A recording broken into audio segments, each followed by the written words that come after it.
beginning in 3, 2, 1, go. All right, you will adjust to the speed momentarily. Do not be alarmed. All right, it's okay to be minorly alarmed. Maybe significantly panicked.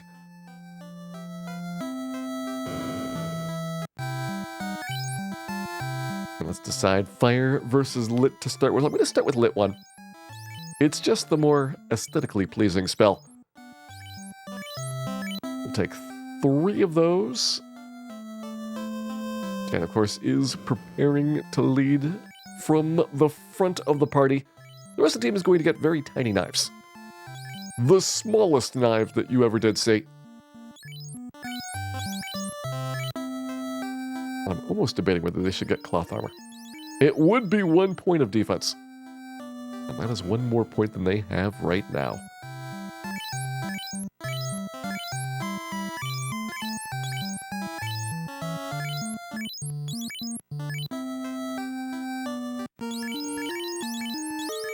Alright, I think that'll make a difference against these early fights. I do intend to get a level up before fighting Garland. Getting at least level 2 probably will help us quite a lot for survivability.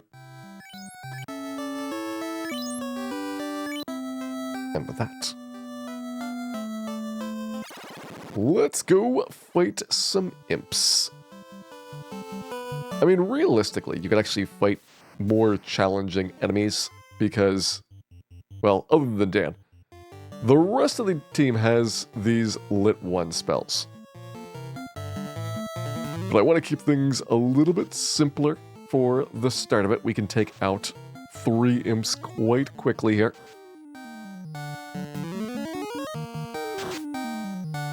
Do gloves give you a defensive point? They do, Chief. Look out. We cannot buy them yet, though. Wretched Ed, thank you very much for resubscribing back for 19 months. I hope you're having a lovely time here tonight.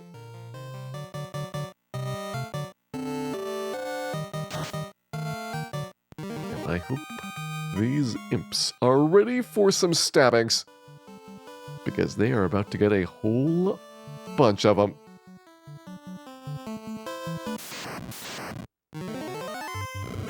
Also, we're about to get ambushed by 5 imps. This could go badly. Thankfully, we have deployed the Ablative Dan. This is keeping our team safe and in good condition.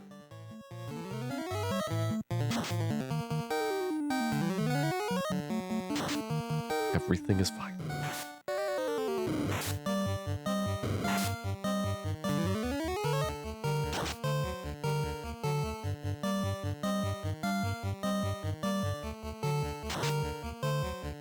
Dan is merely resting. Somebody needs to make certain that they are in constant contact with the ground to prevent its inevitable uprising.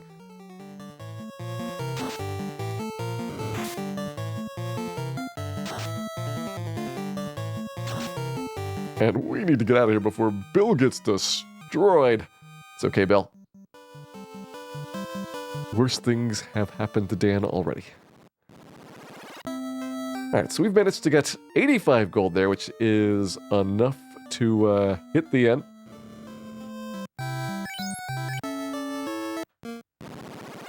And then get right back out there. See if I can actually get up to some of the more dangerous encounters. I don't know if it will realistically work out.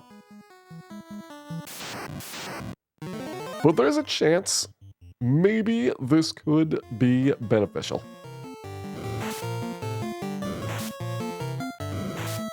Oh, this is going badly. Alright, so I don't think we're going to survive the more dangerous encounters quite yet. Maybe the new plan is cower in terror near town. So how many more do we need? 17 more experience. That's a lot of imps still left to go. Good news is, once we have that first level up, the difference in our surviving is quite substantial. Good, he did not hit Ace. Bad news is we did not hit the wolf. I would like to amend my previous statement. There may have been some inadvertent inaccuracies. It's fine. I'm sure Bill and Cal can take out a pack of imps. There's a lot of imps. Maybe Bill and Cal cannot take out a pack of imps. Maybe this was a mistake.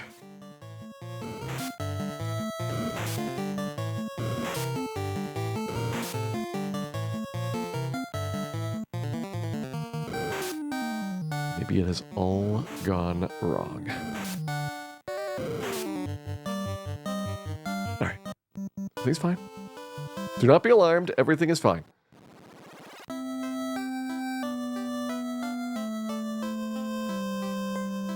What is wrong with Dan? Nothing is wrong with Dan. This is Dan at his peak condition. He has never been better.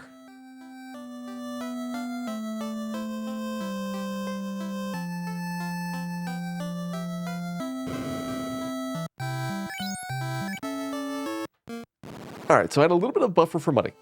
The buffer is now gone.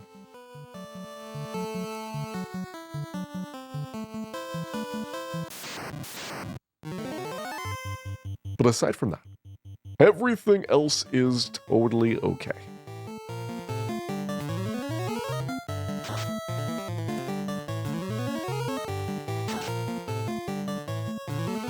There are Agama smugglers in this party. That sounds like a dubious and, to be frank, quite a legal proposition.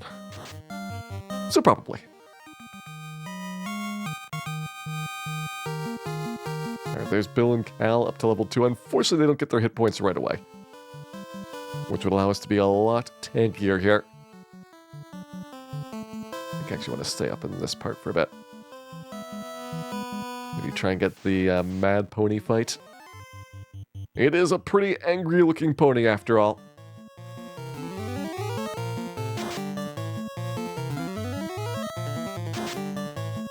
Let's see if it was worth it. Yeah, 21 experience, that's a lot versus what you get for the imps. Arguably a good deal.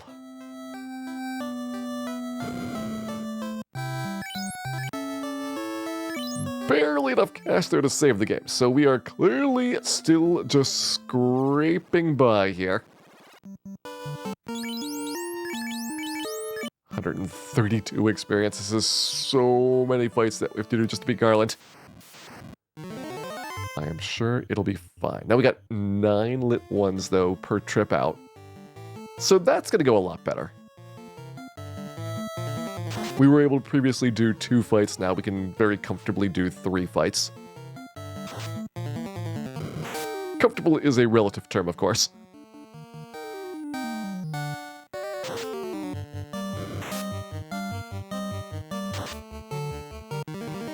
Hey, Landshaft, welcome in. Alright. Each Grimp worth about the same as a couple of regular imps, so they definitely seem like a good deal. I think we can get more of those things.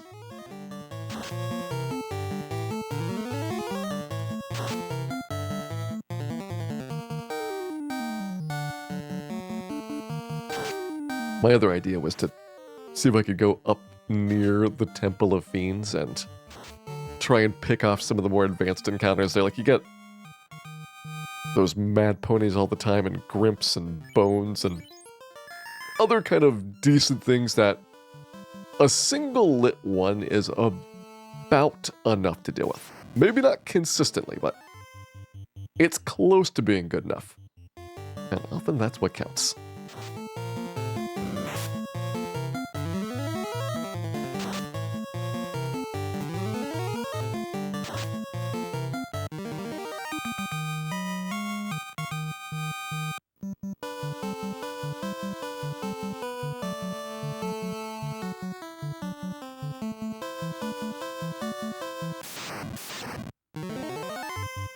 Yes, Dan is very tired. He has had a long week. A long week of evil.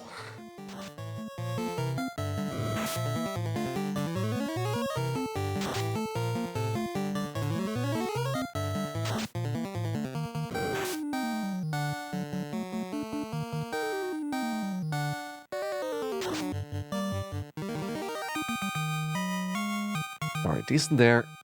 So at that rate, you're looking at 17 more Grimps to get a level up. That is certainly a number. Possibly a terrifying and scary number. Vicarian, thank you very much for resubscribing back for 53 months. I definitely hope that you are having a wonderful time here. Okay, we are not one-shotting the imps. This may make my plans somewhat complicated. By complicated, I mean tragically fatal.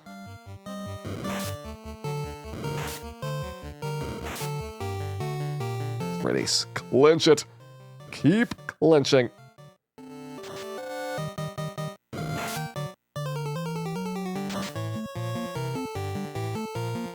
It is still not dead.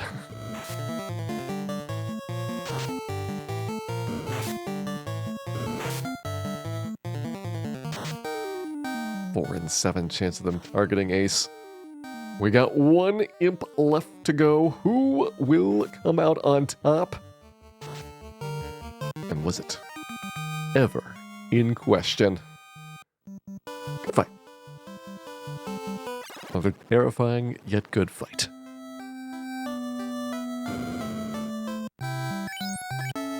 See, we're doing fine. We've almost got enough money for 1.5 fire spells. Just think about that. We are practically rich.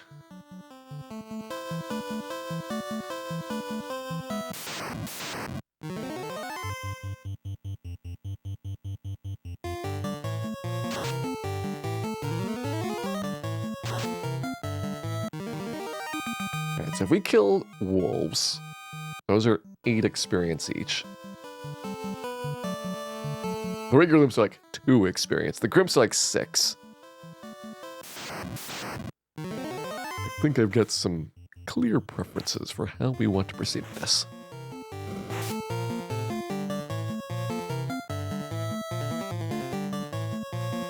And I'm definitely thinking about grabbing a couple of tents and then doing some fights up near Temple of Fiends. It would be totally worth it.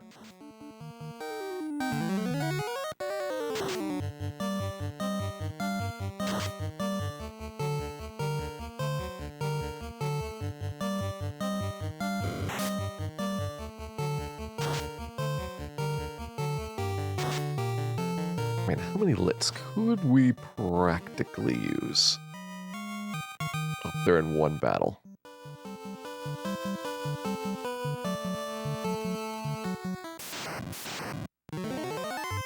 Alright, double Grimp. This is not bad. Got 4 lit spells left to go. It's tough skipping past all of the plain imp fights because we are very bad at running away.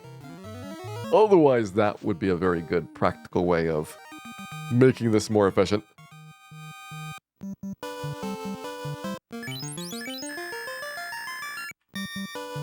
You played on response speed 1.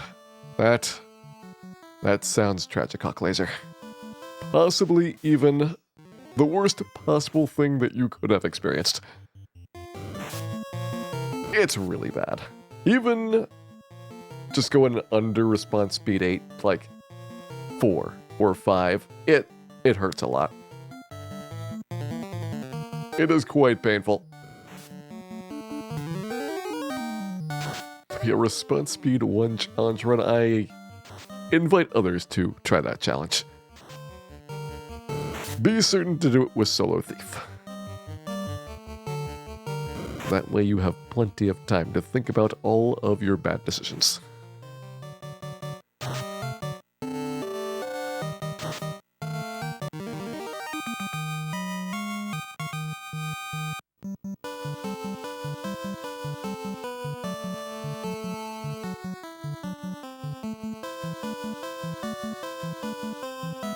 stay in the forest as much as possible because the forest actually is regular steps for the purposes of encounters.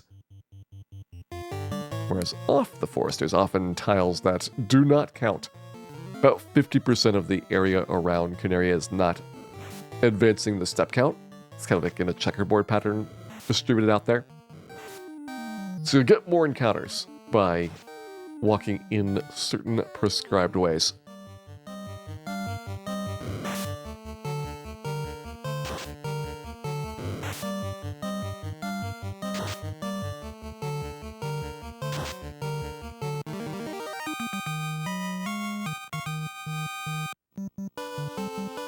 Another 8 experience there. We're currently looking at 34 more to go. So we are going to get probably our level up on the next time out.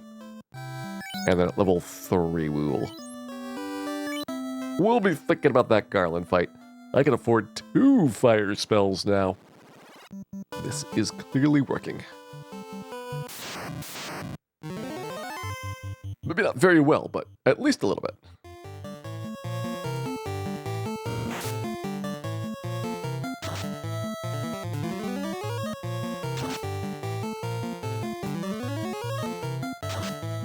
The useful black magic in Broca. It will be good times. Hey, Amadeus, welcome in.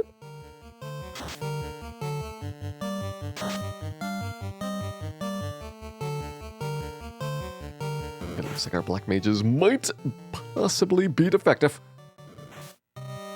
We may have to send them in for servicing later.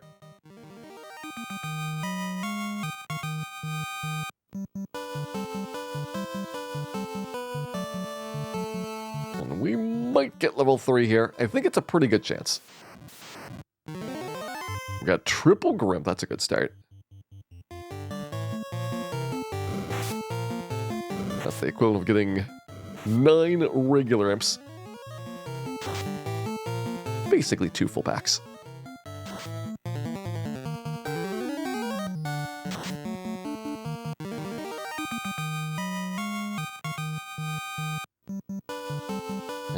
Get the Mad Pony taken down here, then I think we're in pretty good shape. It's even a first strike. How polite.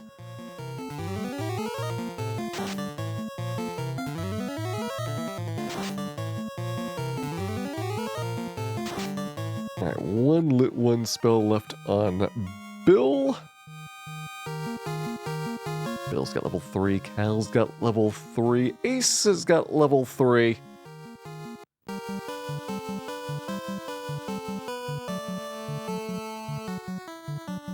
Take the fight here just so that we've got hopefully fewer battles on the way to Temple of Fiends on the trip coming up. Of course it's going to be an ambush. Why wouldn't it be? It's okay, Bill. I am certain that your sacrifice will not be in vain. I am pretty positive. But it is time to get kitted out for our temple trip. 1 tent. Probably want a couple of heal potions here. I can afford 1 more heal potion? Okay. Maybe not the best in heal potion selection and quantity, but 2 is good enough, I think. Start picking up those fire spells. Alright, Bill's got fire 1. Sleep and lock, not really good choices. Lock is completely broken. Sleep is just not very good.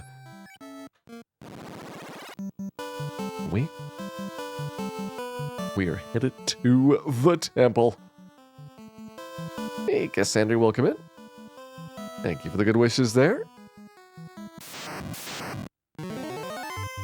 Alright, a bunch of imps, and hopefully we can get out of there. Just think about how much better it's going to be when we can afford to get a cap and a set of gloves. Our defense is going to go through the roof.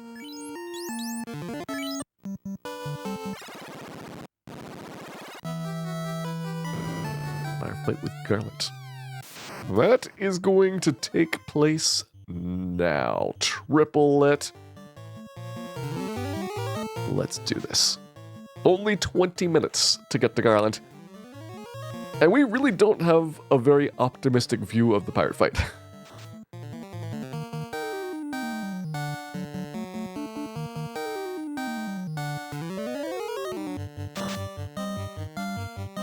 Does the Rainbow use the same increase in step counts? Yes. Rainbow does not change where the safe squares are. Nor does it change where the princess is. Unless you change where the princess is, and then it might be totally different. It also might be the loot. One loot obtained.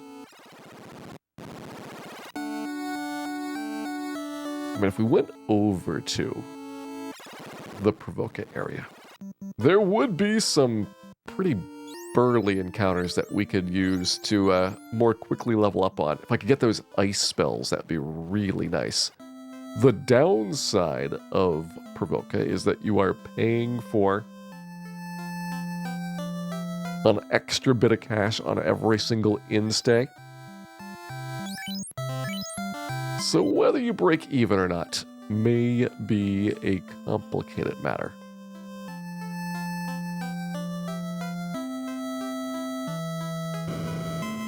Is there a time limit to reach the channel book goal? I said it 1 month, but I expect it's only going to take probably a week or so.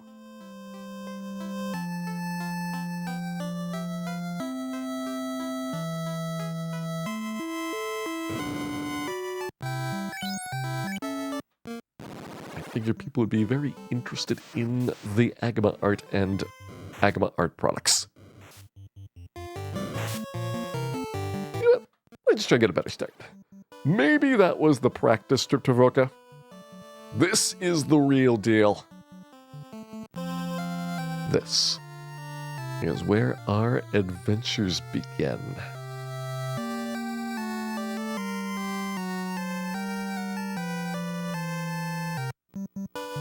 Let's go. Alright, one mad pony later. We are probably going to be very beaten up, but still slightly intact.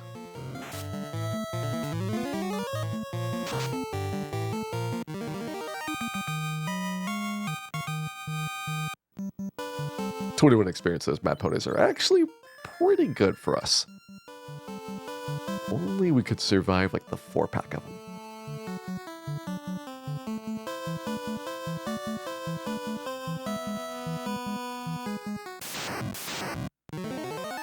Ooh, the iguana fight. This guy is very prone to getting critical hits. I think the iguanas are kind of a trap battle. They seem like they shouldn't be bad, but they are every single time. There has never once been an iguana that has not betrayed us.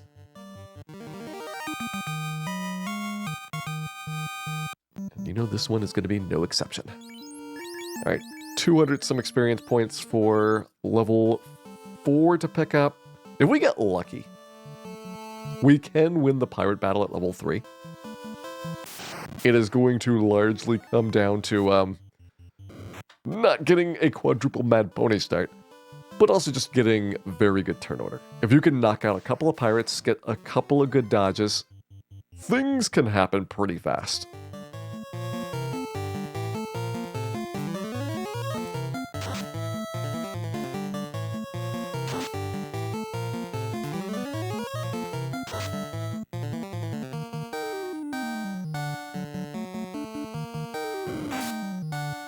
A lot of ponies, and they are pissed.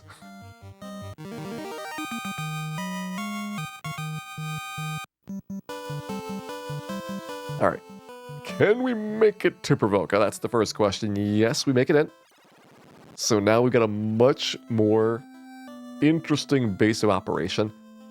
Yes, you're going to have to basically heal up after every single fight, but you're just so much stronger, even with your standard complement of lit spells here, to be able to give things a try. And you know what? Is it worth even trying the pirates? Let's see what happens. Okay, we have to get super lucky for this to work. But it's not impossible to win.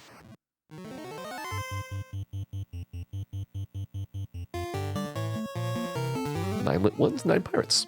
The math checks out. And we're getting a really good turn order here. 2 lit ones before the pirates even get a turn. That is an amazing start.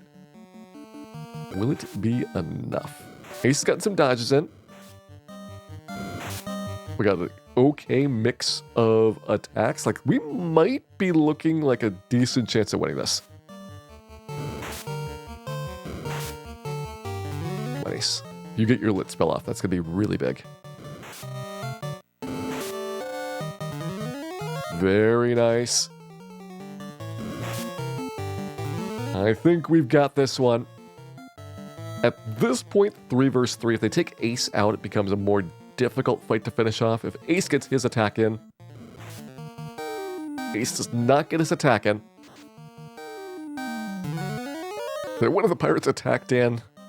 If I was a pirate, I probably would attack Dan. To be fair, it sounds like a good idea.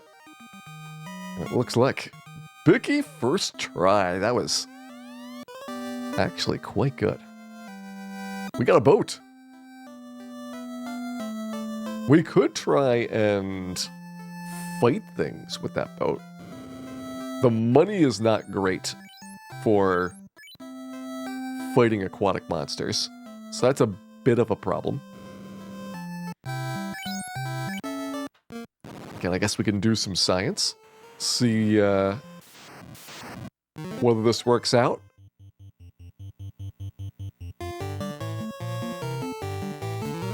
Perhaps it will be painful and horrible, as nature intended. Good, we got the silly eyes out of the way. That'll make things a lot easier. It's like, this is the upper end of what I would be interested in fighting with these lit 1 spells. I just really don't like the stun eyes, because those will waste a lot of turns.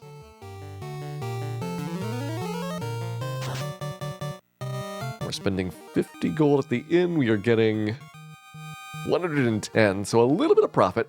The experience is massively better. Like, that's a really, really big improvement in experience. I do have enough lit ones for one more fight. I'm not going to risk it. Just in case something goes horribly wrong.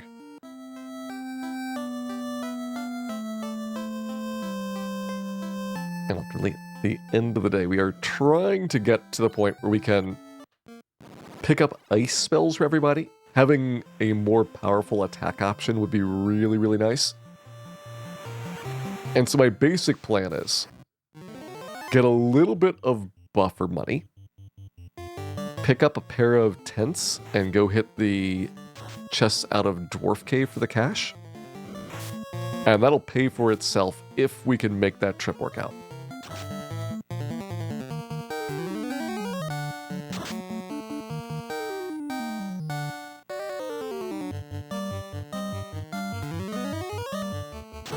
Bill is paralyzed, which is kind of inconvenient.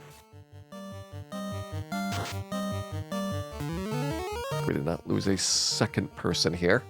So now we have a chance of finishing this fight off without needing Bill to wake up. Like, in theory, you could do 2 aquatic battles, but you need the no paralysis, and you need to not take too much damage in the first one.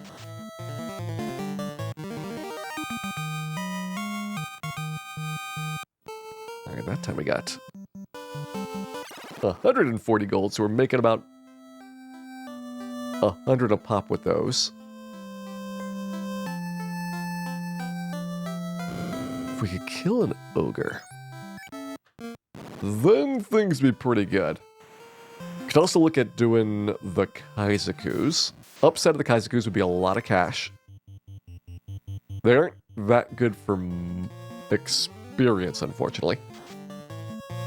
I do need kind of a mix of a lot of levels and a lot of money at the same time.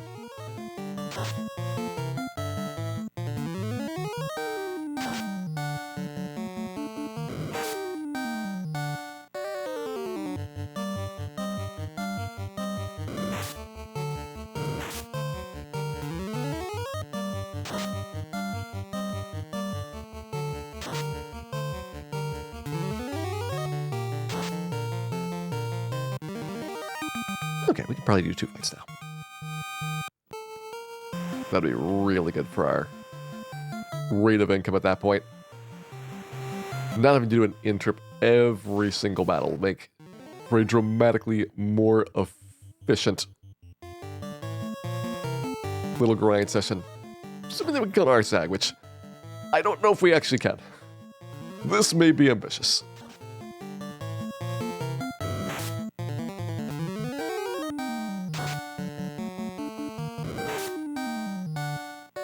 Am I getting ice and temper for the mages? Well, ice does damage and temper does nothing. So I would recommend just getting ice spells.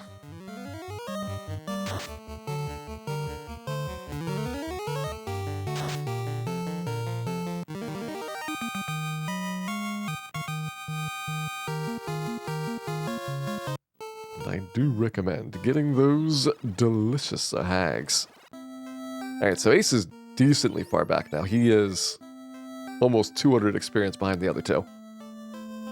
That'll eventually solve itself.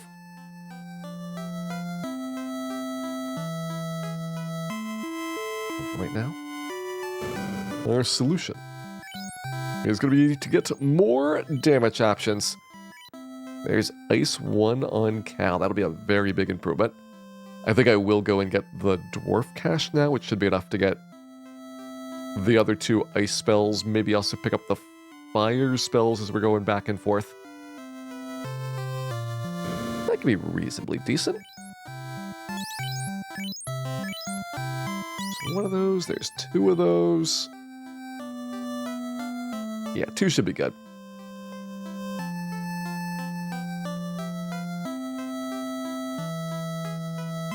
Can also start thinking about investing in our caps and gloves. Or if we want to be really daring, the copper bracelets. Get all the way up to a whopping 6 defense on these black mages. They will be virtually invincible versus imps at that point. Regular imps, not grips. But the point stands. It would make them amazing.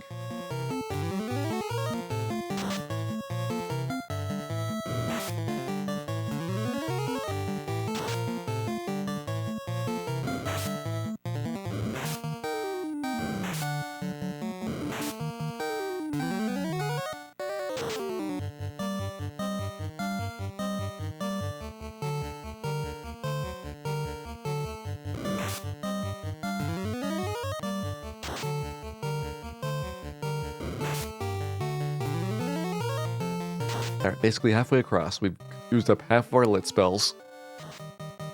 All 10 times we're at full health. We'll probably get this in at most, like, 2 or 3 tries.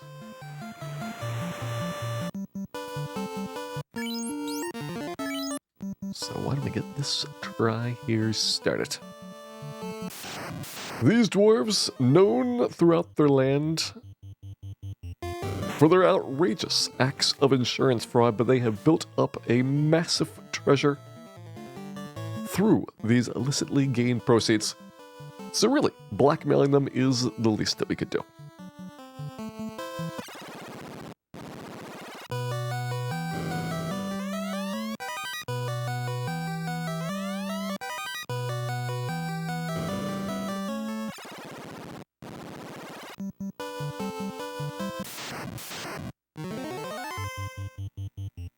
That's right, Guardian Newbite. An axe of insurance fraud is worth a lot of money.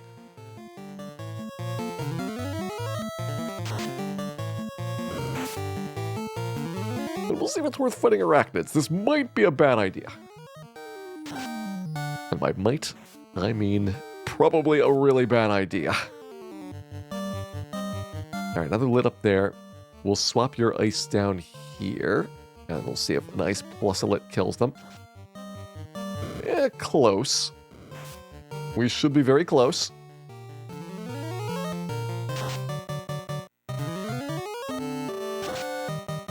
Like we got 1 of them down. So you're out of spells, which is unfortunate. You've got 2 lit spells, but it's going to take me 2 rounds to use those. And in the meantime, we're going to have to resort to stabbing things. Nice. Stabbing successful. Alright, so this is worth a lot of experience. Terrible for money.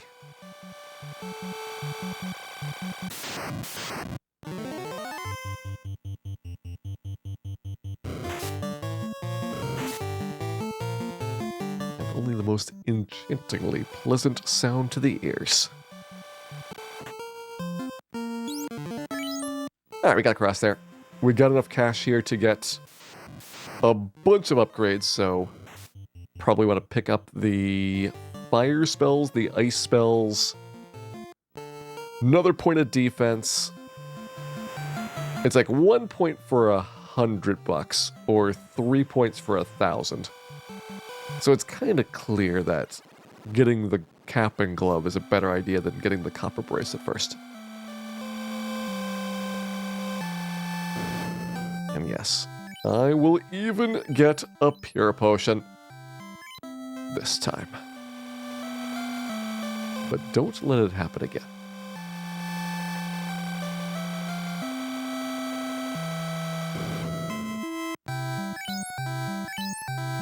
Alright, Bill's got fire, now Ace has got fire, Cal has got fire. We've all got fire. Except the town of Belmont.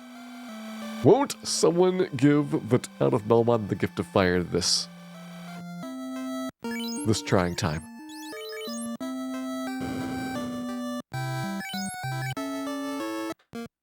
Alright, back to Baroka we go. Get our ice spells, we'll start working on some encounters. I might be able to take on ogres now, which would be a very vast increase in terms of our output efficiency. Oh, that's a lot of shark.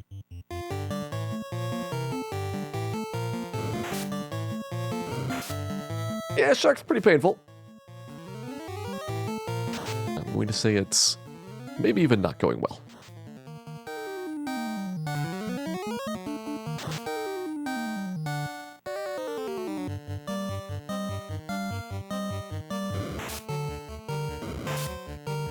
Alright, now we move back on track. We can take that top shark out. Then we're in pretty good shape. We'll triple up the bottom shark next turn. Sharks are basically the ogres of the sea, except they don't have a large credit balance, so the money they drop is relatively bad.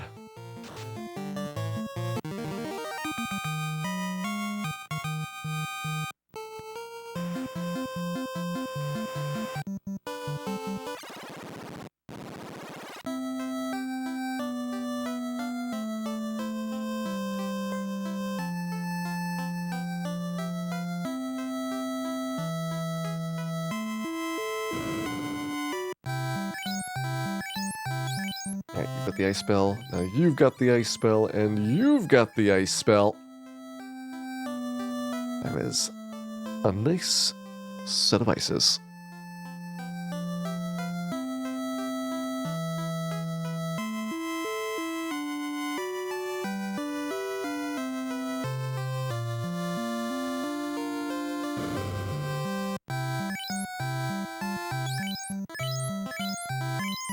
A warm set of gloves. Not worth getting the cap out of Temple of Fiends.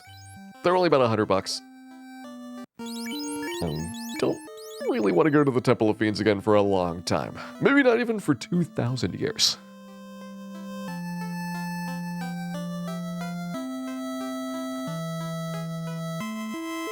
Well, then to be looking forward to level 5 is when I can start getting second tier spells. Need a lot of cash for those. Think it might be Kaizaku time now. One of the downsides of the smaller party is that I'll get experience at a faster rate relative to I get money. And the reason that happens is because you've got a three-way split for experience. But essentially for money, it's always an equal split, regardless of how many members of your party there are for purchasing things. And the result of that is that it's much tougher to be able to afford those spells at a good time for us. Fortunately, Kaisakus can help out with this problem.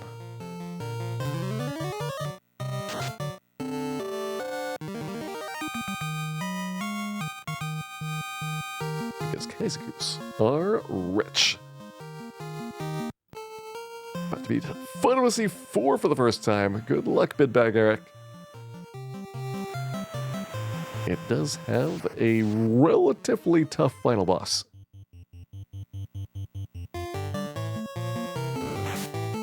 I mean, Final Fantasy I had a hard final boss. Final Fantasy II had kind of an easy final boss. I think if you could get to the Emperor, you probably were not going to have too much trouble beating the Emperor in that fight. Final Fantasy III? I feel like Final Fantasy III was maybe in between. Like, it was a tough battle, but it was a gimmicky tough battle. Like, you had to have the special classes or else Cloud of Darkness was just going to kill you. And then Final Fantasy IV was back to the tough boss fights.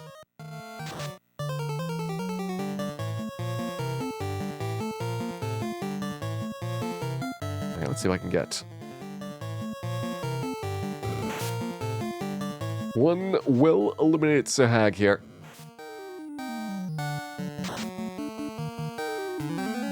Looks like the answer is no. And Big Bad Garrick, thank you very much for resubscribing back for 3 months. Definitely hope you enjoy the shiny new orb there.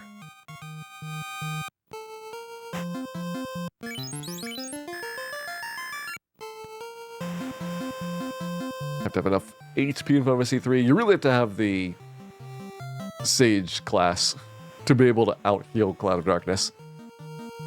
Otherwise, there's really not much that you could do in the game originally to be able to win that fight. Basically, you had a relatively interesting class system, and then you get to the end of Final Fantasy III, and there's these hidden classes going the opposite way through this massively long dungeon. So it's really unfun to find out that, one, you can't beat the boss, and two, you actually have to go and get these things, and then level them up because it's a level-based class game. Bit of a downer after mostly an enjoyable game. Final Fantasy III was good up until like the last quarter of it.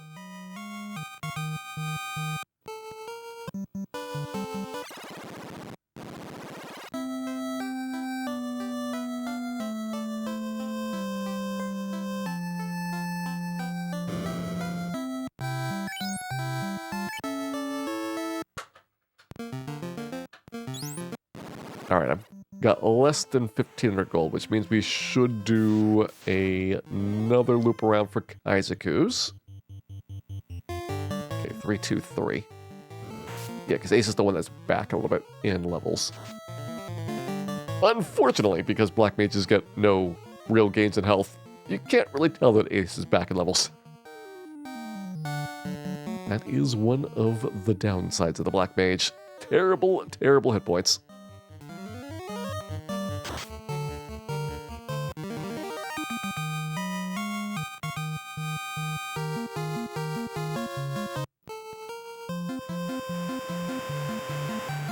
Good music in 3. There's good music in all 3 of the original Final Fantasy games for comparison against other games at the time that those came out and on the NES. In general, the Final Fantasy series really, really strong in music. Now, it's not equally good throughout. Like, I think Final Fantasy I has got probably a better set of tracks than Final Fantasy II did, but Final Fantasy II's got like a really good theme in Pandemonium. People seem to like the Rebel Army theme, even though it's a bit of a downer for your main theme. And Final Fantasy III's got some pretty good boss music.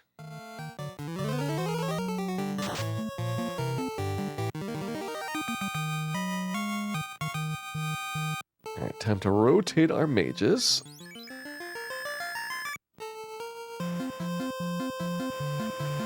Sure, that goes and repeat. Well, it's only got 4 notes, so it has to use them in the most effective manner.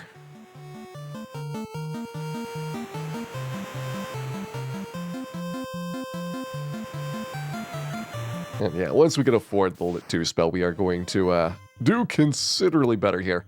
That's why we're fighting Kaizoku, so that we have enough cash to get things like Lit 2. It's just gonna take a while.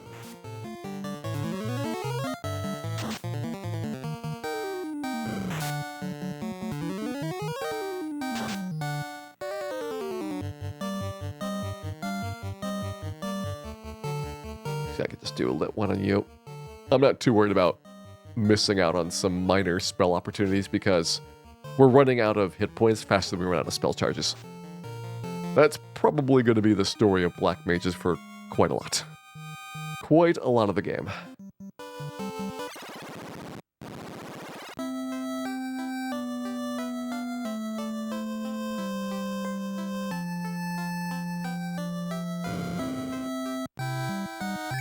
Alright, 2,000.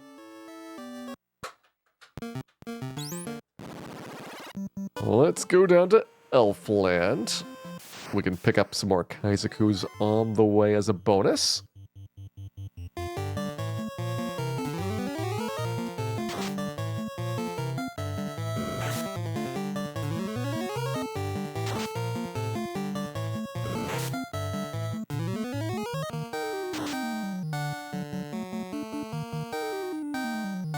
I'll go ahead and use your Lit spell there. Backup Lit spell on front Kaizoku in case we need it. Okay, Bell's okay. Bell is fine. How many Agamas did it take to rotate a set of Black Mages? Just one, but it has to be very hungry.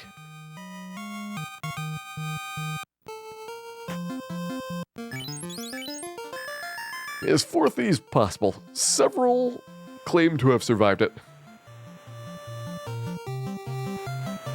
Although I think they might be lying. Okay,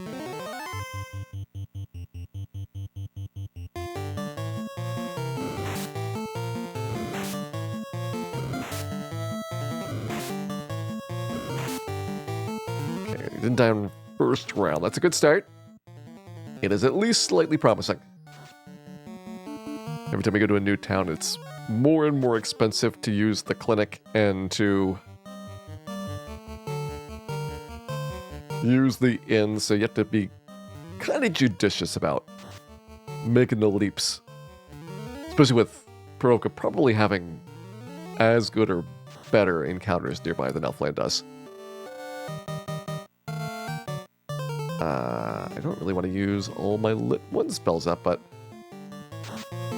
let's see what happens. Okay, 1 each. 1, 1, 1, and then plenty of ice spells. That could work. Money is important until it's not. Yeah, basically around the time that you go to the Sea Shrine, money goes from being incredibly hard to get to being somewhat irrelevant for the rest of the game. There's just a limit to how many things you need to buy, so you'll hit a point where you've purchased all of the major things that are outstanding, the gold bracelets, the pro rings, the bottle, and then, well, at that point, what do you do with money? It's just kind of not really helpful.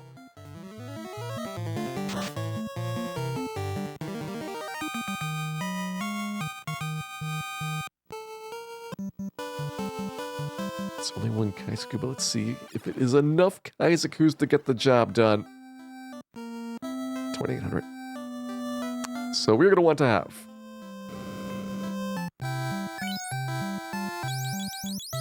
multiple Lit 2s. But I can start with Cal here. So I put Lit 2 first. We've got Lit 1 first. Realistically, I'm probably going to be using fire more often than I'm using lightning, but it's fine. I'm sure it's going to be fine. Well, that's a bit of safety. We can go ahead and get the caps. Now we are kitted out. Could even get a copper bracelets, but I think the spells are going to be functionally more important than those bracelets for a while. So let's start with that.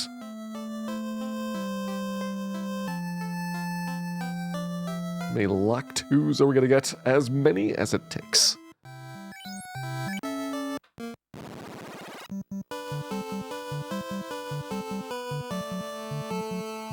Actually, what I should do...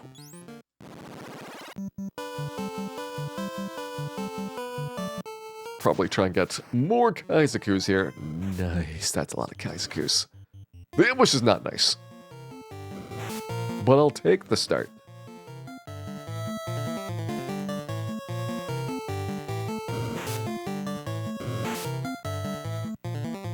Now, Kaizakus, you shall see the power of my Lit 2 Black Mage.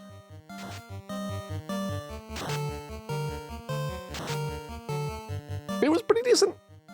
Definitely pretty decent.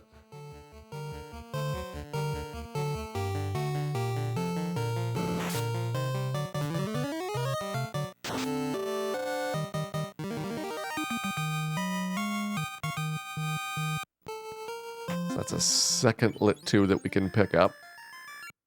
On average, we're going to get about 1,000 gold per loop out here. Gonna lose a little bit of that to the end trip, but for the most part, as long as we can stop getting ambushed for like 6 seconds, I think this will get me my other Lit 2s pretty fast.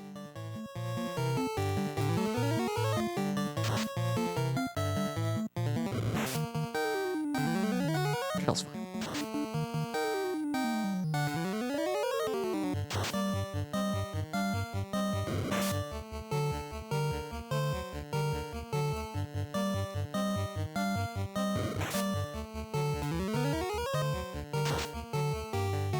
That Cal never has been better. Hey, Blackie Games, welcome in. Hope you're having a good evening here.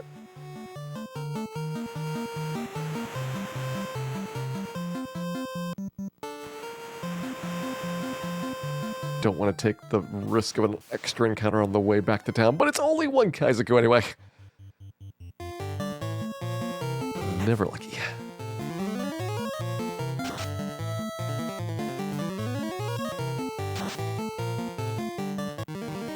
Alright, I can get one more Lit 2. So now we're gonna have 2 of those.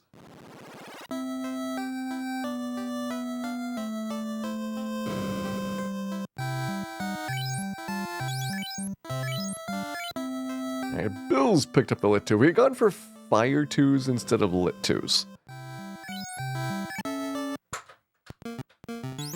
In theory, we get to Peninsula Power a little bit more quickly, but I don't know if you survive long enough to make use of that. It's kind of a tough trade-off.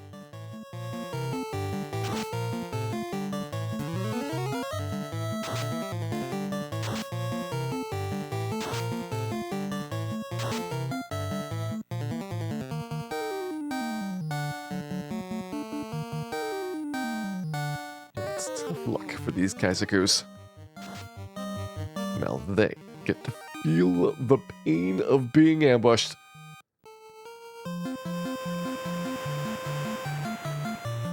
Hey, Microchat, there is no randomization at all.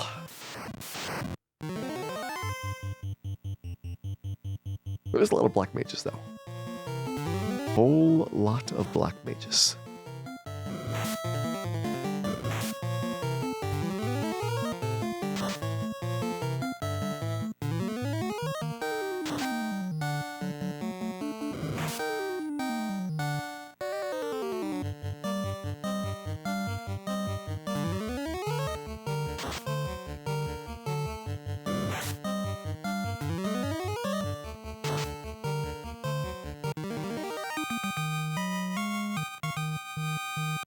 Man, Dan is doing what he does best, failing spectacularly.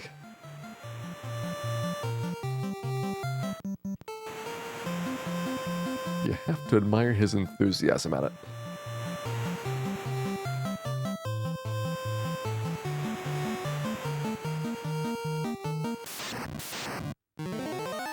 Alright, triple Kaizaku, this one's not bad. We can do some things with this. By things, I mean Lit 2s.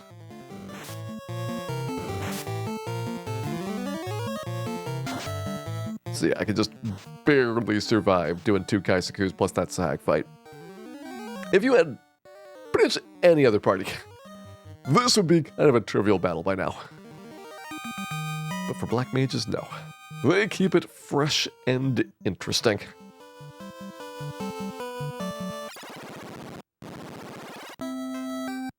Alright, 12 minutes, so not quite enough for our last Lit 2. But this time around we'll get there.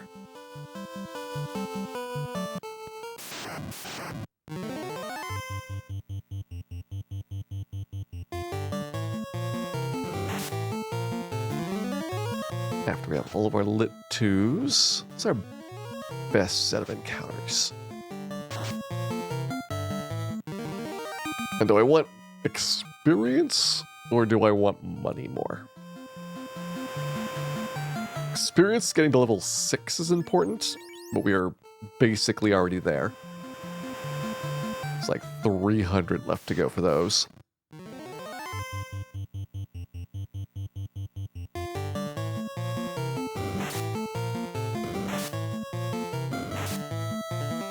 Geist are a bad matchup, so we pick Lit 2 instead of Fire 2. Ogres could be decent here. Try to do a couple of Ogre loops. A Lit 2 plus an Ice. If I have to reset them to walk out, well, I also have to get the encounters reset. But yeah, in general, it is faster to reset than it is to walk out of the ends.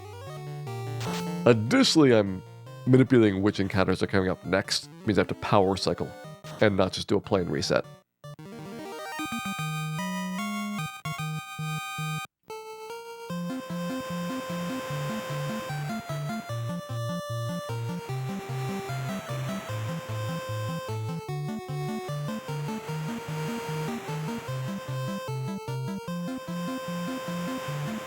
After doing this, I could probably do at least 4 loops back and forth, it looks like. And of course, it's another solo Kaisaku. The experience so low, you can barely detect it. I'm gonna try and get the Arsag.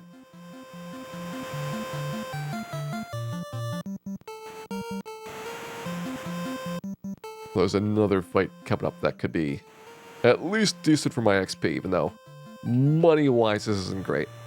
But since I didn't have to use my Lit 2, might as well go for it, and of course we get no Sags. Or no Arsags.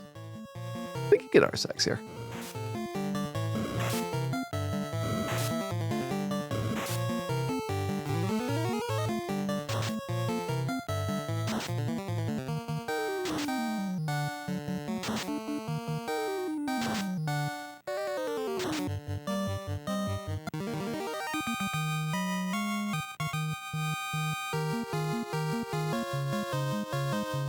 Level 6, that's 5 Lit 2s we're going to have now. Suddenly gets a lot more practical to do a longer sequence of battles here. So Ace has got Lit 2 done. 5 Lit 2s, you might be able to take a victory at Peninsula Power now. You'd need a couple of tents to make that happen.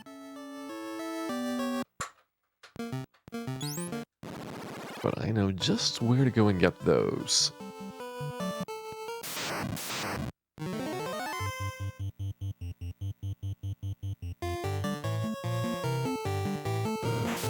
Looks like I know a pretty good place to get some Kaisakus while we're doing this. Alright, we'll take the first 3 battles. Continue with that trend. With the Peninsula Power, it's going to be probably a lot of resets to get our first victory. But each victory is going to be just massive in comparison to what we've done so far. We might end up not battling any ogres. It'll be a bit of a new, fresh experience.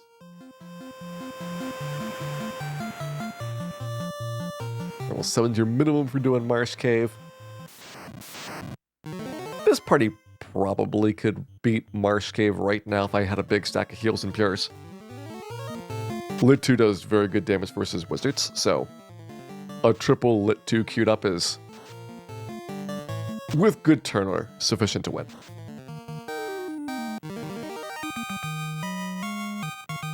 I mean, it probably only takes a couple of tries at it. Problem is you have to get down to the wizards. Which means surviving a bunch of battles, and you're going to get pretty beaten up every single step of the way.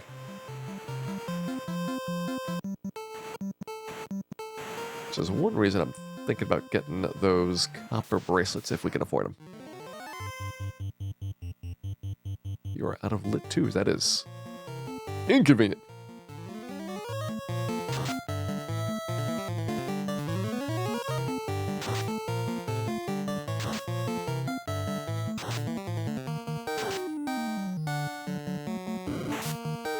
This should be level 6 for Ace. We do want to get the second lit 2 on everyone.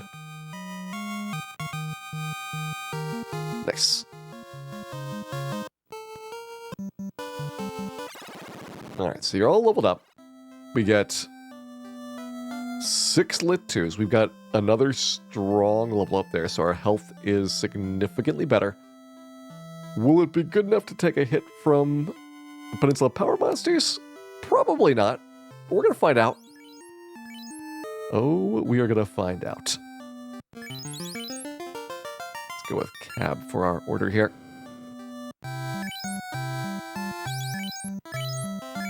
Let's get as intense as we possibly can.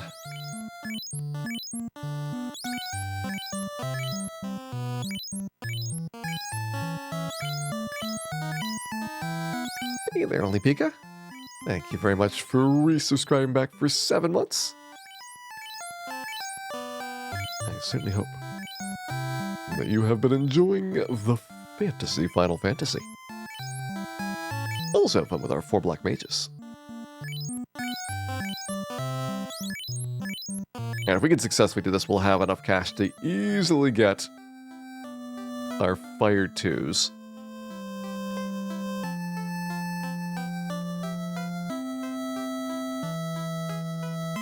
There's at least 3 black mages. Maybe that's substantially more than 3.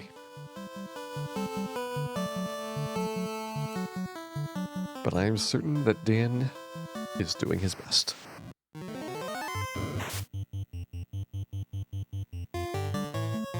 Alright, plain lit ones. Let's deal with this arachnid without having to use up anything good. Be really outstanding if I could do 2 Peninsula Power fights in one trip. But I'm going to assume that that's not going to be initially feasible. In fact, just doing 1 is going to be very optimistic.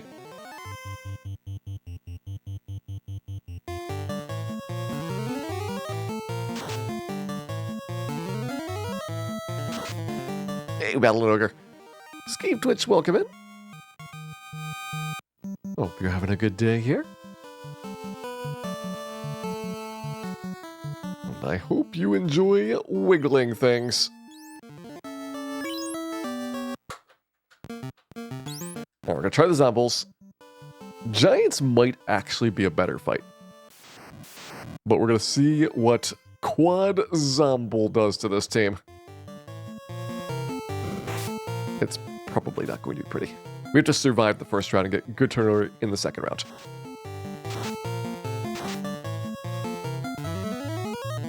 Decent start at least. Okay rolls on our lit 2s. 30s were not great.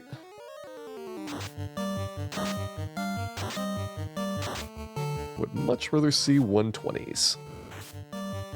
We lost Cal. Alright, so we got 2 lit 2s left.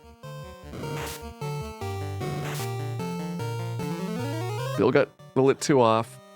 It's looking potentially promising. Yes, Ace got the turn. Quad Zomble. Alright, well, Cal is going to miss out on a lot of experience. There's level 7.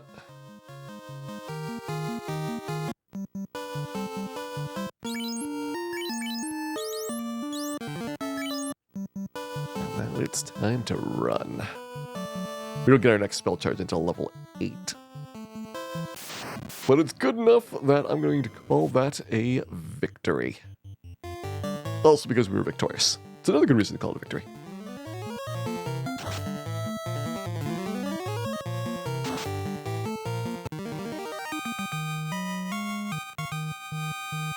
Skyline Empire, welcome in. Hope you've been having a good weekend here so far.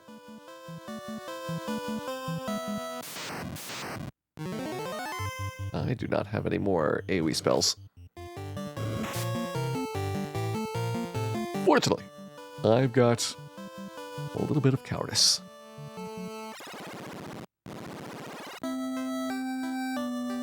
Well, the question is, do I get Fire 2 now? Fire 2 would be excellent for doing more damage against the zombies. Seems like a pretty good idea.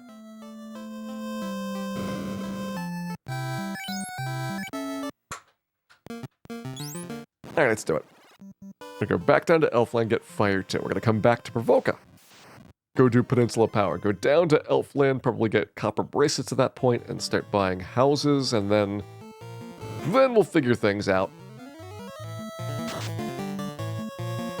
And once we figure things out, that's when we will strike at the Marsh Cave.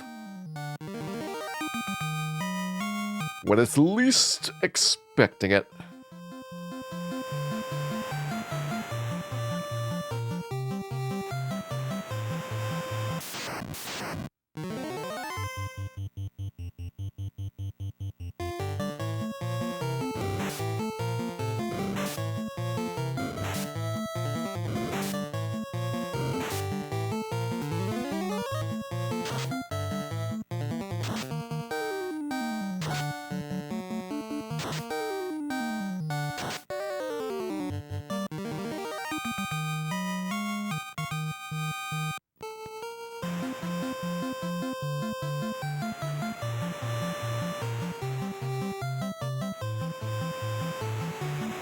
Yeah, we'll take the Kaisergoose.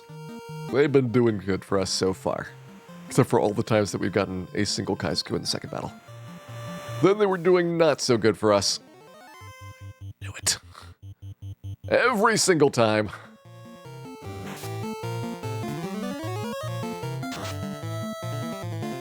Hey, Xylothan, welcome in.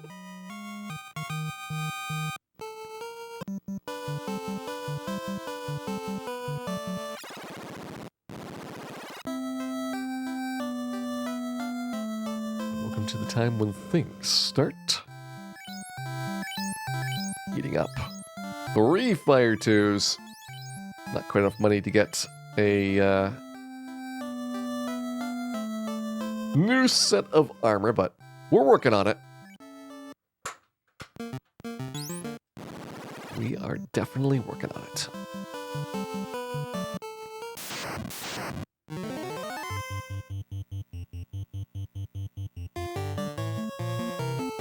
Fun fact. For Kaisergoos, doesn't matter if you do Terrify too. Unlike other aquatic monsters, Kaisergoo are not weak to lightning. They do not share the standard set of resistances.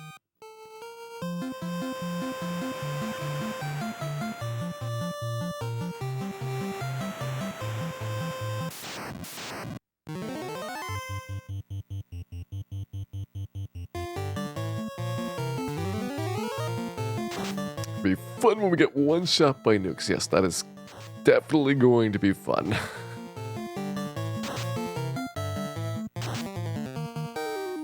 The rules for spell damage get better as you level up. Nope! There is absolutely no improvement based on who is casting the spell, what their level is, what their stats are. The spells are 100% fixed. Both you and the monsters have exactly the same spells at all times.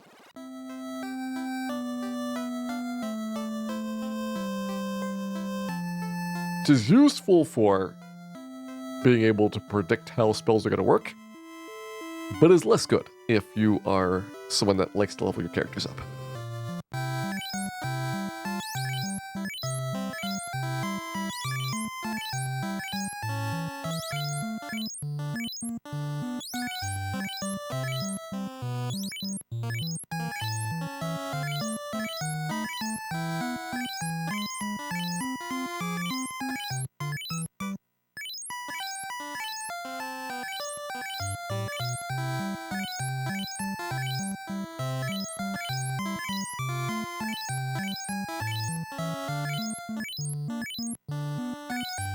Figure we get a couple of heal potions every time we're out here, then, you know, like 6 to 8 weeks, we completely full. And just have to buy them again 7 or 8 more times.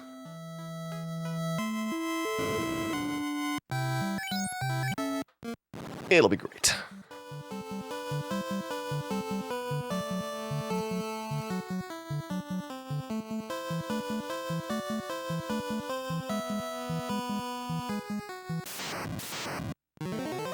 I definitely feel like the inability to buy heal potions at a rapid pace, most significant thing you notice, even more so than the movement and the combat speed.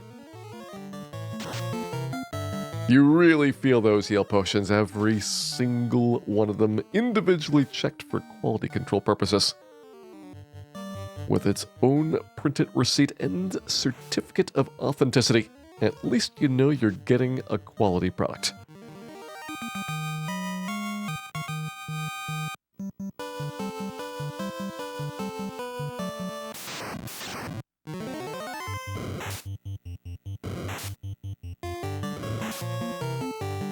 I can probably afford to ice these arachnids. Just save all of my lit 2s and fire 2s for the real fight. And we should be fine.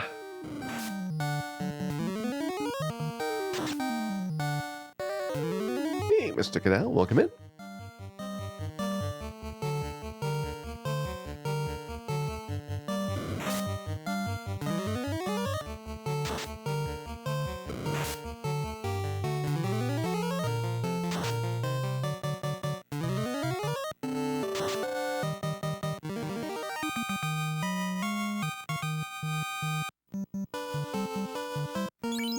Let's see, Cal needs the level up.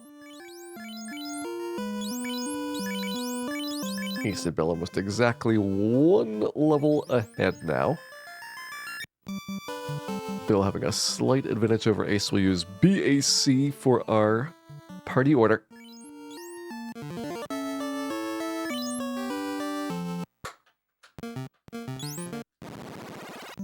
We'll party tonight on Zombles. Hopefully another quad Zomble pack. Nice.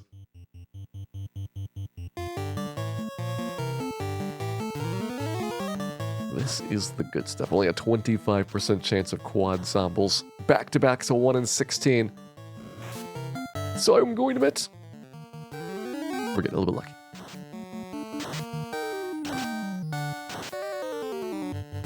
Let's go to bet. The experience is amazing. Alright, 1 Zomble left to mow down.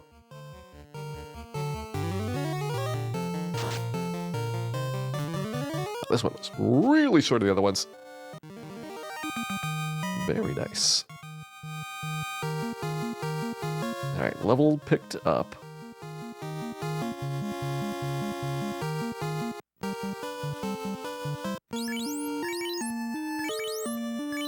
Alright, because of the experience spread, now it's a little bit more significant for the difference. So I try to get a second one. I'm gonna try it. Yes, I might regret this. We can see what the giant fight rolls us. Whether that is worth doing. Triple lit 2 should probably kill the giants. Only 2. Let's give the Zombles a go if we got a 3rd quad in a row. That would be spectacular. Otherwise, we have to start back at the beginning. Nope, only 2 of those. Try again.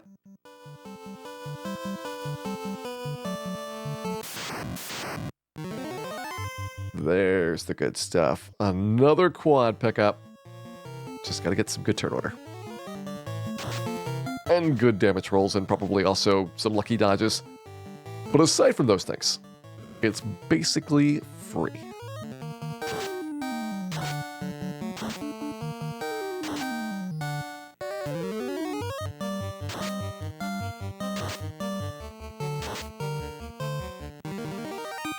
That is how it's done. Alright, everybody's level 8. Cal needs a ways to go for 9. The rest of the team is basically already at 9. We now have 3 spell charges per level. Or per character in the 3rd tier.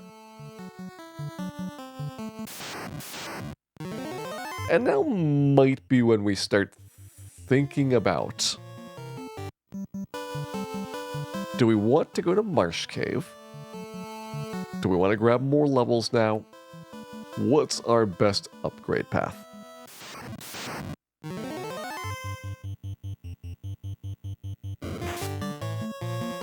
If we get to 15, which is a bit of a stretch, that is where you get pretty much perfect run.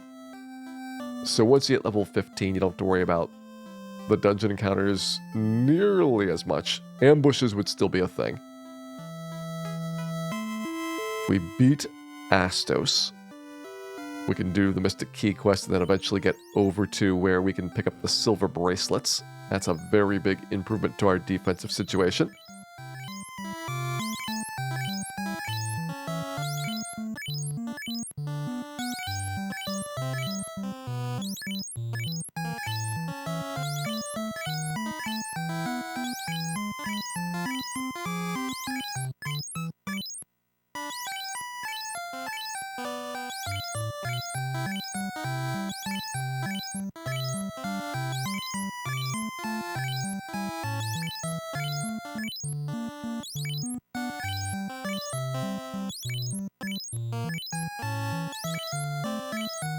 Think about getting Ice 2 spells.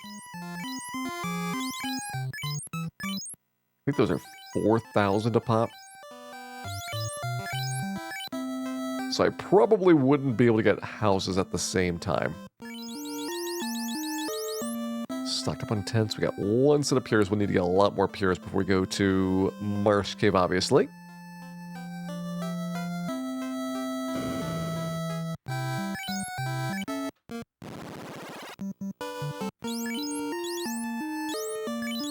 Yeah, you're gonna get your second 4th tier charge pretty soon. Ice 2 would make the giant fight plausible if we had a bunch of those. But if I only have 1, is it worth getting the 1 Ice 2 charge? Or rather have a house and try to get 6 Zomble fights?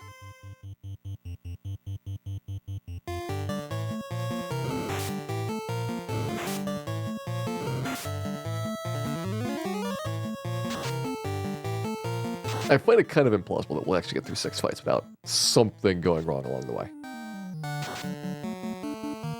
And as soon as you get a dead character, you're pretty much forced to go back.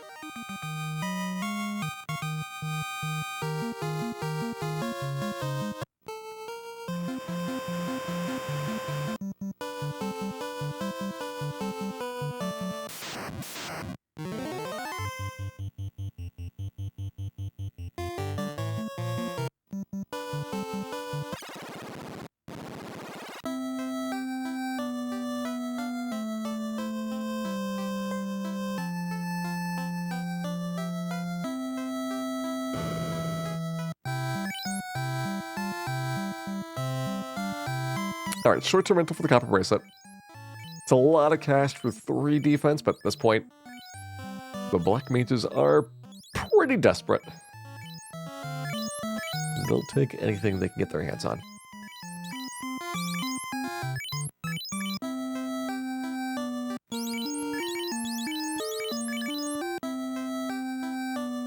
Between the Ice 2 and the house, I think I'm going to get 1 Ice 2 as my first pick.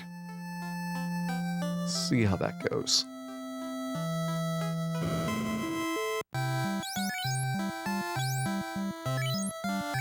I'll even put it before fast in my list.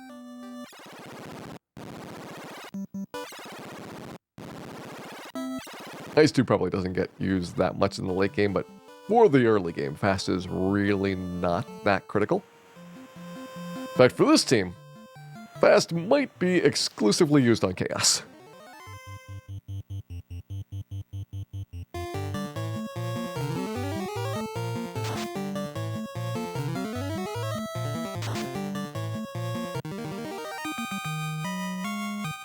I guess in theory you could use fast on Tiamat as well. Tiamat 2 might need some fasting.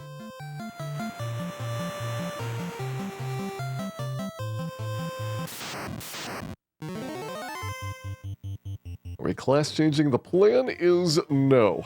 Although, things are subject to change, depending on our stock and availability. I do want to finish this in one weekend. So if it looks like things are going to be unnecessarily dragged out, I am okay with making compromises as long as we get Chaos killed by the end of tomorrow.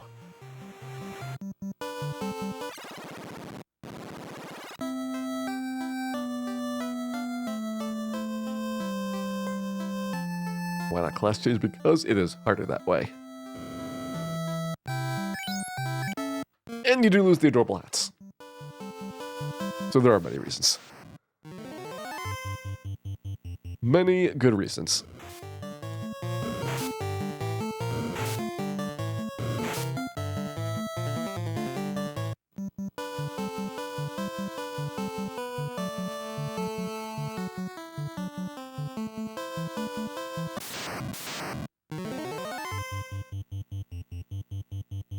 The black belt is the only character class that doesn't want a class change. Everyone else gets some benefit, even if it is not something that's super important for you.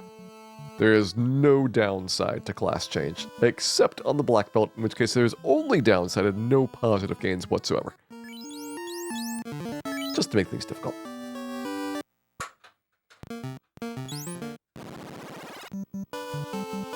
Also make things tough. Getting those quadruple Zombo battles every time.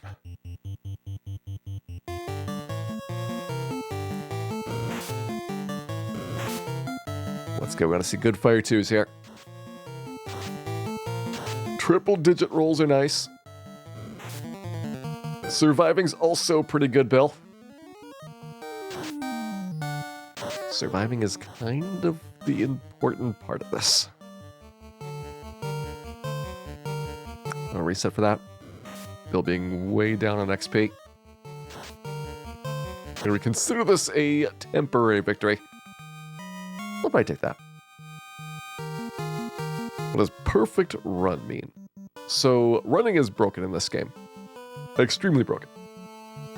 And instead of comparing your scores versus the enemy scores, it compares random garbage to other random garbage that's part of your party data. And as a result, if you're in slot number 1 or slot number 2, and the characters in slots 3 and 4 are not affected by any status elements, then you'll essentially have like a 96% chance of running at level 15. And it never gets better than that.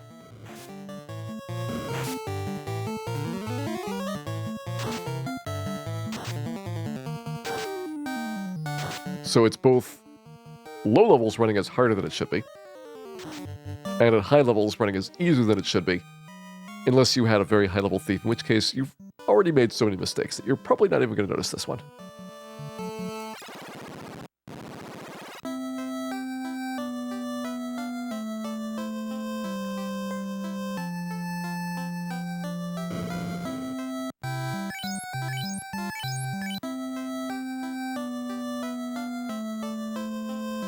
Is deathly sentiment? Yes. Dan is making it more difficult for my character in slot 2 to run away.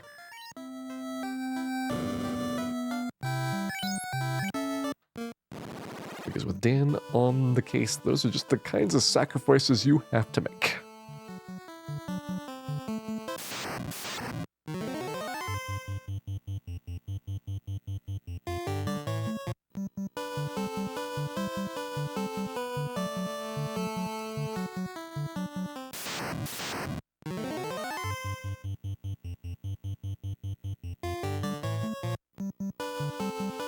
Numbers might have been okay.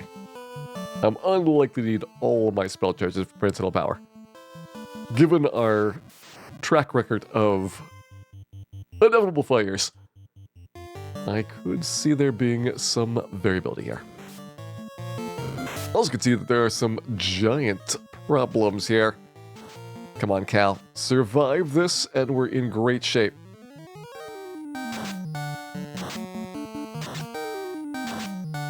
Nice 2 rolls. Cal did not die on that hit. That's a pretty good start.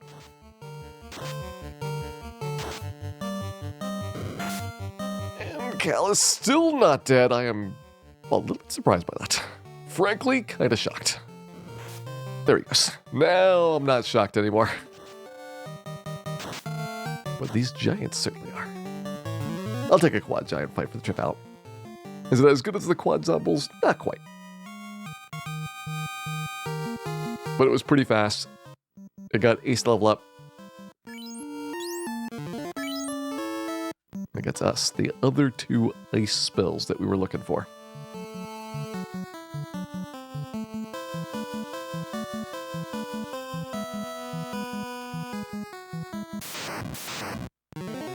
Alright, Agwa's evil. No, Agwas are a type of pudding.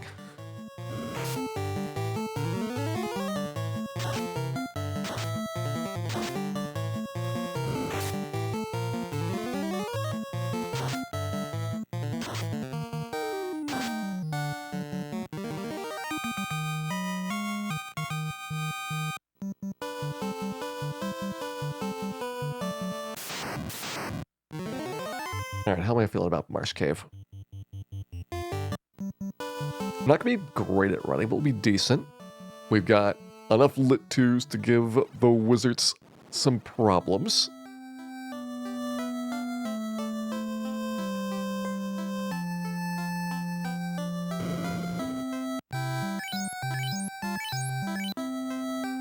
I might do one more loop peninsula power round and try to get level 10 plus on everyone here.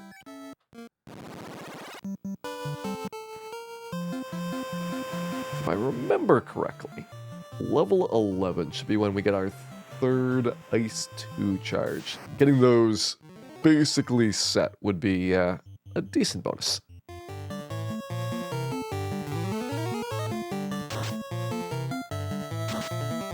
That'll let me take out wizards and then also do Astos with hopefully no return trip back to town in between.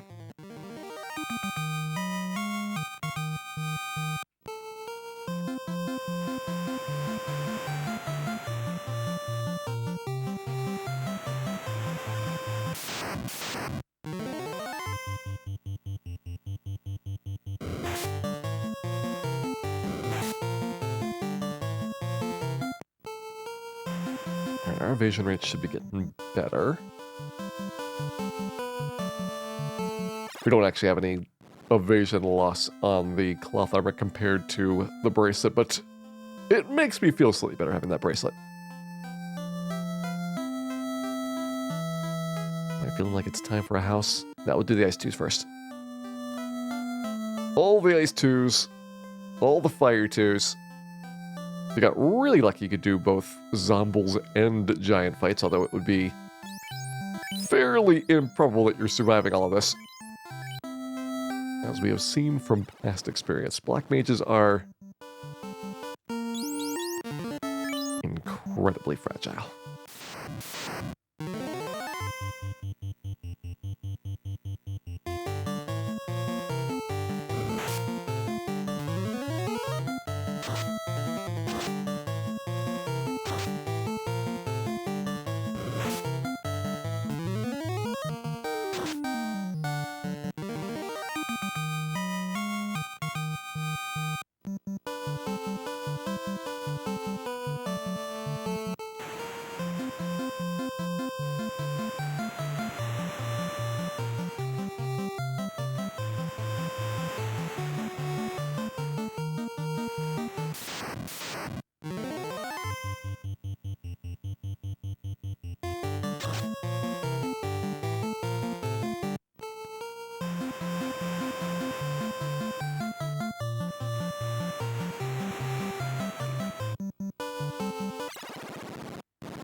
Last trip to Peninsula Power for now. We'll go and stock up on all of our usable items with this cash. Hopefully make it through Marsh Cave on our first try after this. And yeah, we'll need a lot of pure potions.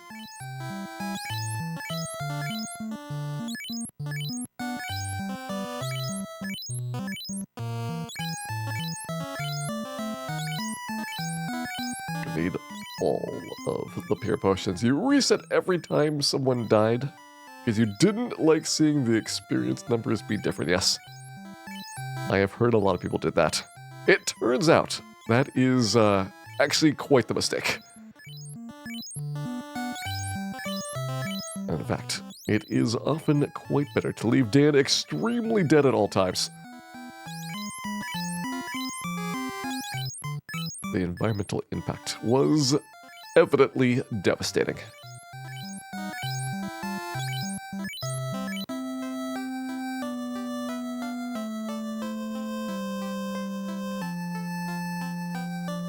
Astos, at least, you can just reset for.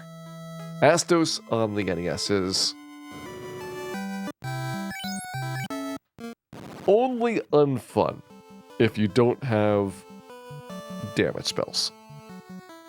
You got damage spells, it's gonna be a fine fight. You can retry them in just a couple of seconds.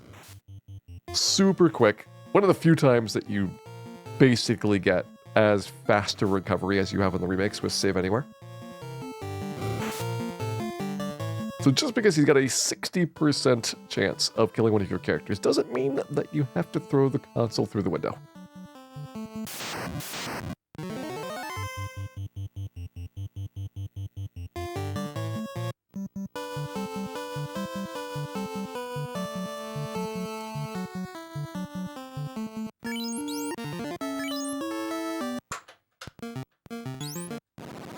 Alright, samples, let's dance. This time we don't want to take any deaths early on. We want to get a couple of fights out here. Another quad fight, let's go! Good fire 2 rolls. Come on, good fire 2 rolls.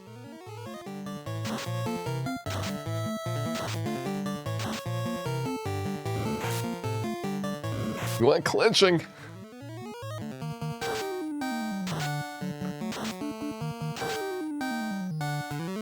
This is nice. This is looking really nice.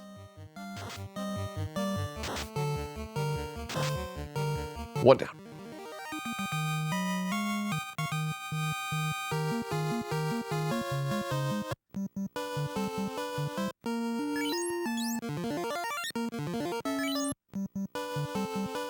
Now for the giant encounter.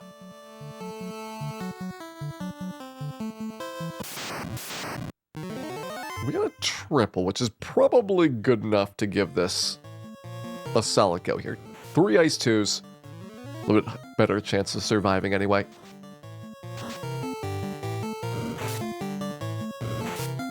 Look at about 2/3 of the experiences you got on that Zomble fight.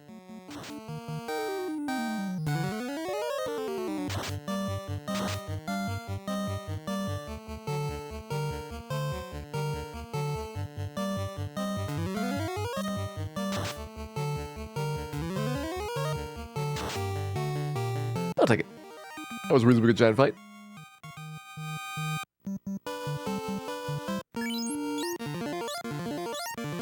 Extremely reasonable. It's only cost me several hours of heal potion shopping to get those items back. Another quad. Let's do it. We've had extremely good luck getting the quad zombies.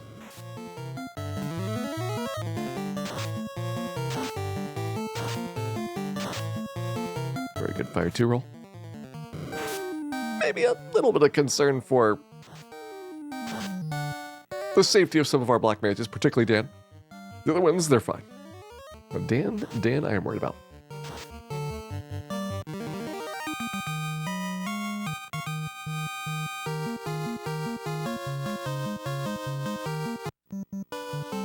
Level 11 is starting. Yeah, Lifty 3, we want you in the front.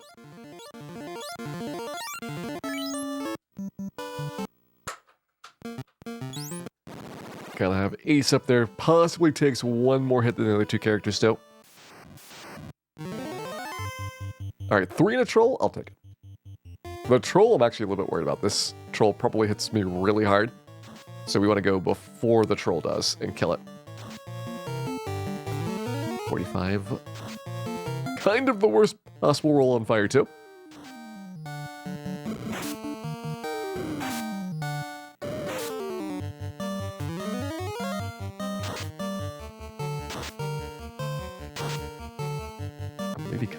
even that big of a deal. Bill's 11. We got one more person trying to get 11.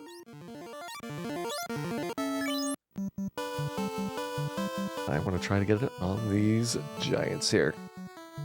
Triple giant's the safe approach. Quad giant we could definitely take with some good overall turns.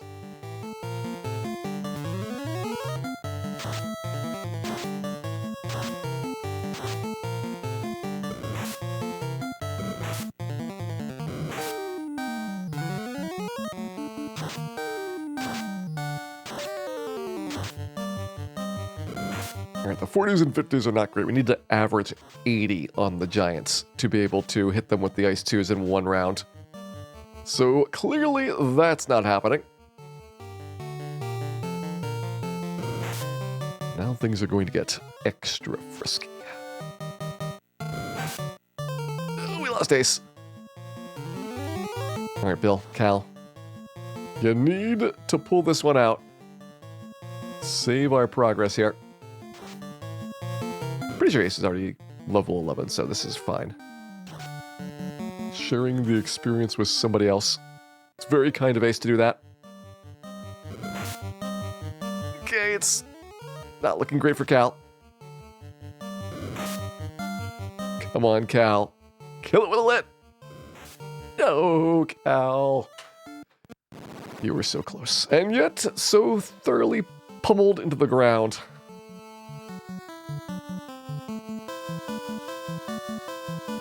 Got the zombies coming up, which ice 2 is not as good for. In fact, this might go badly. Or at least give it a try. See if we can salvage this for the trip out. Ooh, down to 20s.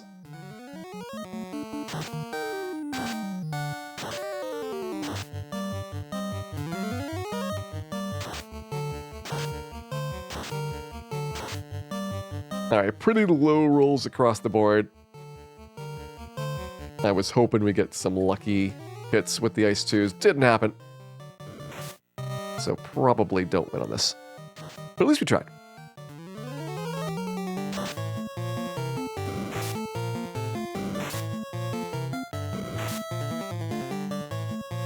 At least some of us tried. There may have been exceptions.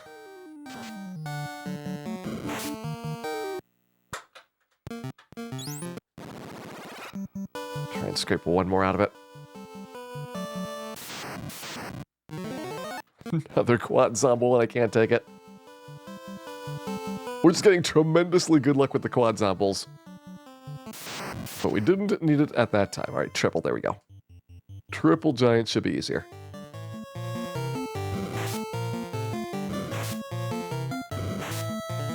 Oh, Dan is doing fine. People always complain that Dan is not doing very good, but he's doing his best, and that's what's important.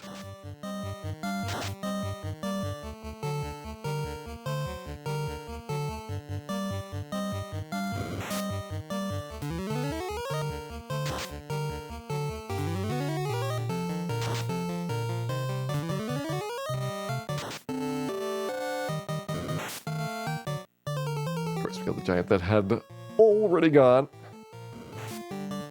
At least we got it now. We'll take the 3 giants here.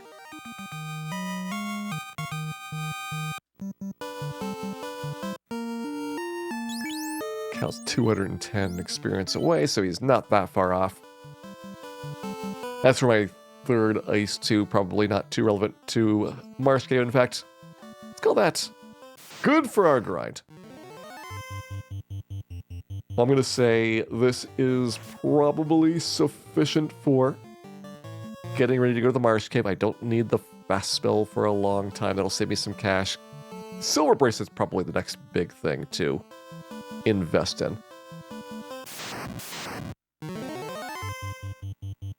At level 12, we get Fire 3 spells, which would do a tremendous amount of damage.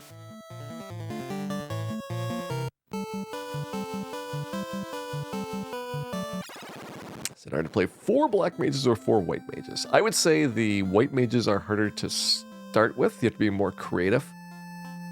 The black mages are harder to finish with. You just don't have any survivability. You have to remember that white mage, even without class change, gets a revive spell, gets a pretty big AoE heal.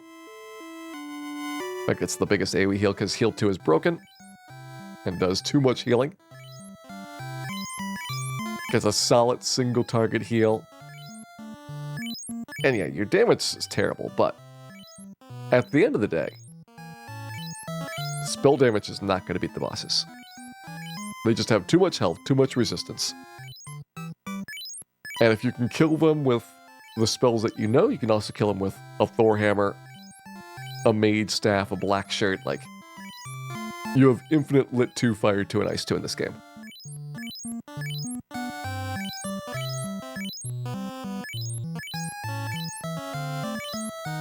And you also have plenty of time to get a whole lot of heal potions.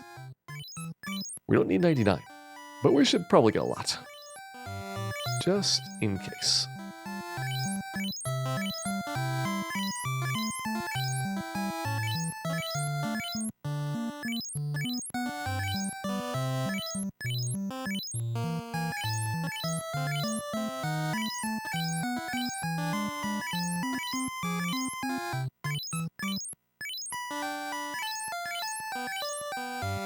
Oh, and if anybody's confused, the fact that white mages have the best heal spell without class change is a bug.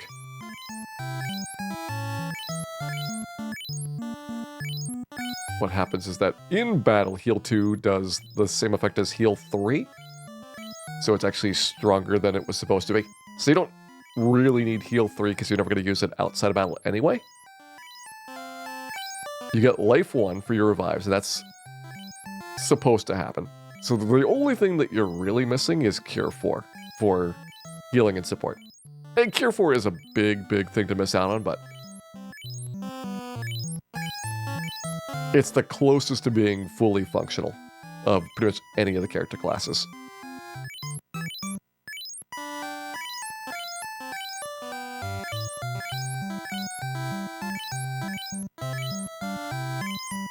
Dan is drinking the heal potions again. No wonder I keep having to buy a 99 pack every time I go to the store.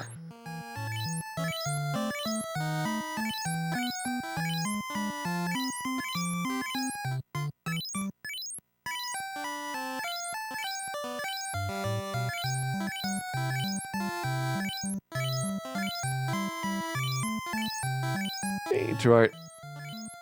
We are doing the heal potion waltz. Getting ready for the marsh cave. I think we'll do Marsh Cave first try. I feel pretty good about this team. I think we'll probably get Astos first try as well, and then Lich will be where it gets interesting. Lich is going to be easy if we have all of our black mages alive, and also with like 200 health. So there's gonna be a point where you can do it. And the big question is going to be, do we want to grind until we get to that point? Or do we try to do it faster? 10 intense. Let's get more intense than that.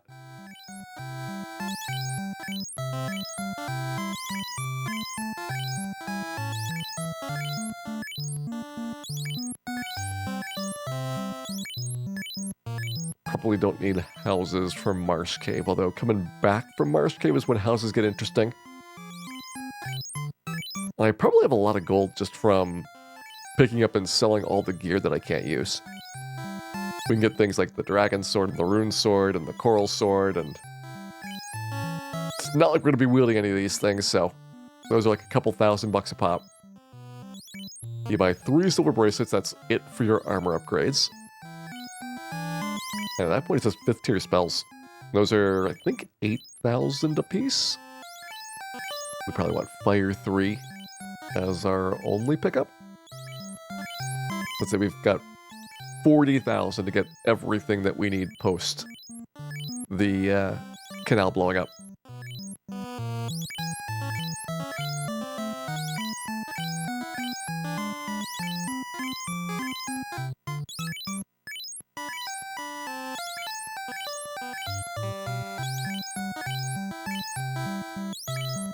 Will 3 Fire 3s destroy Lich in 1 round? Probably not, but it should get him most of the way there. If you get all 3 Fire 3s off, you're in decently good shape. If somebody gets killed before they get their Fire 3, it's going to be a lot dicier.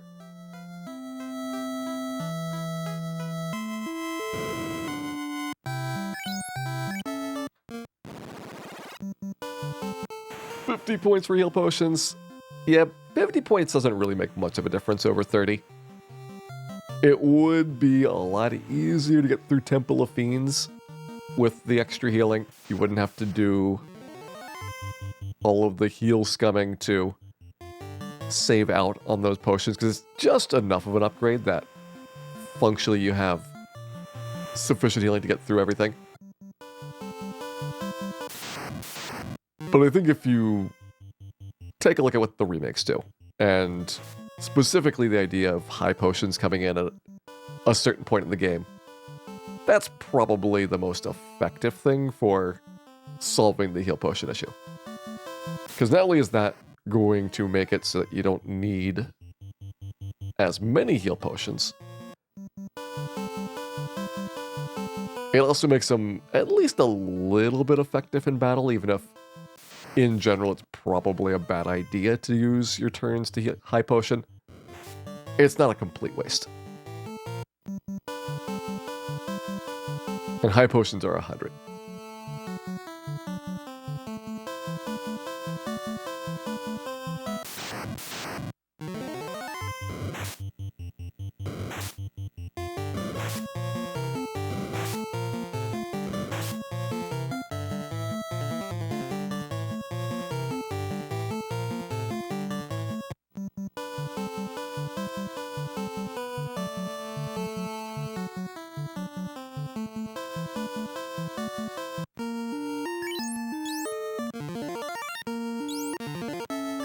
Alright, question time.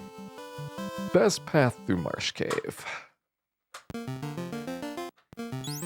got 3 characters, so I could probably do a relatively standard route going past the Bone Zone. The Bone Zone is less good with like a single character, because if you get paralyzed, it's basically over at that point. And while the Bone Zone does hit pretty hard, especially the R-Bone, it's less bad than things like scorpions or mucks or other big damage monsters. So yeah, probably my best choice. Is it one more? Yeah, I think it's one more.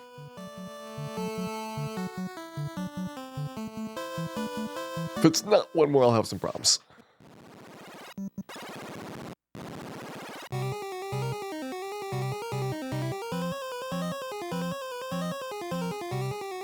If it's Marsh Cave we're after. I guess I can make some good use out of the house, so it's worth picking that room up. Normally you're really there for the iron armor and speedruns for the fighter, and then the house is a nice bonus because it can make it easier to take on Astos in one trip. But we should be doing Astos, hopefully, regardless of the house. Unless Bill has an accident. A tragic, tragic accident.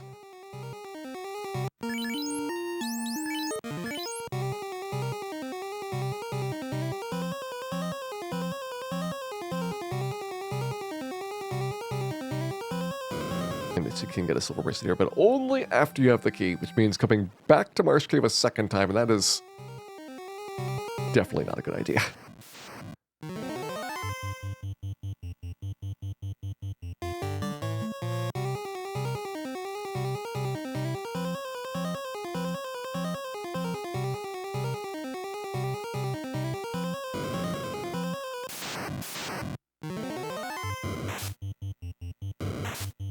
Taste of our poisonous party mix here. Going Muckless. A bold yet slightly safe choice. Yeah, so sell that for $400. The house we will definitely use at some point in this game. That saves me $3,000 for that pickup. If I grab the copper bracelet, I could sell that for $500. I don't think we need $500 that badly. I would rather not take any extra encounters here if we could avoid those.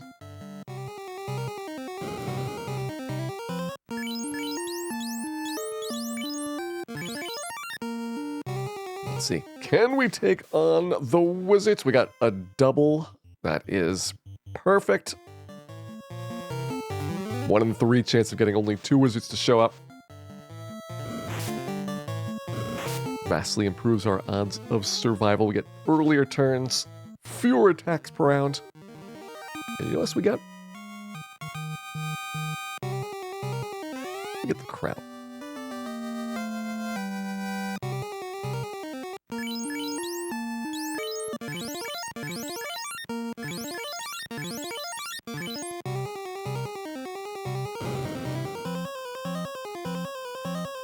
Do Agmas eat breakfast? Agmas mainly consume household appliances and shopping carts.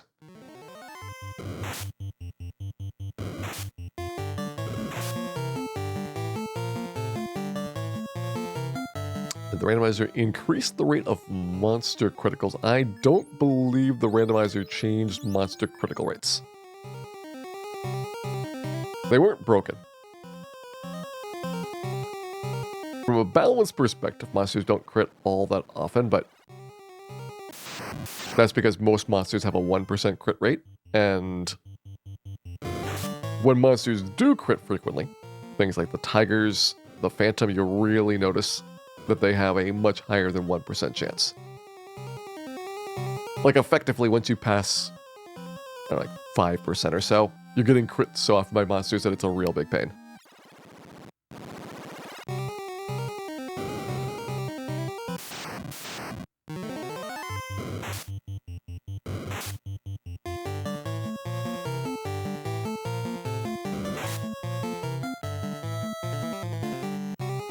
Out of the dark. If only we had the lamp spell. It would have made black mages far too powerful, though. I can understand why they didn't include it.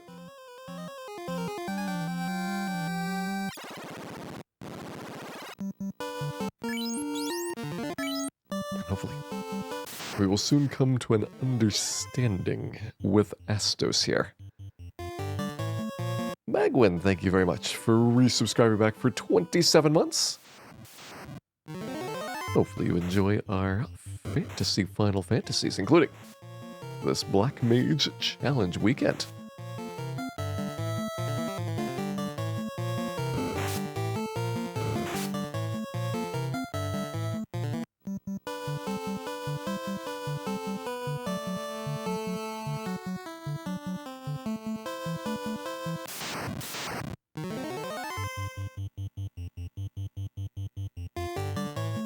It's all ogre for you now.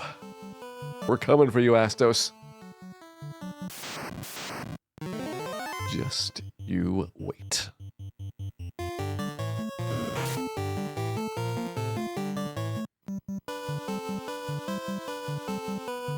But there's a chance that we might not get rubbed. Not a very good chance, but a chance nonetheless. And even with 2 characters, we've got enough spell output that I think we can pretty easily mow this guy down. At which point the crystal will be ours. Quad Ice 2, let's go.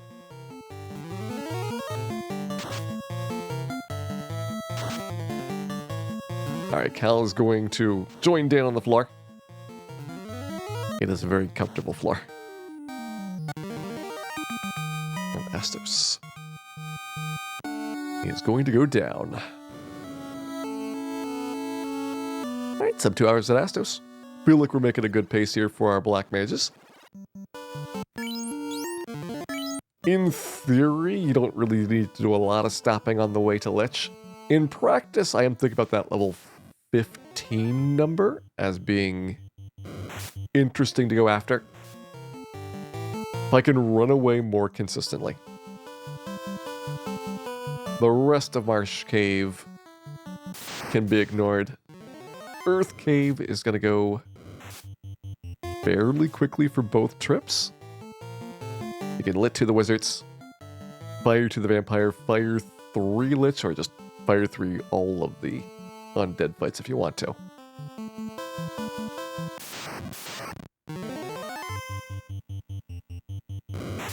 And I assure you, we really, really do want to.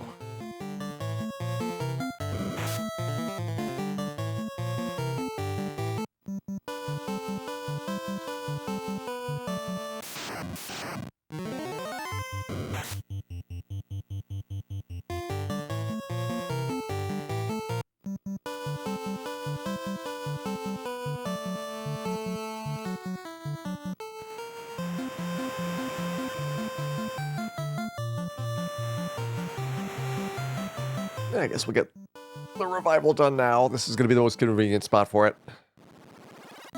Otherwise, I'm bouncing back and forth 2 more times without having all 3 of my characters alive.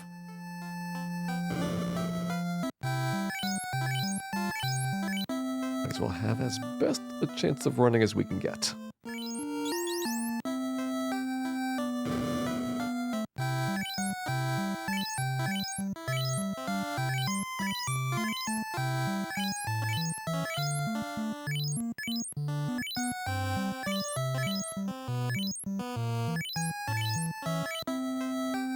Alright, so I got 6 heal potions here. Let me steal 2 heal potions from an older one. To be fair, she does deserve it. And to you, Haka, thank you very much for resubscribing back for 28 months. I hope that you've been having a lovely day here so far. And welcome in.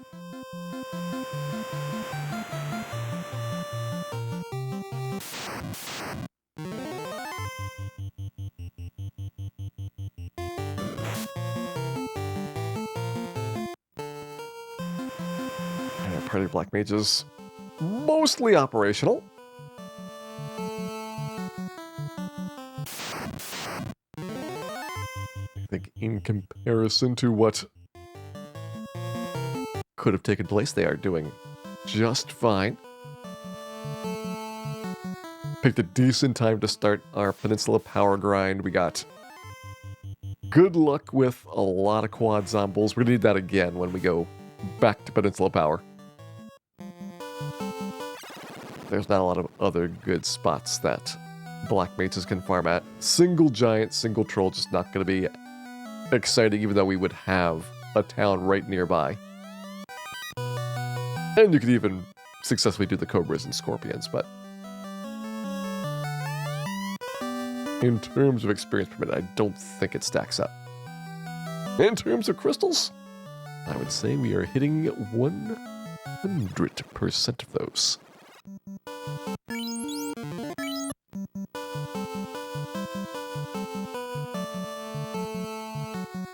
Now time to go do some herb.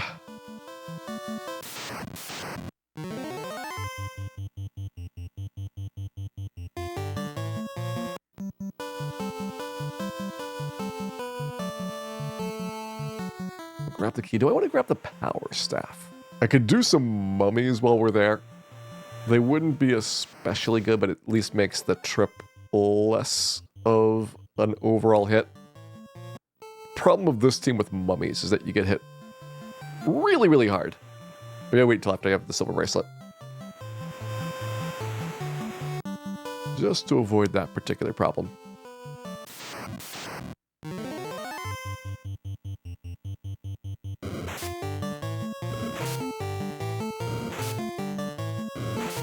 It's still worth going up there because you have, with the power staff, like 10,000 gold, including a couple of mummy fights.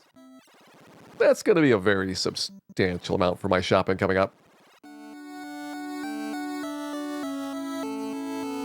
Gotta fight ghosts.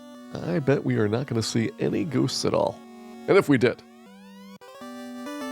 Fire 3s would definitely get the job done.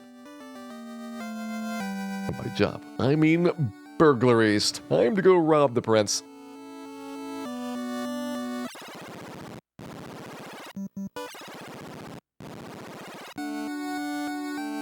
He was totally asking for it.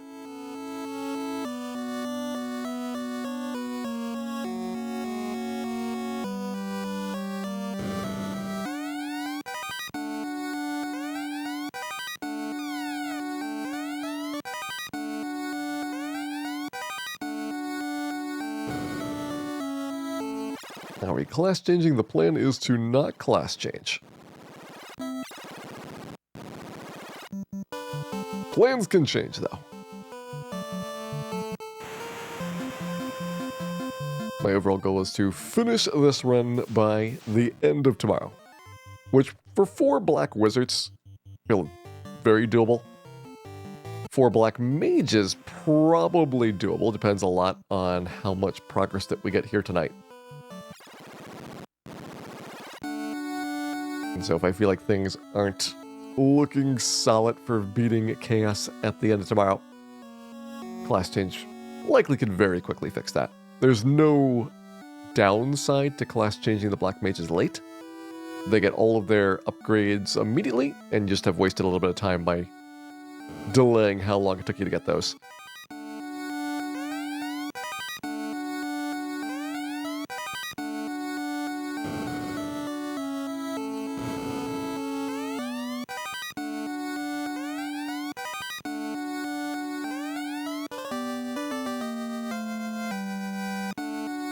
There's the TNT. And 3 black mages is definitely intentional. You have only 3 ribbons at the end of the game. And when you get Dan ice and time resistance, it's pretty dodgy to expect that he's going to survive things very long.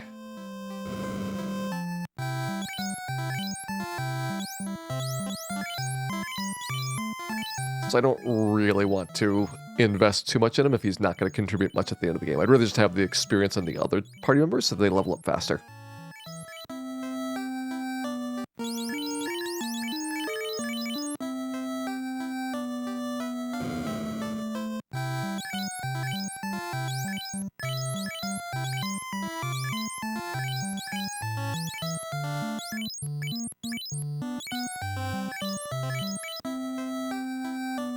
Also is a nice bonus. More carrying capacity. Actually, they've got spells on everybody. Those are looking good. I mean, your key limitations for outfitting characters in this game, only 3 ribbons, only 2 pro capes. Those are going to be the big factors that you have to kind of manage to deal with somehow. Going down to 2 characters doesn't feel like it's really going to help me. The experience would be a whole lot better. But you also have a lot more risk with 2 characters because you lose half of your party the first time somebody gets hit. And that's a pretty tough thing to overcome. At least with the 3 character party, I feel like you can still escape from some of the tough situations if you lose one person. And you're not immediately host.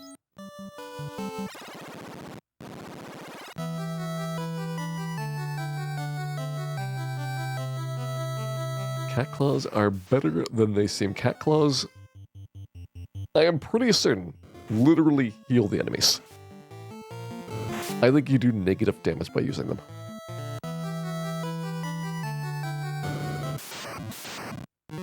It's possibly worse than your bare hands.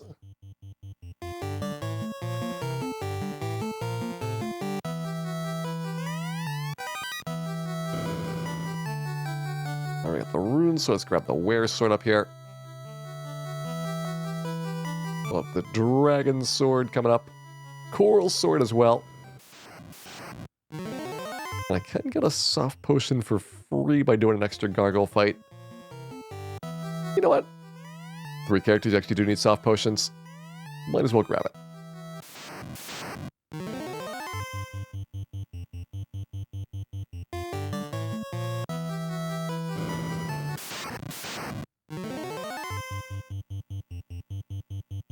nice that we can handle Astos. Black mages have an easy time versus Astos. But any kind of mage is going to be very, very good versus Astos. Melee characters. Astos is kind of the intentional first big roadblock fight. Because for most of the beginning of the game, melee is much better than spells. Spells you just have a very small quantity of. You're probably not going to have these nice AoE spells for a long time. But your sword just keeps on swinging, and the damage gets very good. Fighter with a silver sword early on doing 2 attacks per round. Extremely quickly is going to be able to one-shot basically all of the enemies that you're going to be encountering in the game. And then you get to Astos. And then your fighter is doing like 2 damage. And you've got instant death for the first time. It's a big, big change.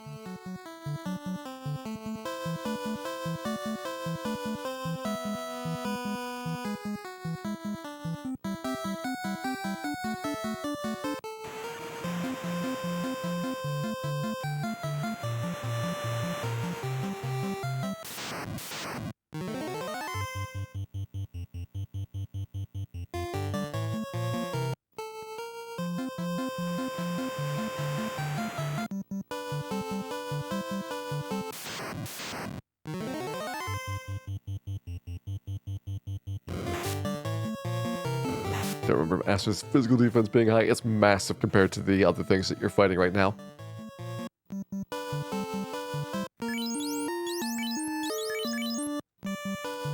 That's why for like a lot of the melee character challenges, you're spending so long leveling up to Astos. Because you can just reset to dodge the rub.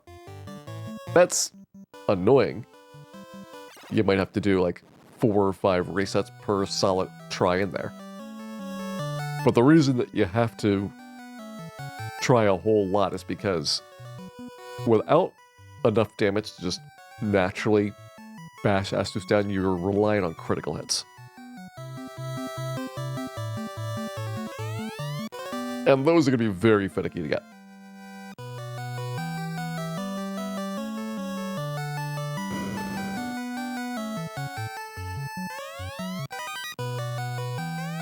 When I set the dwarf on fire, I'm saving my fire for the town of Melmont, where it belongs.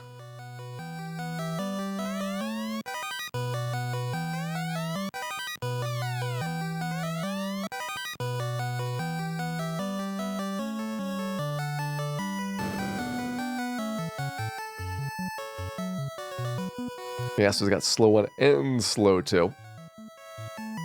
It's also got dark, which is a free round in this version, but in the remakes actually does hurt your chances quite a lot. Once Astos has you darked, your hit rate just plummets, and I think that does affect your overall damage output, even with the fact that you're mostly looking for critical hits anyway.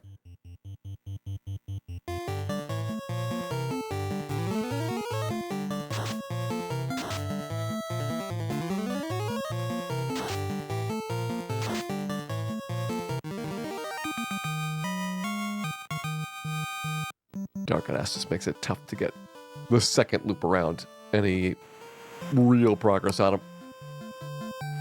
Alright, so we've done everything except for the power staff. So I'm gonna get the silver bracelets first before grabbing that. In fact, we can sell off a initial load of those pickups there. See how much cash we're looking at. I need 40,000 in total for all of my shopping, which is probably more than I'm gonna have here. The question is, how much more do I need to go?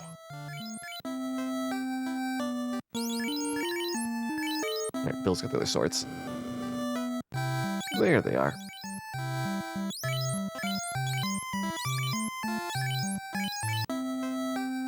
sword's gone. The wear sword's gone. We get 1,500 bucks back from the copper bracelets.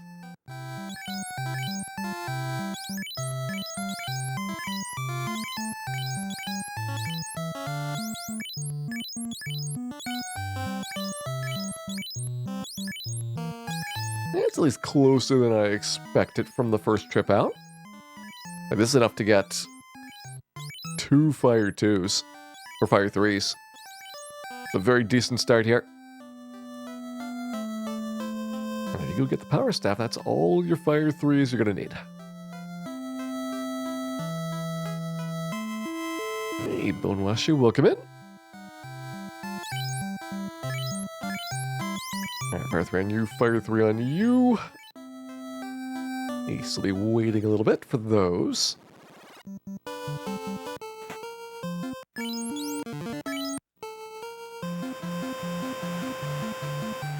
And we will be going to the Northwest Castle momentarily.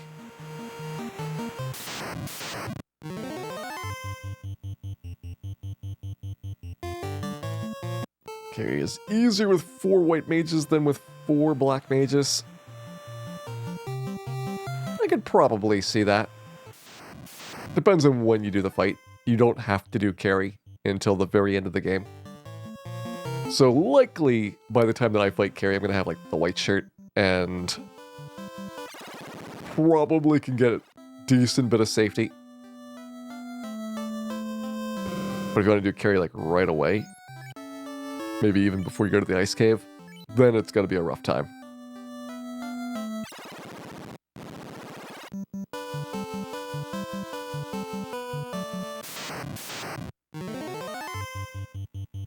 Oh, glad you've been having fun, Bone Washer. Does a fire work? Yes.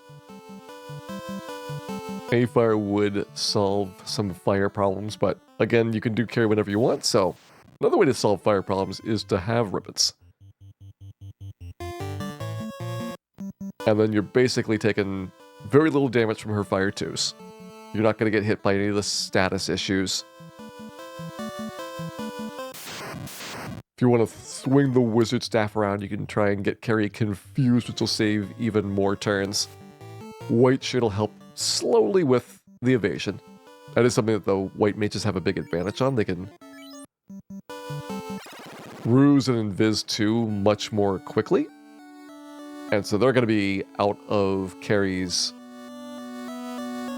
damage options way faster than the black mages. But eventually, like, it's going to be a slow battle of attrition if you want to kill her with damage.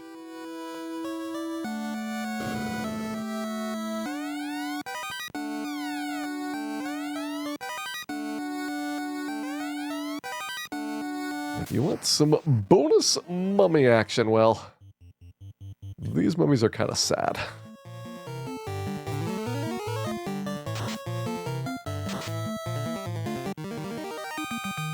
I gotta be class changing. I'm not planning to class change, Tipo. If it happens to be an issue that we're just not on a good pace to finish the game tomorrow night, then I can probably class change and get to chaos a lot faster. Like, we should be at least in the high 20s, if not in the 30s, so I'll have a couple of nuke charges at post-class change.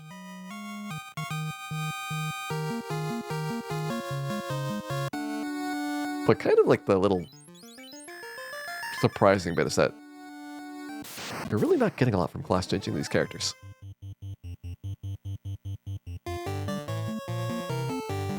Misfire 227, thank you very much for resubscribing back for 38 months.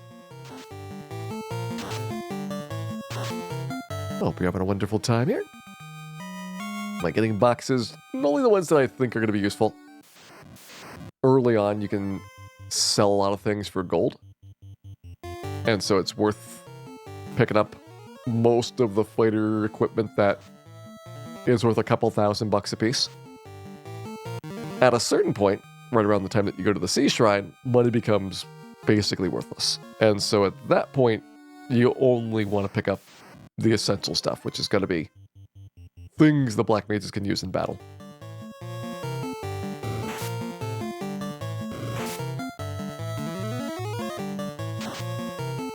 Hey, Falcon, welcome in.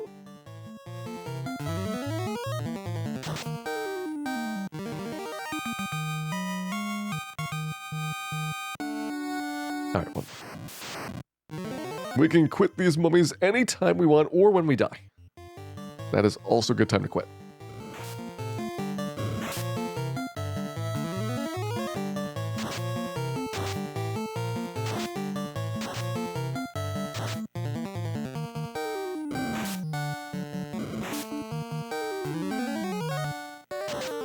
See, we're fine.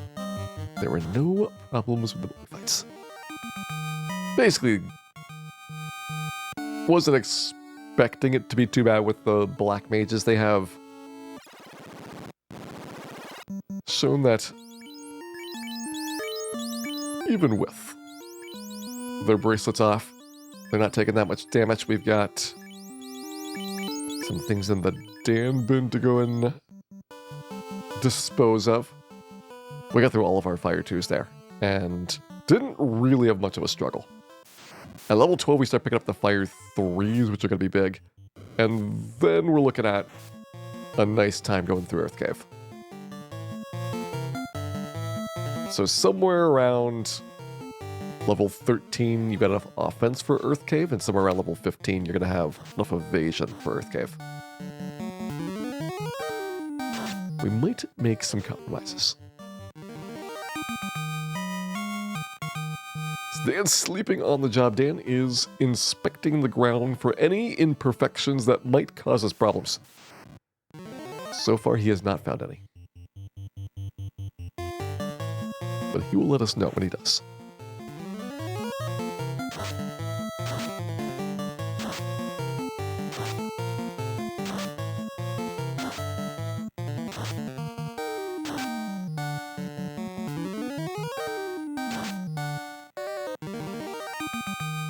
It's hard not to open the boxes until you are murdered by opening the boxes. Then you will learn not to open the boxes.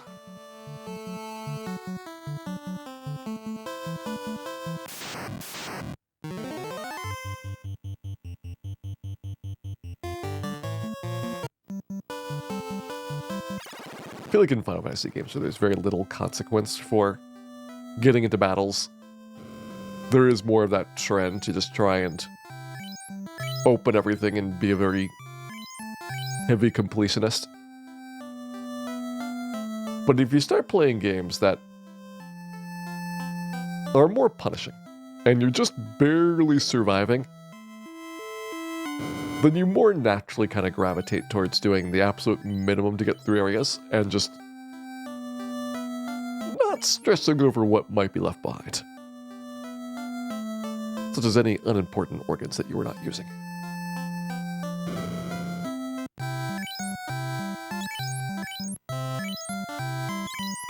Alright, a couple of soft potions will be good for those for basically the entire game. At this point, I bet we will need more pure potions. Well, eventually, at least. Earth Cave kind of continues the theme of poisonous monsters over from Marsh Cave, and then you get a little bit of a break for a while.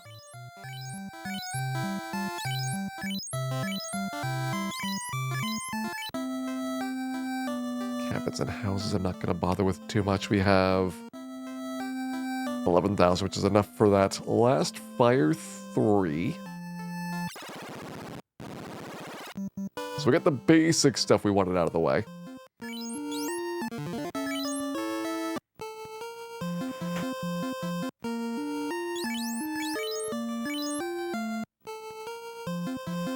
The question is, are we going for Peninsula Power for a little while? And I think the answer is yes. You're getting at most like a half level to the vampire and back. So realistically, that's not going to contribute much to my overall progress. So I might as well get 15, then do Vampire and Lich back to back.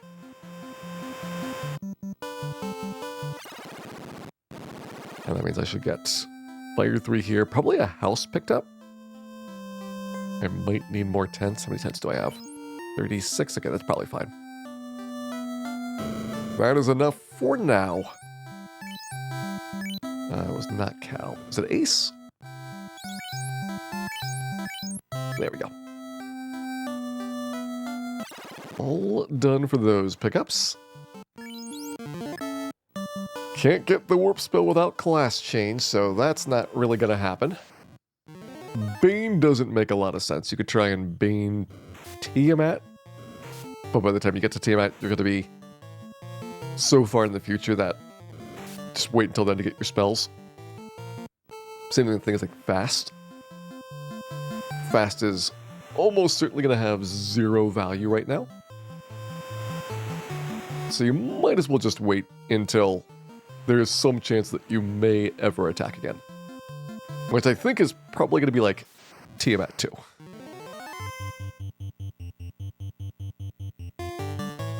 I can potentially see this team picking up the Masmune.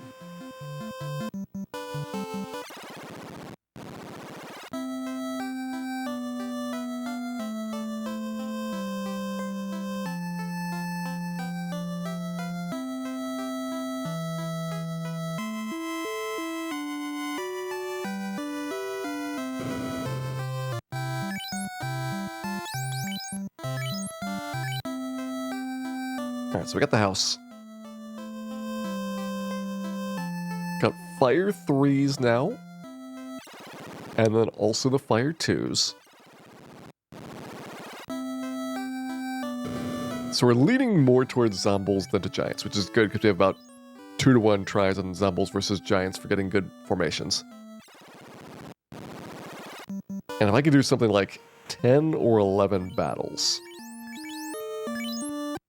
That's all level 12, probably all level 13. So we might be as high as 14 coming out of that. That may be getting pretty close. Because again, we've got about a half level on the Vampire. And I'd like to be 15 for the trip down to Lich.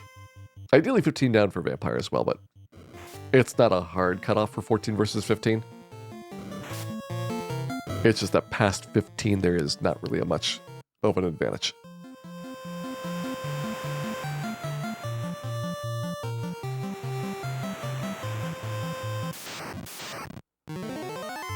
Fire 3 versus Frost. It's unlikely to be worth it to even try the Frosties. I guess I can go into the Frosty fight, see if we get a instant kill before we get attacked, and then reset if not.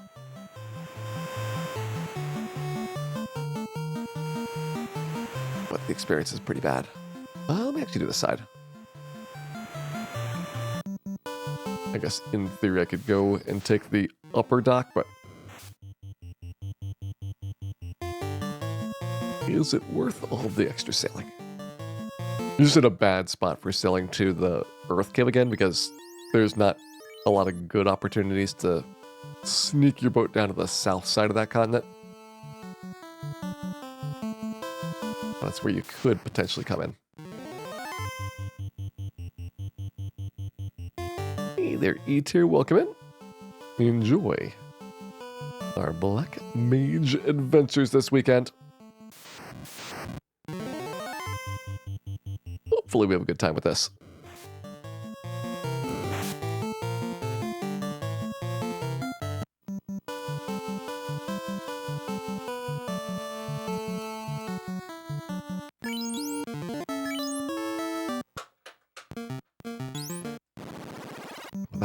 Let the power begin. We want quad zombies. Nope. We want quad giants. Feel a lot more confident about taking on quad giants now. Maybe not with an ambush. Back to quad zombies.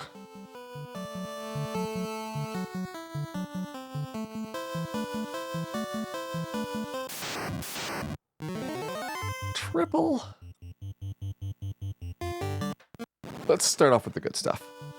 Here's the Fur Wolf fight, which I don't think is even worth it. I want to see what it's like, though. Just for informational purposes, only 4 anyway. Not gonna bother with those. Giant after this. You don't get another Zomble fight for a while, so you have to do resets.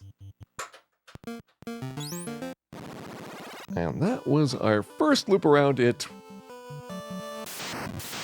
Could have been better. Alright, second loop. You do not have a Fire 3 yet. We can use 1 Fire 3, and then let's you do Fire 2s initially.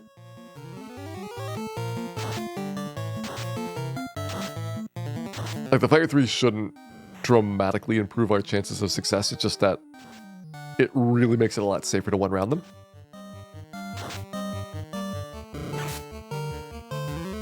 But here, regular Fire 2 would have been good enough.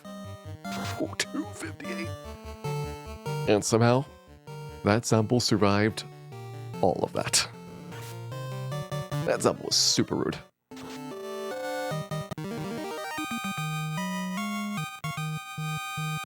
Alright, 1 good fight down.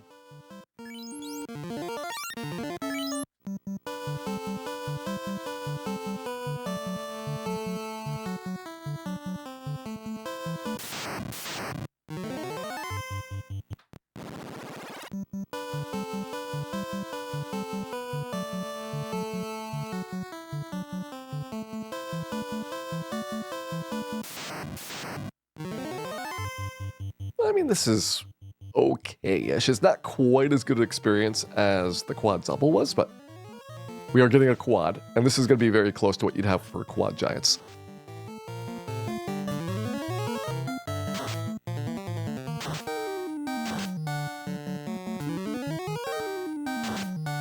Also, a really good turn order. I'll take it.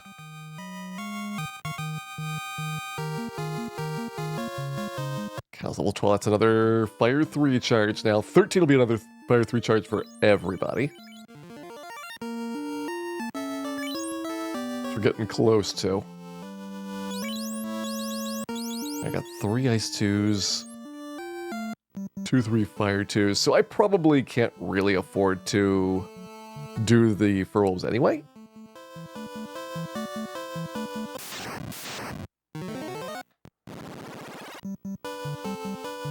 Because I'll have enough Fire 2s actually deployed on the Zombles to make those be the most effective way of going. Ugh.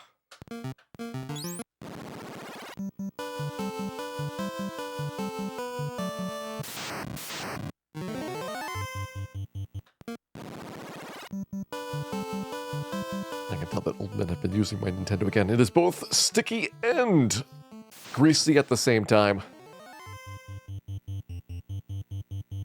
But these are the things you have to struggle with.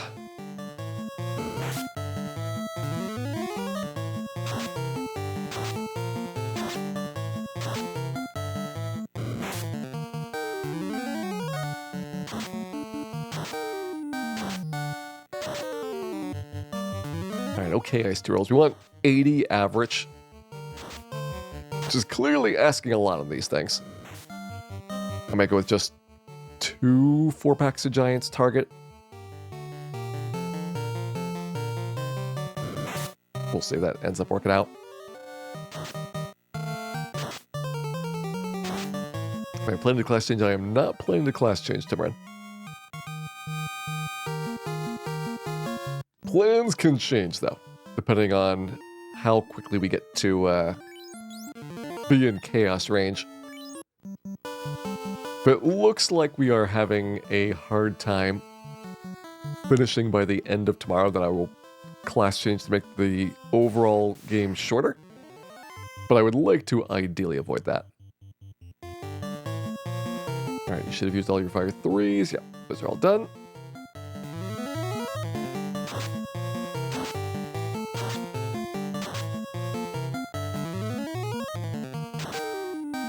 Really, class change doesn't give you much with the Black Mages. You get Warp, and by the time that you're at Temple of Fiends, Warp is kind of useless. And you get the Nuke spell, but you're not going to have a huge number of charges of it, so it doesn't really swing things as much as you might think.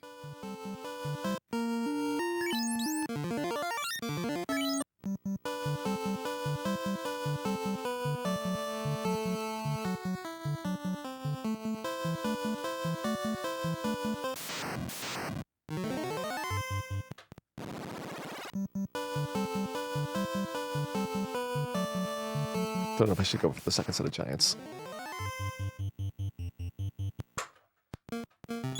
We can do better than that. Before we find 2 more sets of zombies, I bet I'll find 1 good set of giants. And then we'll be basically even at that point.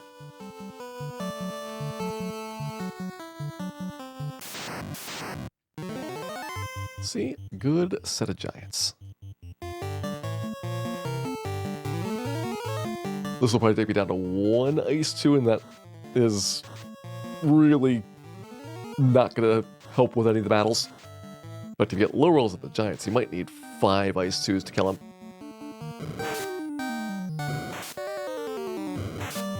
Cal might need some heal potions. He's having a bad time right now.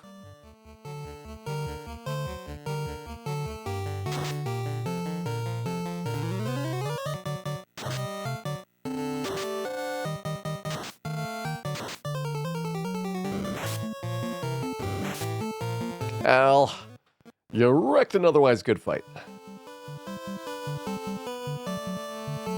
That could have been a contender.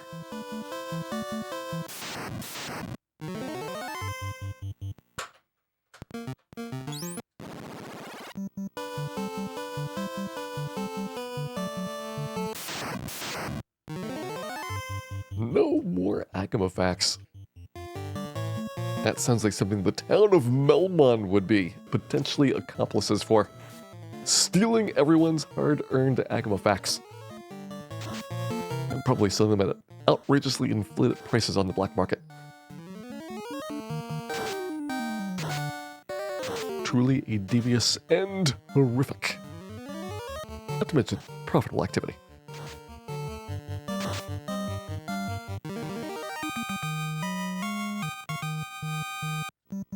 Alright, good one there. Do have 2 more ice 2s left. So we do want to take the giant fight.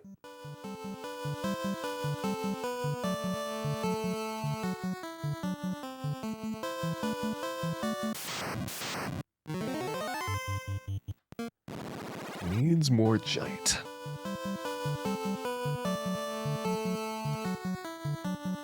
Now I'm kind of surprised we're not getting as many giants as I thought.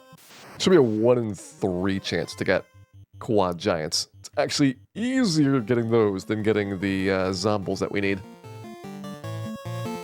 Yet somehow the zombies are the ones that are cooperating more.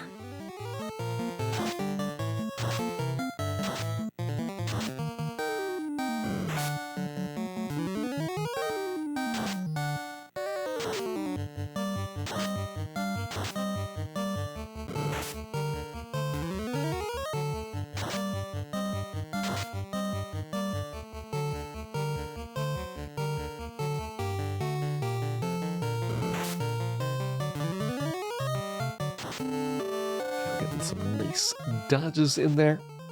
We're getting our first round of Peninsula done. Level 13 on Cal. Picked up. Is that 13 on everyone? Yes. So we have 2 fire 3s on everyone in the party.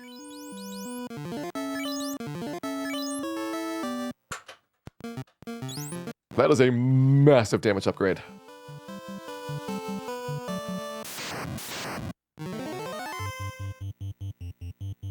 So that now we can get through.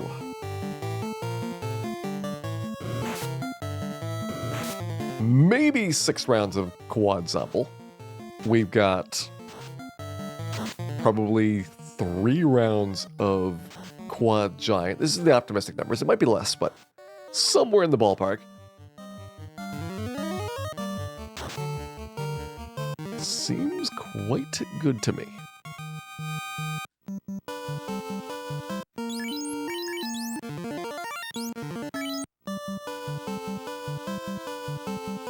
The Zebel's trying to kidnap Dan. Honestly, I don't know how we would notice the difference.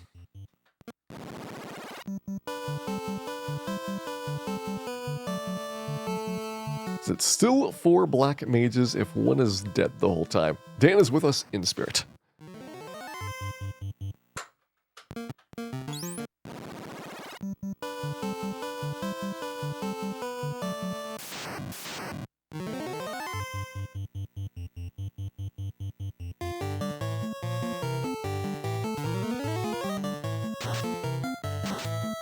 Dan is in fact a spooky ghost.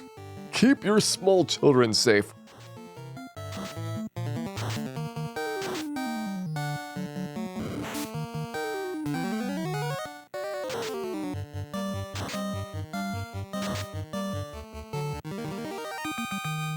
Will Dan be inspecting the floor the entire time? I mean, that depends on what the floor has done. And right now, only the floor knows the truth. We'll make it talk. Or else.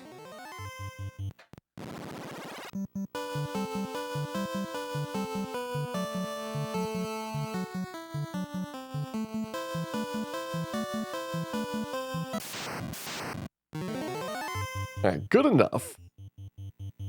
I think what we'll do is 5 firefights. So one has fire 3, fire 2, fire 2. And we'll do that 4 times. And then we're out of fire 3s and fire 2s on one person at that point. So then you've got double fire 3 to finish it. And I think the math checks out on this.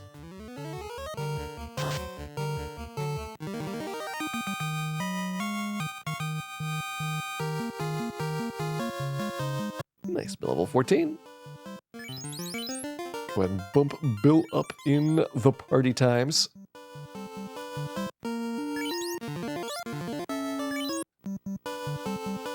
Let's see if we can finally nail a quad giant. Really, what is so hard about these?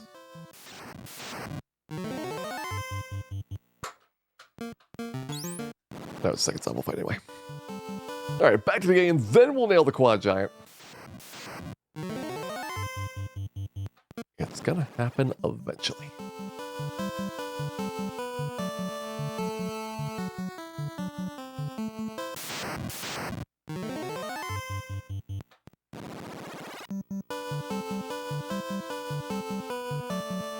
It's a 1 in 3 chance.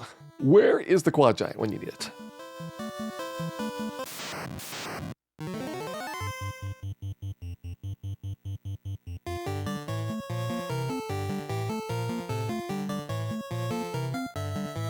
Wait, what are the numbers here? Okay, you're fire 3. It's like, this is not adding up. That's like, okay. It's okay, everything's okay. We got the right number of fire 3s. That's what's important.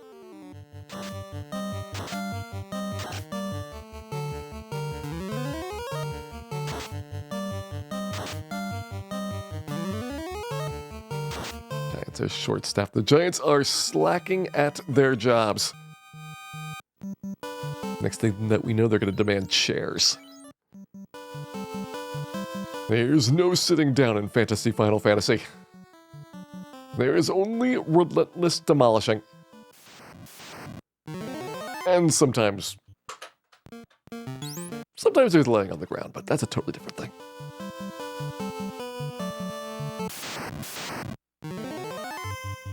All right, another quad. Fire 3 times 1. Fire 2's out here. This might be the one where we do double fire 3. And then we've got a triple fire 2 for the last one. Okay. I may have been slightly off on my math, but this should also work.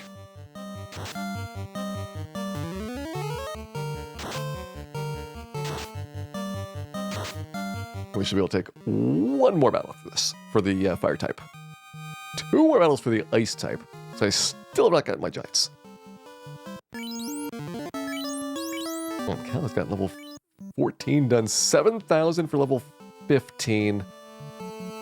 I can get like 3k of that before getting kicked out of this. We finally got a giant battle. Hey, Wyman Guy, welcome in. Looney Jin, hope you're having a good day here. Magic Jade 47, enjoy the Agamas, of course.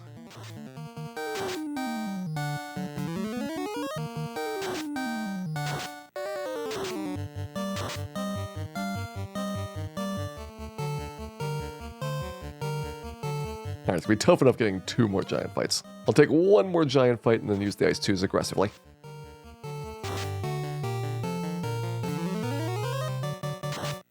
keeps this team out of trouble.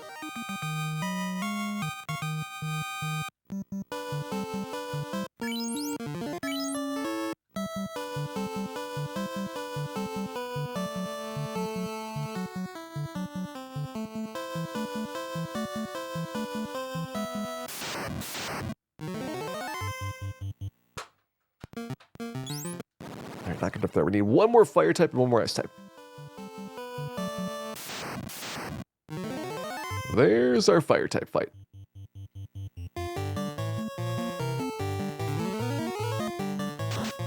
And I can even fire 2 next round if we have anybody that does not go down.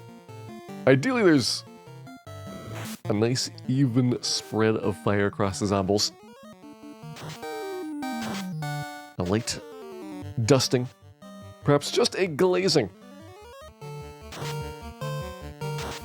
And a sufficient amount to ensure that the town of Melmont burns to the ground. Good fight.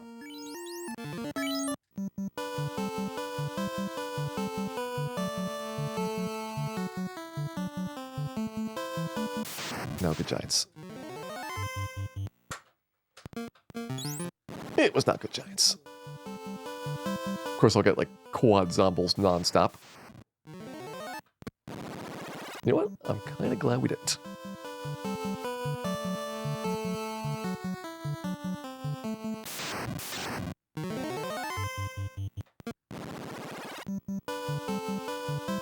Noticing spell damage patterns. There's only 256 possible patterns. So you can see some trends, but you're unlikely to spot anything from a very small number of samples. I'll just take this one. Zombie Troll may not be as good as the giant fight, but if we can win, then that's what's important. Hey, Rexia, welcome in. Hope you're having a good weekend here. Trolls at least take a lot of damage from Ice 2s, making those reasonably more effective than they would be otherwise. And you are completely out of spells, so fire 1. You've got an Ice 2 left, and you've got a fire 1.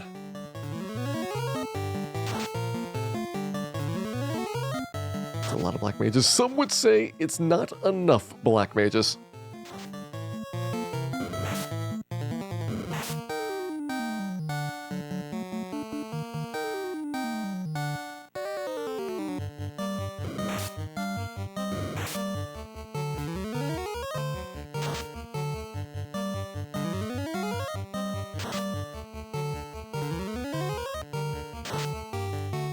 Is enough for our Peninsula of Power trip. Starting 15 on Ace. I need one person to be 15, really. Ideally 2 people. So we'll see when Bill gets there. But this is probably good enough for our Earth Cave expedition.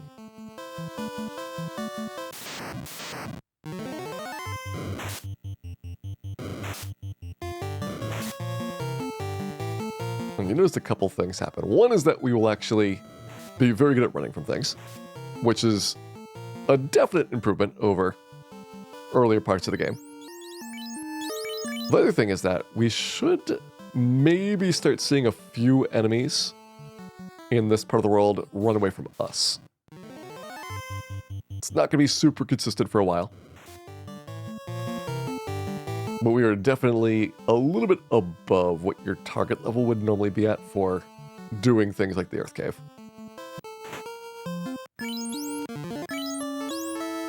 Got 99 heals, 13 tents. I mean, that should be fine.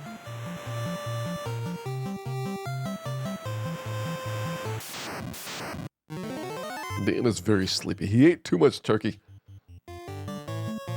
Now he is paying the price.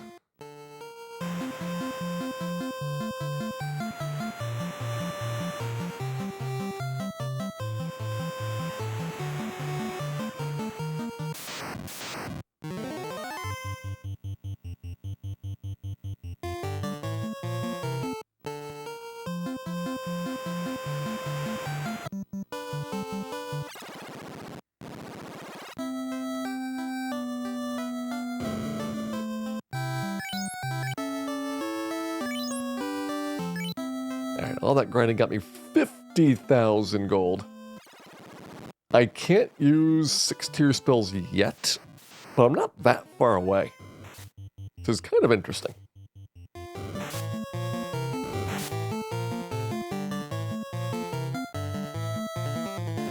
So that would mean that we would have access to Lit 3, making the Ice Cave a lot better. With Lit 3, you can much more frequently one-shot the wizards, so you don't have to wait for 2 people to get their turns in. Should have had the roasted Agamas.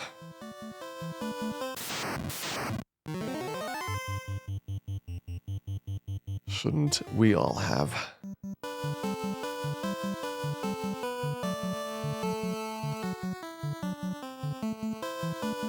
Alright, Earth Cave, let's do starting from the beginning of the encounter cycle. This is a pretty reasonable set of encounters for the first trip in. It's not as good for the second trip, but if you can run away from things, it's not too bad to, on the second trip, use a tactic where you just delay a little bit before going down to the 4th floor.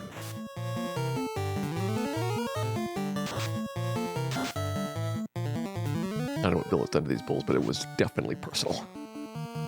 There is some hard feelings. That was 6 hits in a row.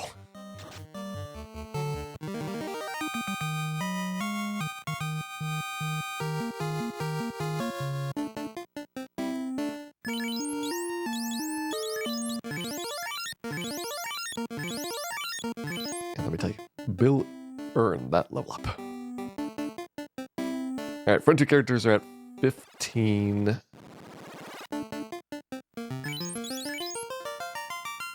Front 2 characters are at 15. Bats are at hug level maximum. I don't necessarily need these ogre fights, but it's mostly free experience. You can get a variety of Groger and similar type of battles. Saving my fire spells for the undead, including the vampire fight, but also things like the mummies and the images.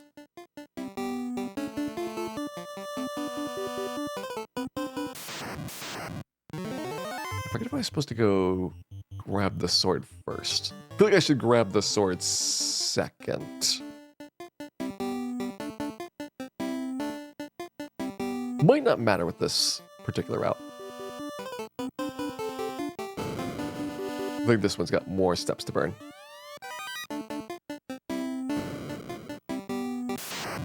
You don't need the coral sword, it's just a couple $1,000 to sell, and you're trying to line up your entry point into the next floor when you're not going to have a whole bunch of cockatrices showing up. So there are some bad times to go downstairs.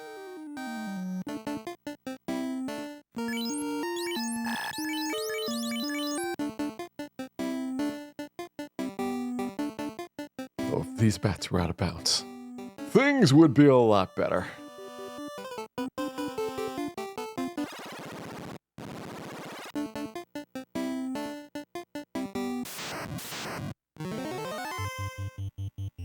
Alright, this one's probably not worth it.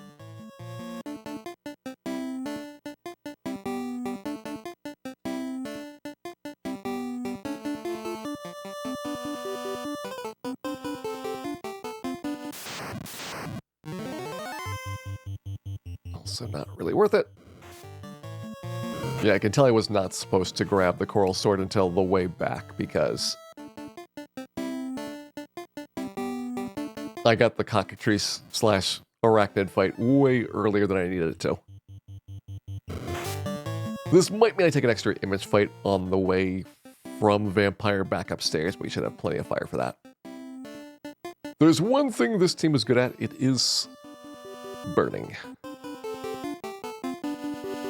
Also taking catastrophic amounts of damage. They're pretty good at that too.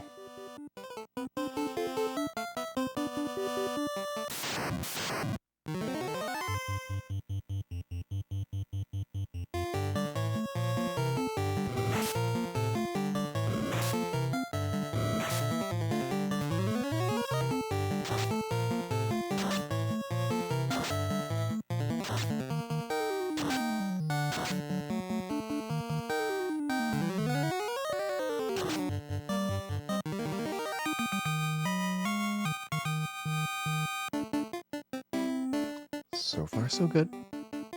But then there is the vampire. And this is where things can get a little bit gnarly. Vampire could probably one-hit these black mages.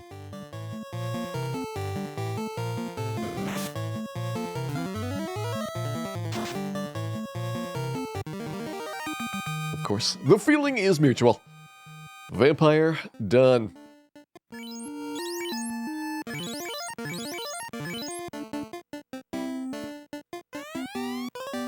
the ruby has been obtained. That's my estimate. I hope to beat this by the end of tomorrow night, Skister.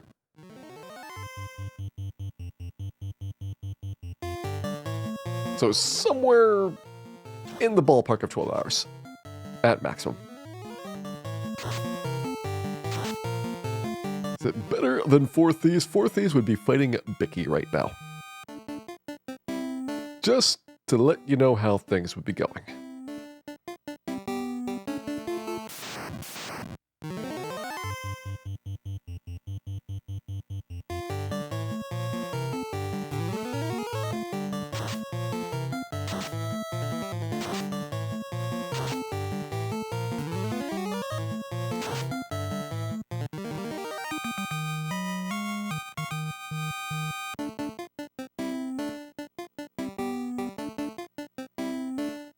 We're gonna have to beat the bats.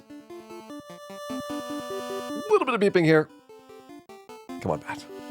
Come on, bat.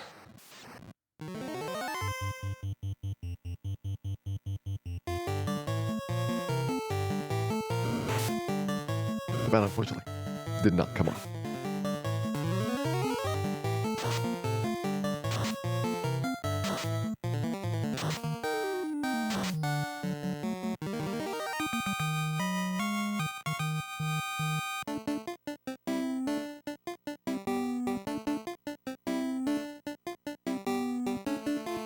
Sliding around. We're gonna get our coral sword, so we are taking fewer steps once we get off of this floor. We're gonna see if we get one extra encounter, which is probably an image fight right before the staircase if it happens.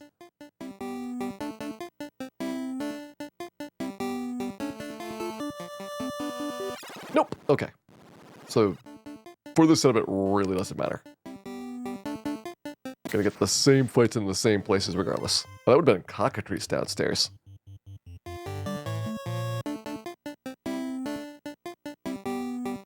It's still fine. As long as you don't mess up and take a bunch of extra steps. It looks like there is really zero concern either way on it. Making it nice and relaxing.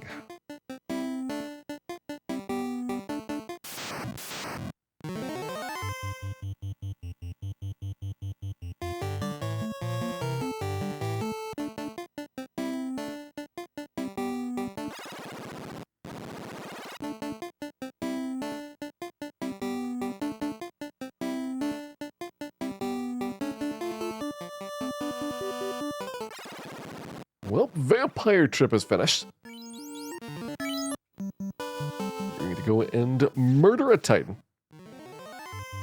And when we get back, then there will be a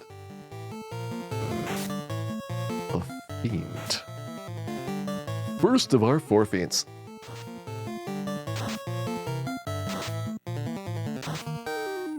This is a normal playthrough. Anytime that you have Dan, you know that things are going to be a little bit abnormal.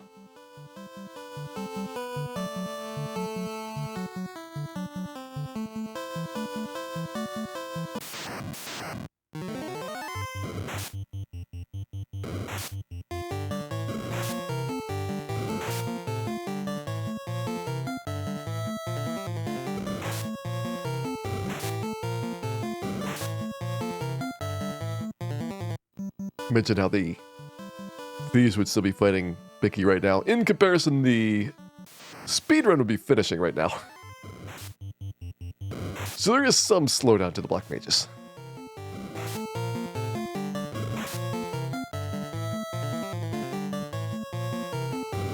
But I think realistically, up through Lich, you're having a bunch of extra work to do the grinding to survive things. Then you're going to have kind of a turbocharged section, where if you want to pound through all the way up to Tiamat, you're probably going to be fine for a long time.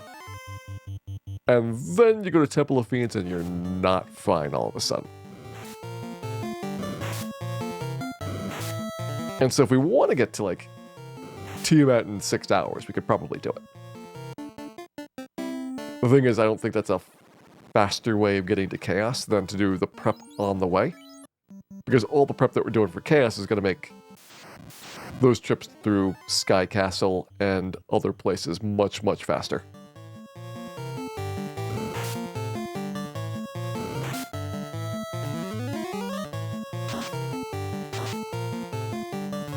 As the optimal mix of black mages and thieves, I would say you would put the black mages on the party and the thieves in the garbage can. That's how I would mix them up.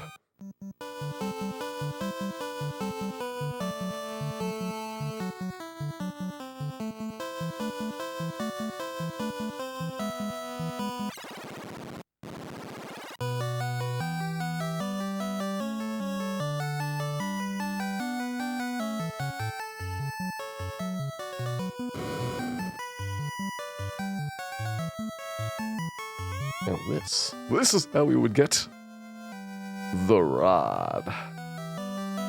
Oh, that's a nice rod.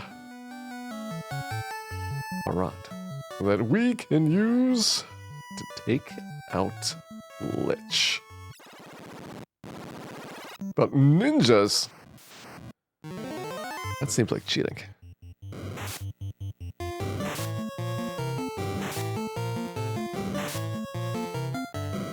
The problem with ninjas is that you have basically a useless character for most of the game. And then once you get melee on them, they are kind of like a fighter that's 15 levels lower. So they're not good. But you might be able to use them to take out the enemies without having to spend as much time grinding. And it's not survival, it's the offense that's the big difference. The thing is, you still need to get the ninjas to do damage. So basically you're relying on critical hits. Hopefully you've got a weapon that's got a reasonably good critical hit rate. You slap a fast on and then see what happens.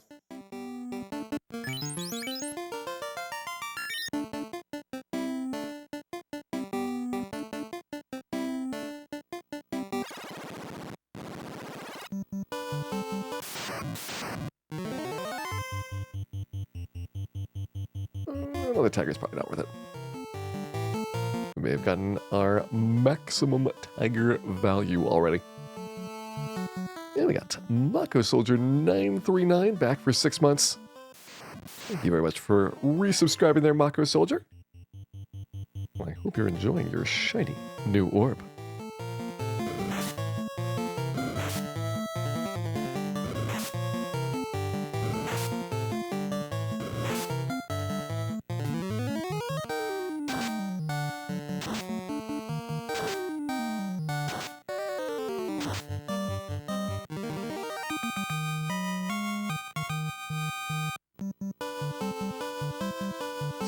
Speaking of orbs, orb number 1 is going to be off a Lich here. So I'm going to take the same setup we had before. Going in, it's going to be identical. But we're going to have to delay a bunch on the 3rd and 4th floors to get past all of the bad fights there. Or I could try to roll the dice with Spectergeist and Cockatrice fights. I do have soft potions. I've got enough Fire 2s that we shouldn't really worry about running out on Lich. It might be worth it to just go for it. It's a bit unusual, so I don't really know how it's going to be like for the encounters if I do that.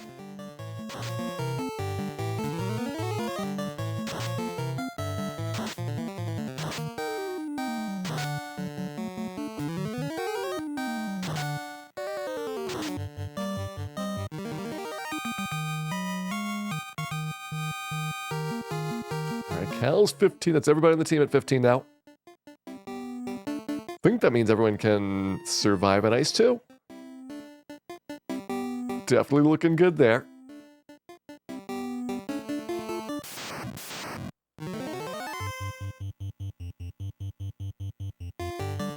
Does Dan have a hangover? Dan had the brunch special at the Melmont Inn, and he hasn't been the same since.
Mitch is doing a wrist those. Images do have stun touch.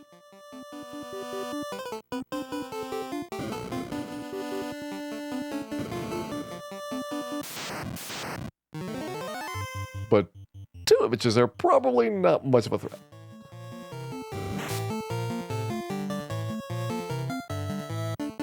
Alright, higher than the expected level here by a little bit.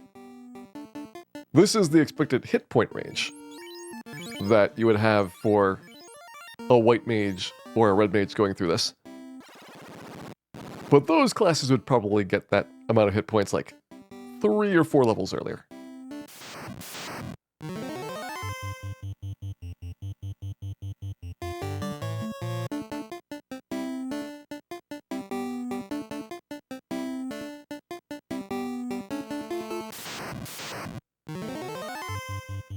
Behold the cockatrice.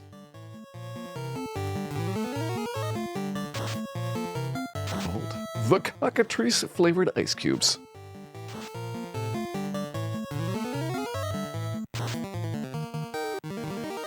They're pretty chill. We would normally never be seeing this, so we're actually going to get 2 cockatrice battles here. But I figured that since we've got the multiple characters, there's a lot more safety than we typically have for just simply running away from things. So that saves a bunch of time shuffling back and forth.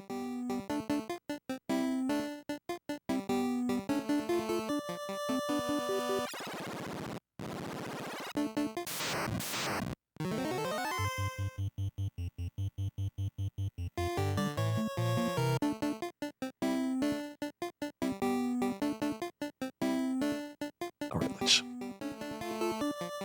You've been waiting very patiently. But now we have come to deal with you. Which I'm expecting to be very straightforward. We've got enough fire 3s to just mow him down. He shouldn't be able to kill us because we've got enough hit points to survive the Ice 2 spells. Why don't we see if that works in practice? First of the 4 fiends, let's go.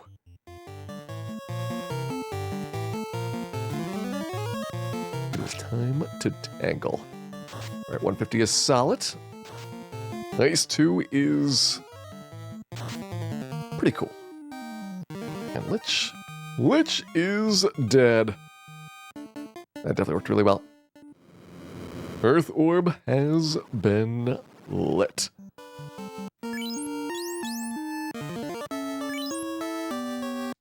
This is probably a good spot to take a break. I'll be back in a couple of minutes. Enjoy your newfound orbness. Enjoy this brief musical interlude while I get up and do some stretches. And we'll continue our Black Meat.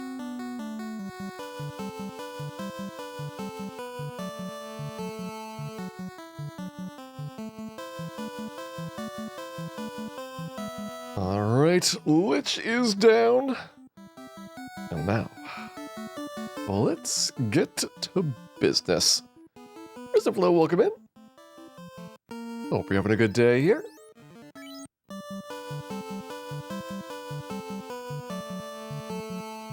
We are 1 orb into our 4 Black Mage challenge. With Lich down, I can go ahead and get the canoe from the old man.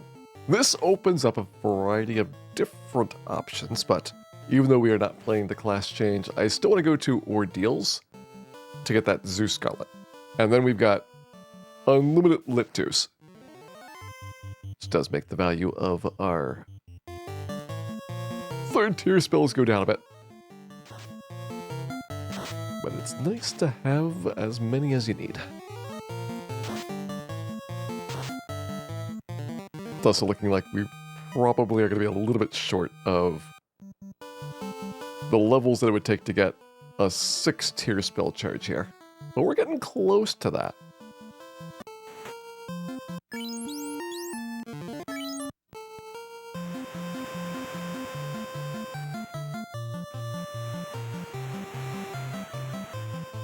Let's actually just go directly to Crescent Lake. I was thinking let's go to Elfland, but I suppose we don't need to. Got plenty of soft potions. I'm not going to get the fast spell. Really nothing left to buy there. This is why we're switching to cabins instead of tents, so we'll be able to get cabins stocked up, heal potions stocked up. It's gotta be something better than trolls to fight. If it's a big enough pack, I would do it, but solo troll is pretty uninteresting at these levels.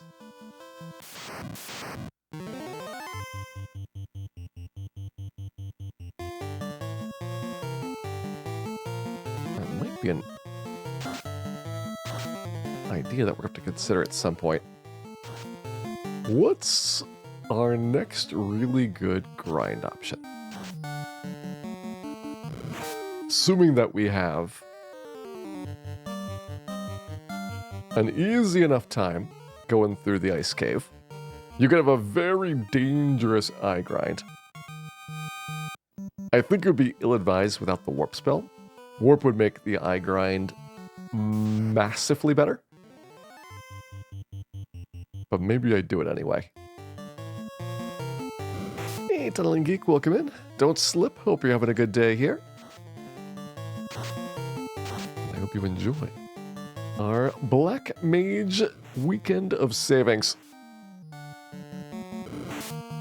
We will save many Black Mages and many Agamas.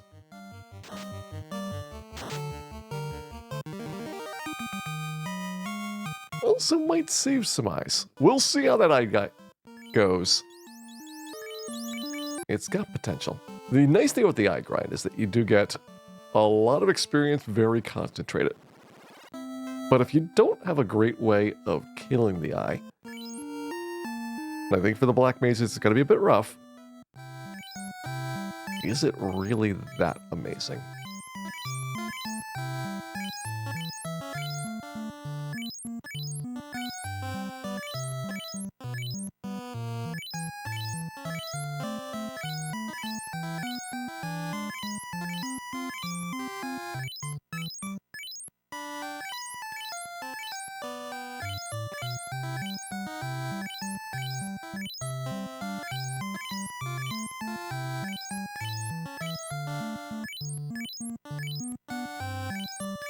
Well, if we don't class change, the Black Mages have 2 spells left to buy.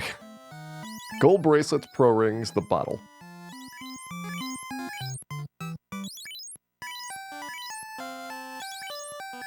So we're actually doing very good for money. The only thing that will potentially hold us back is needing to buy 99 heal potions so many times that eventually this guy might start getting a little bit peeved at us.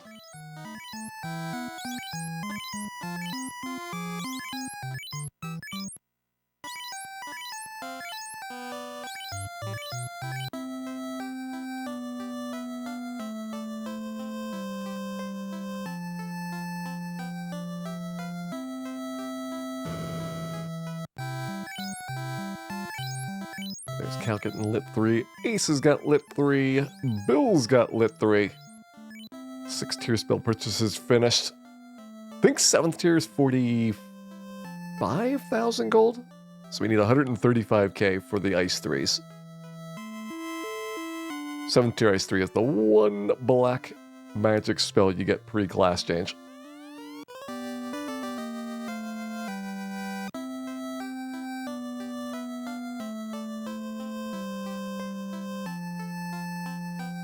And that right there is the canoe.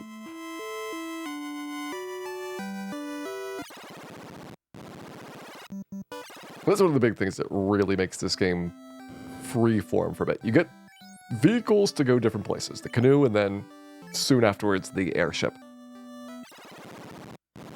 And there is not a lot of quest requirements that are going to block your potential progress in that bit of exploration.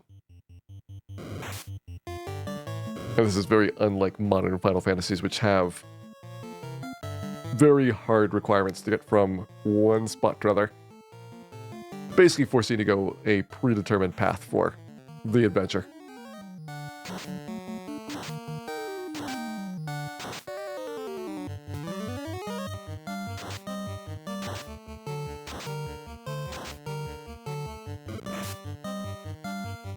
Well, Cal didn't make it. Try again.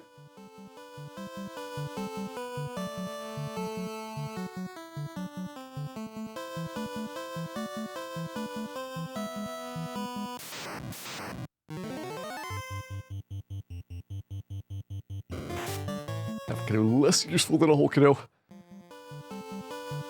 It really is true that fractional canoe ownership, not as lucrative a proposition as it may initially sound.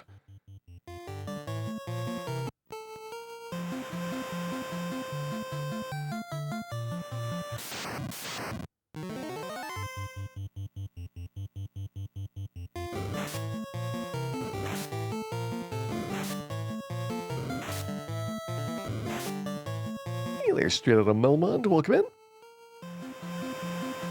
Hope you've been having a good day today.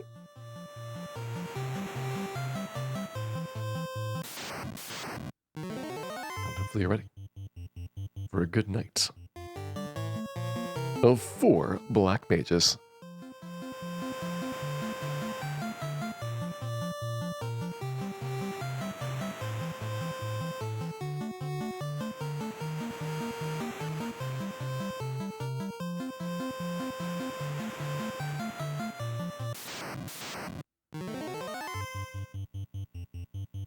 Now, Ordeals is extremely painful to get to in the game normally.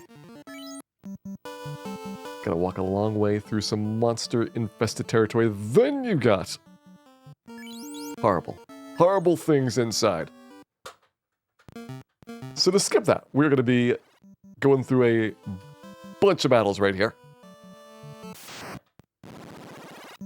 And that will allow us to avoid some of the worst of it. At the end of the day, you're probably still going to have some zombies. You might face some Medusas if you want to be a little bit frisky. Like, I think we need to get the heal staff probably for this team. Heal helmets would be good as well. All right, Ruler 2112. And pleasant dreams.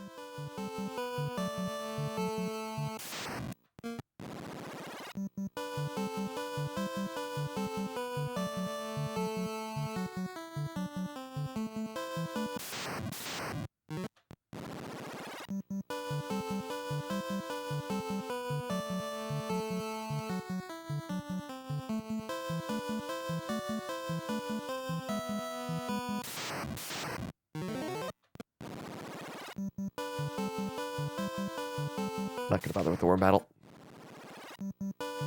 Think if anything, we want to take the zombies, the mummies, maybe willing to do a Medusa fight.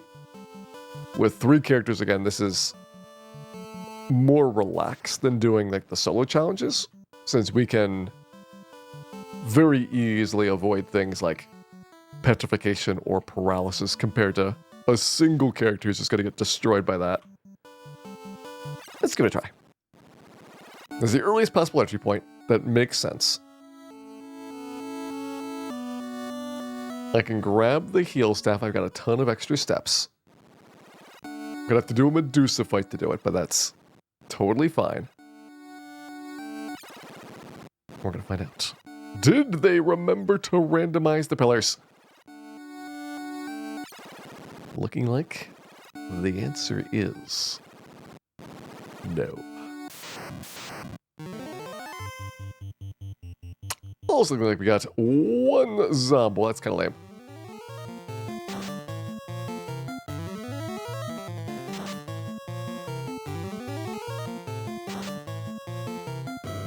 Around 100 damage. We could probably do better than that. It's like I don't even want to use my good spells. I feel offended that they didn't give me more zombies.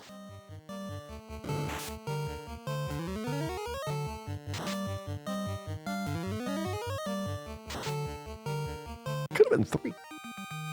That would have been a reasonable amount of zombie.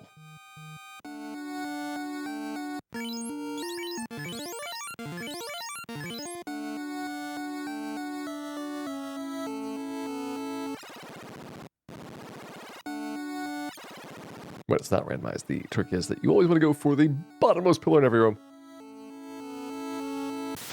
It works every time.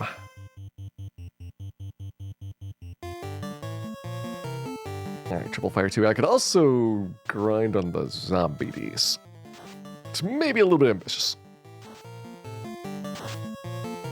Don't know how well zombie D grinding would work out when we have soft and squishy black mages.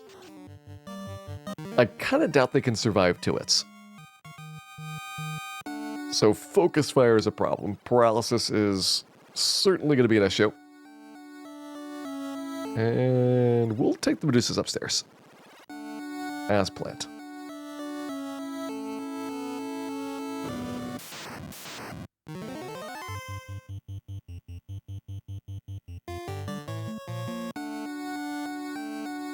Oh, I'll take is the heal staff.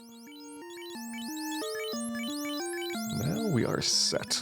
Coral, so we need to sell that thing. Only 2 Medusas.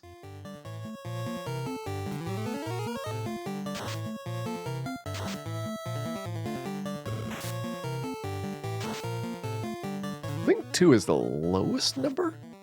Yeah, 2, 3, 4, 5. Missing out on some XP. Medusas are really good experiences. Usually when you're here for the first time, it's going to be a very dangerous fight thanks to the petrifications. And a sword to sell, gold bracelet to use. Try and remember that. Cal is going to be the one that we want in the front. No, Ace is the one that we want in the front. I'll get this one of these days.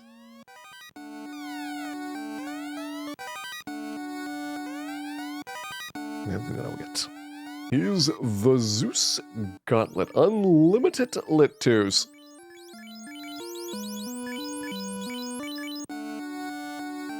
Definitely makes our team a lot more versatile. Alright, Zabadi. Solo, you're not a big deal.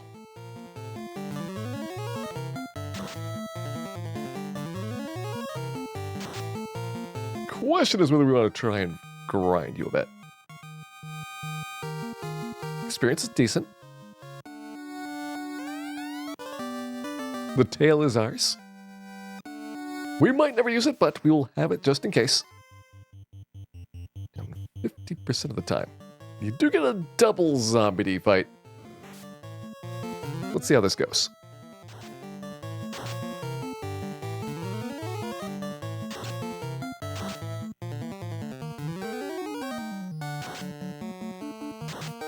Not too bad. Not too bad. All right, Bill 16. Starting to get those 6-2 spell charges now, which is nice.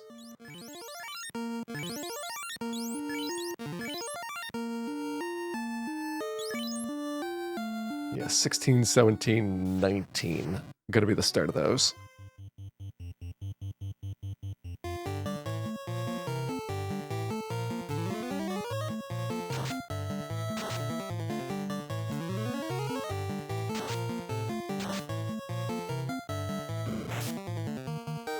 Who randomized these items? Would you be shocked to believe that it was Dan? Because I think that is pretty likely. Zombie Ds are done. Ended up getting a couple of them. I could have done them with Fire 2s to try to go longer, but it is kind of a dangerous fight after a while.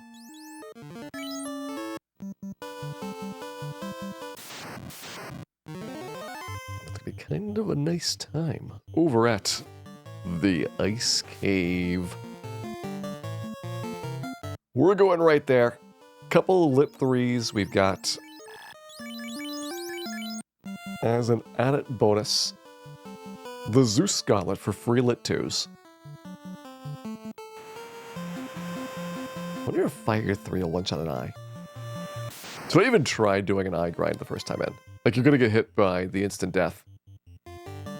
We get XXXX, we can't block it. Alright, so the first time in is probably not good for the eye fight. But the second time, that's where the value is.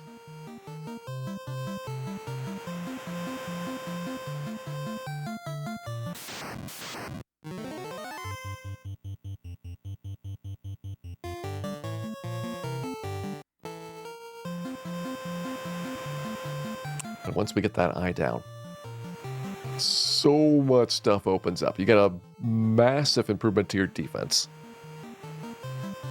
17 increase in defense, which is our current defense value, so exactly doubling it.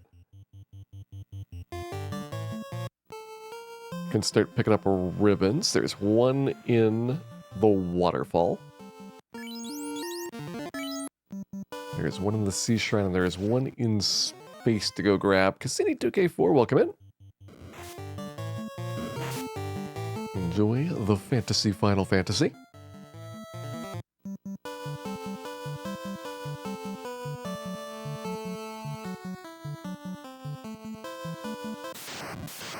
I need to give Ace antidotes because we do not take poison damage when walking on water. It is only your regular walk that has the poison tick applied, so if you are in a vehicle of any kind, the canoe, the boat, the airship, poison is not in effect. Get into a battle, though. At the end of every round, you lose 2 HP to the poison. That can take you to 0, unlike the regular steps. So you can't be, like, totally pushing it. But you definitely can go pretty hard with it. Might save you a potion or 2.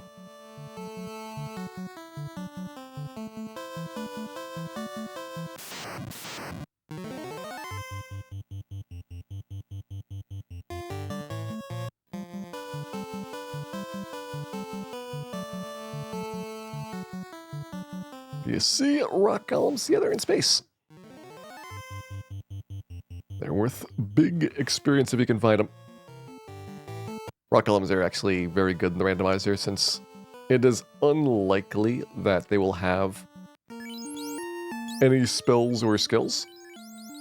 And one of the things that makes the rock column kind of a dangerous opponent is that they have really good elemental protection, and then the slow spell to make it so that you can't really hit them with physical attacks. But if you let the spell, then you can hit them really hard.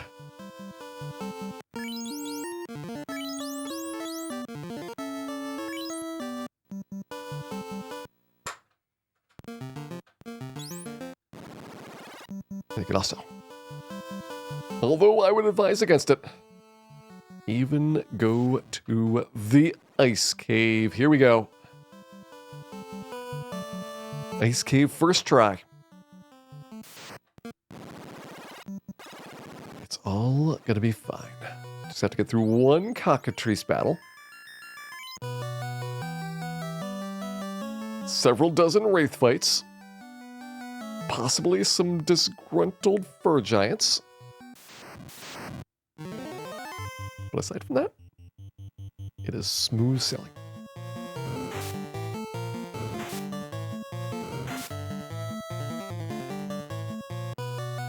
No problems at all.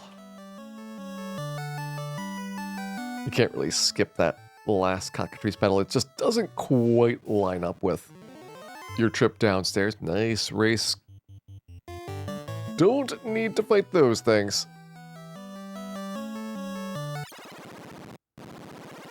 Right, the points look like coins but are called orbs, and the badges are orbs but are not called coins. Again, in my defense, Dan did come up with this.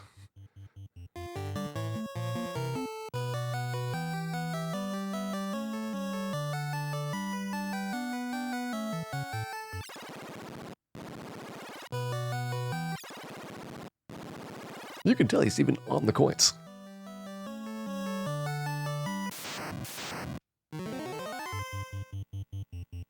You know what? I'm just going to not question getting all of these first strikes in a row.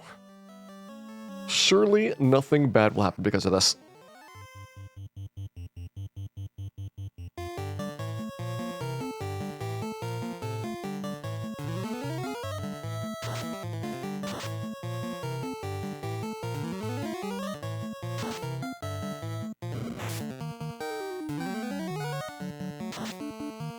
Alright, we were somewhat getting pummeled by this fur giant. As long as the fur wolves are down quickly, the rest of the fight should go pretty well. Blind Umpire, thank you for that contribution to the Melmond Relief Fund. It is tragic, and yet so very understandable, that we have to continually remind ourselves that the town of Melmont is, in fact, not yet burned to the ground. It does need relief.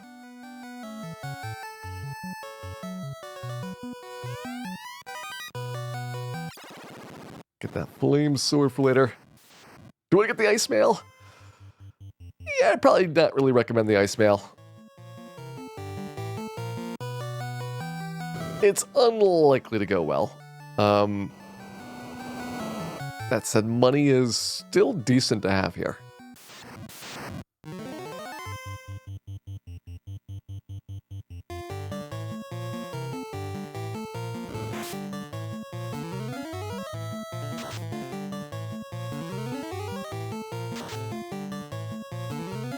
That was my Thanksgiving. I enjoyed the time off, Tipo.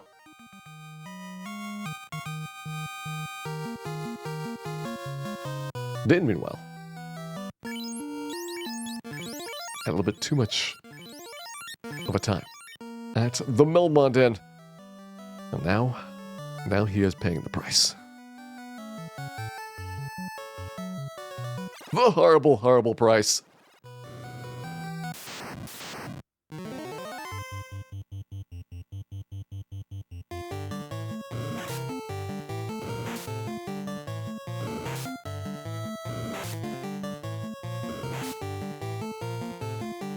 The ice cave's scary. The ice cave is terrifying.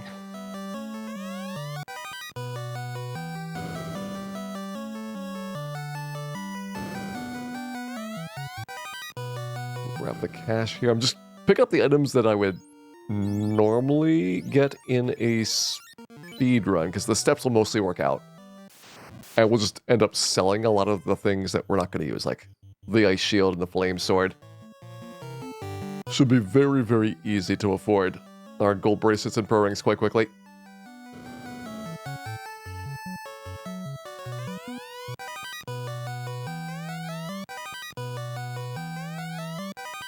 And you know what? It should be time to take on the... I'm going to go with the fire 3s. Do the lit 3s. I'm not that afraid of wizards, and the lit 3 has a higher chance of one-shotting the eye.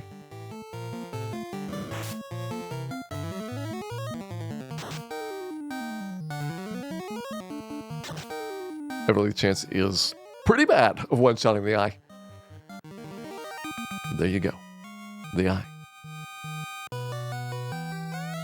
has got it. Flutter obtained.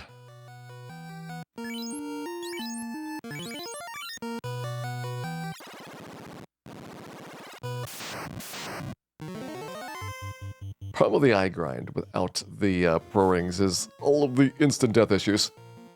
The problem with the eye with the pro rings is that I still would really have a hard time killing it. And I don't know if it is practical to eye grind with this party. It might possibly be a bad idea.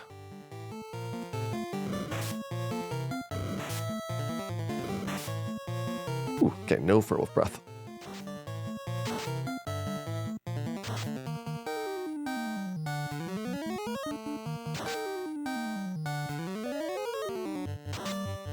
It's like if you class change, a really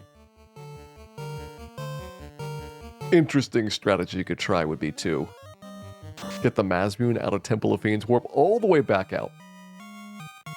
And then with the Mazmoon, you can just one-shot the eyes all day long. And that would be a very fast grind to whatever level that you needed to get to actually beat Chaos. Yeah, probably by the time that you can get down to Tiamat, you're very close level to beat Chaos. But assuming you need like 3 or 4 levels, this may be the better choice.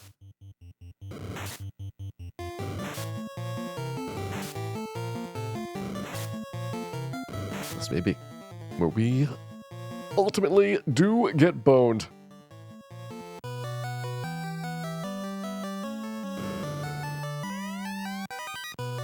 Also get some bucks.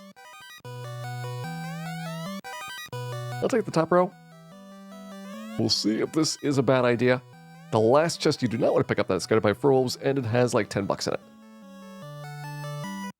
It is the funny prize, but not in a way that'll have you laughing.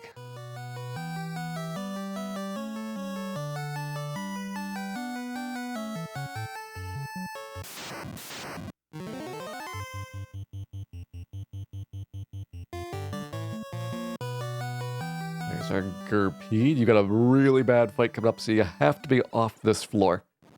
Basically right now, whenever this fight takes place, downstairs would be mages. 90% ambush rate. Fire 3s, rubs. It would be an unfun time. So you used all of our lit 3s on the eye, so yeah, lit 2s. Lit 2s for days. I didn't even have to use the Zeus Gauntlet. That's how overpowered our party is. Level 15 black mages.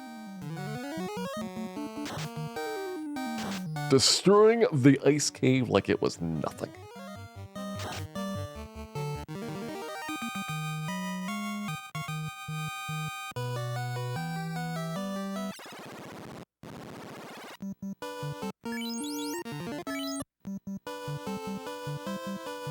Alright, that said, it's gonna be a long time before we get to carry. Carry might be my last goal for the night. We'll do a fair bit of grinding, a lot of item collecting.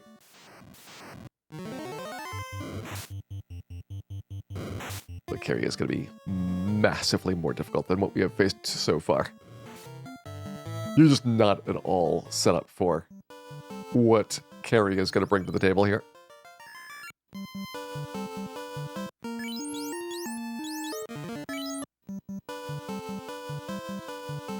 Hey, Nizzle. Ice Cave is sometimes okay. Mostly the problems are about halfway through. If you can get a good start to the Ice Cave. The last bit at the finish, like if I wanted to, I could have skipped the boxes with the money and that I would have to do with the wizard fight. It's largely about the trap tiles, when you drop down for those 2 times, the eye fight, and the fur giants. Those are the 3 things that can usually trip you up. Sometimes the race. You got a party like this that doesn't have a lot of physical defense, the race can very quickly pound someone, so like an ambush is bad news. But surprisingly, the wizards are not at the top of the list.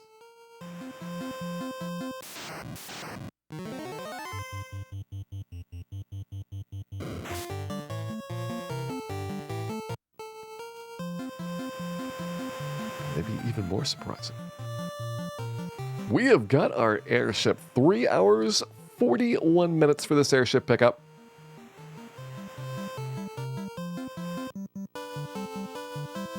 And that is going to explode our power tremendously.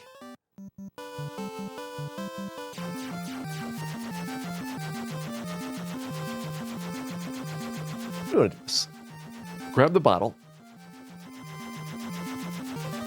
I do want the item upgrades. Maybe get the money out of Cardia? Cardia's got generally low value stuff, but there is a little bit of cash that you can pick up. This is the last stretch where money is really significant, and then in a little bit, money is going to become much less important.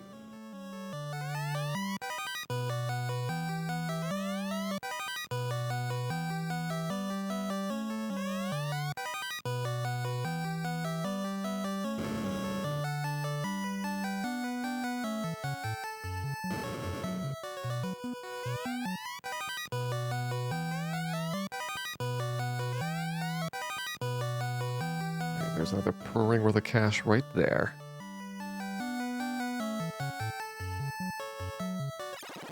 So I probably at least want the 3 pro rings. We'll sell off all of the fighter gear that we've picked up. See if that's enough to get a gold bracelet. Probably not, but maybe it'll work out.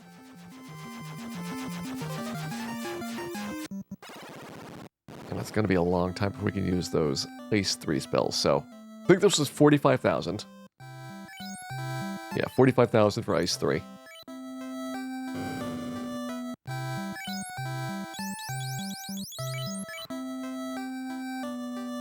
Well, 20, I believe.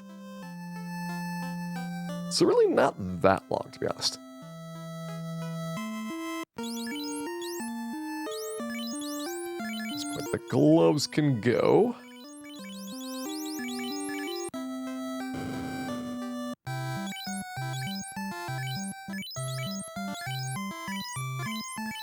Ice shield there, not gold bracelet. Pro rings, please. A lot cheaper than gold bracelet, and functionally the same amount of physical absorb because you're going from 0 on your gauntlet slot to 8, as opposed to 15 to 24 on your main armor slot. For weapons, all right, looks like now everything's in Dan's inventory.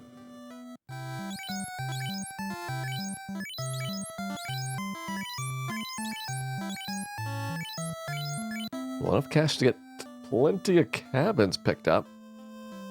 I think they've got cabins here first, right? I know Onrak does. Yeah. Top cabin spot. This is a great spot to get a whole bunch of these in a hurry, and they'll be done with cabins for, like, basically the rest of the game.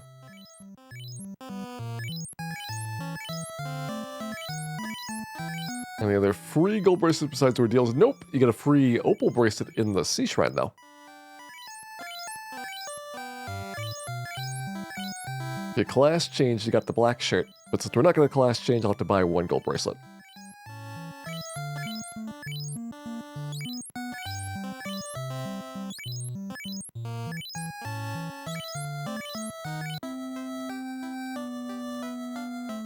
And if I wanted to be really cheap, I could have avoided getting the pro rings. There are 3 pro rings to be found in the game.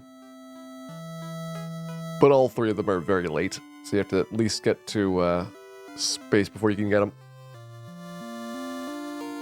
There are definitely some downsides to it.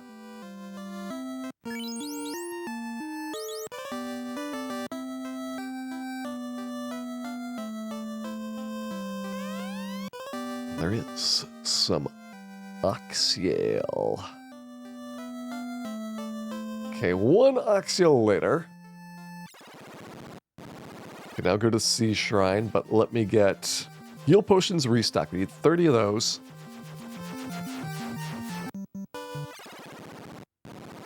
Is there any point to doing Waterfall before Sea Shrine top? Kraken's gonna wait. We're just going to the mermaid section.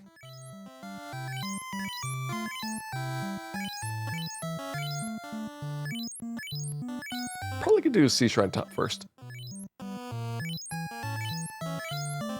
Waterfall would have the ribbon, it would have the wizard staff. Which is really just cash, because I don't think we need to confuse carry. Maybe I'll sell wizard staff after we get through the carry fight. Just in case.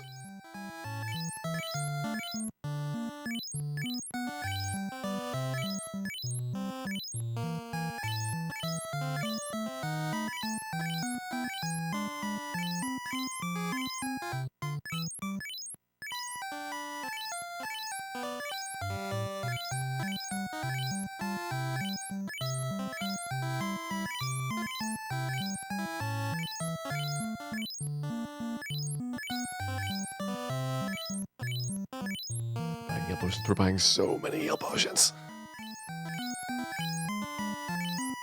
When will it end? There we go, it's ended. Heal potions complete. For now. We got Gurgir Volcano to at some point. Before we go there, we're going to want to do Top of Sea Shrine, Waterfall, probably Mirage Tower. I don't think we want to do space. Unfortunately, because we don't have a travel spell, we can't skip the blue D on the way back, which makes that trip a lot less pleasant.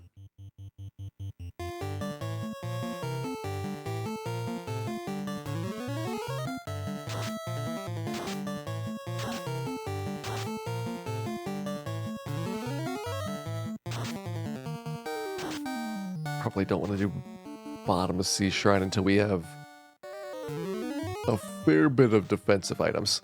If the white should be really nice to do it, but again, that involves double dipping space. So there's some definite downsides.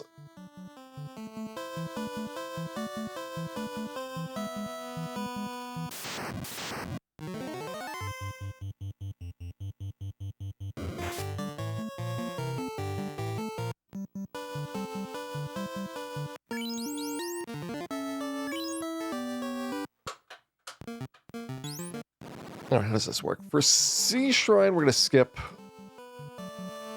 one encounter? Yeah, I think one encounter going up.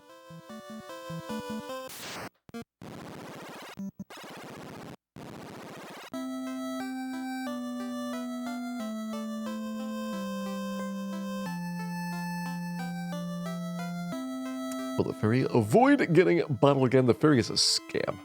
I am pretty certain the ferry is in on it and gets kickbacks from all of these bottle purchases.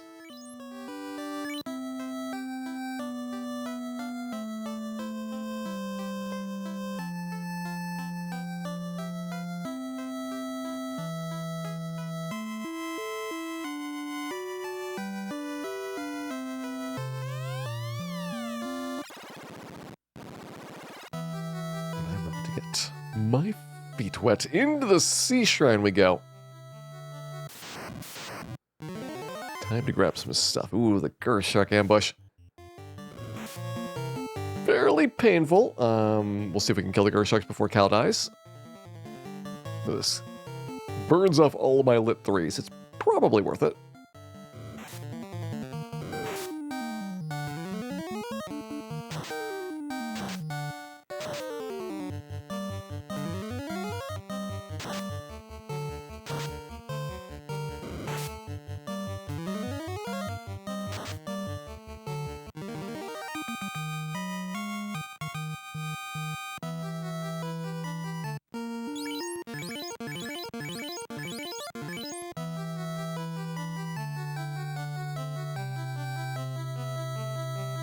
Why doesn't the ferry simply sell the Axial tax write-offs?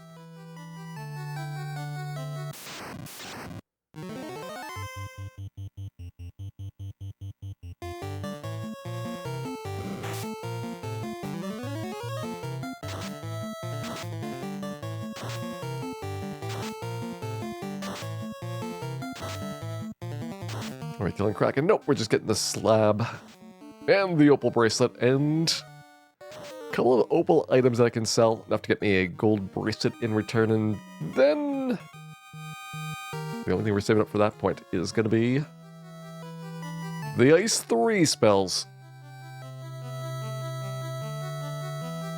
We had around 200,000 gold basically set.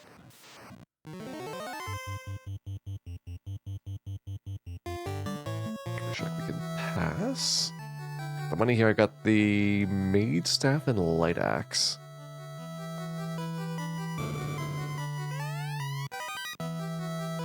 Maybe I should have come out that way. Instead of going up on the top path. We'll see if that ends up being short or not. We'll see. The Opal Bracelet make an appearance. Alright, Cal's got the upgrade. Bill needs one final bracelet improvement. But we're starting to get a little bit of defense now. It just takes a while.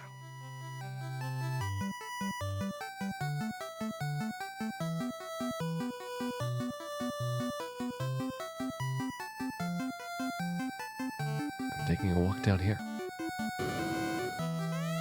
Got an opal gauntlet. An opal helmet. And the slab. Truly. A sea shrine of infamy and intrigue.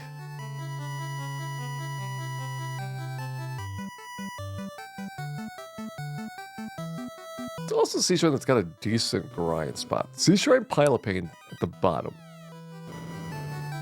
When you have a lot of lit 2s,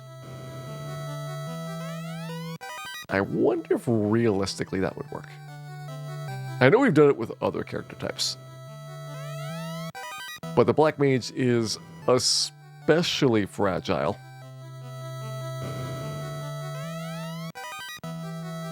And the only healing that we've got is heal potions.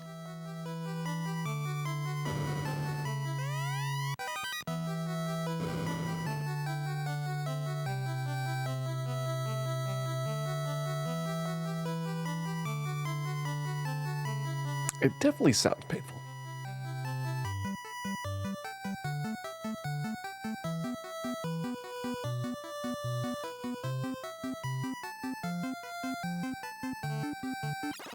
Let's see what we can do here first. The water fight should be not a big deal. Yeah, I was going to go up this way and see if that was better. Probably it was not.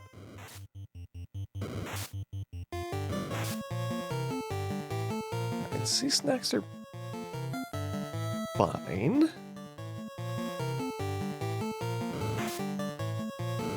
Actually, don't do that much damage. They're worth more than the lobsters. If you got 4 of them every time, it would be good. If you got 9 of them every time, it'd be really good. That unfortunately does not exist.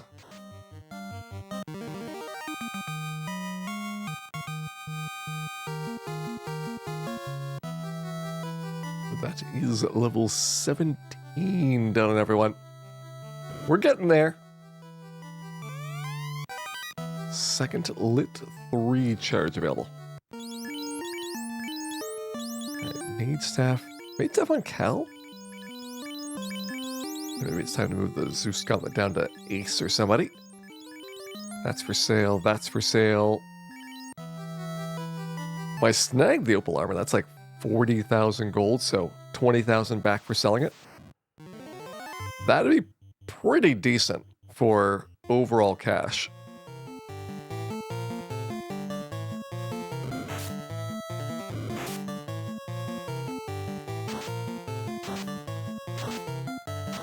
Because ultimately my goal is just to have 200,000 gold before we hit level 20. And if I could focus purely on what's the best experience, would I change anything about where we would go? Beatrice, thank you very much for gifting out a bunch of gift subs there. I certainly hope the recipients enjoys those emotes. And Beatrice, thank you very much for the support. It is much appreciated. Hope you're having a good weekend here.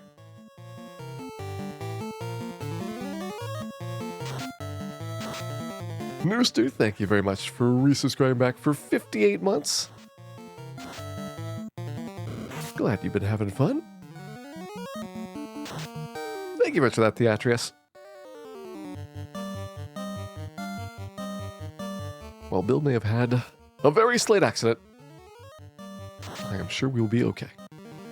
We will overcome this all together.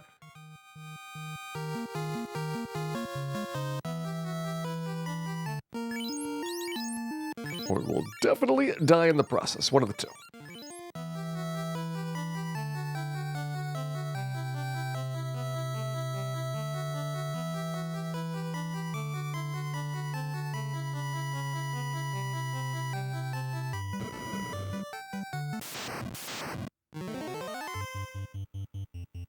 Yeah, I don't feel like the Gur Sharks are that good anymore. That made that fight less fun. Opal armor's been picked up.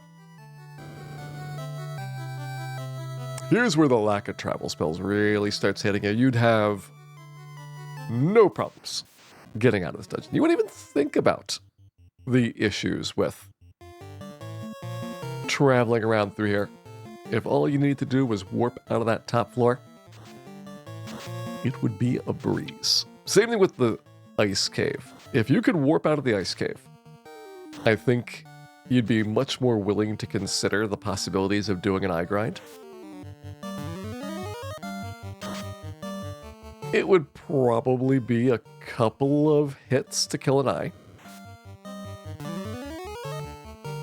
Like if you had unlimited lit 2, ice 2, fire 2. I think that would probably one-round it. But you'd be taking a lot more spells and skills than you would in a more typical playthrough where you often would just one-shot the eye before it even gets a turn.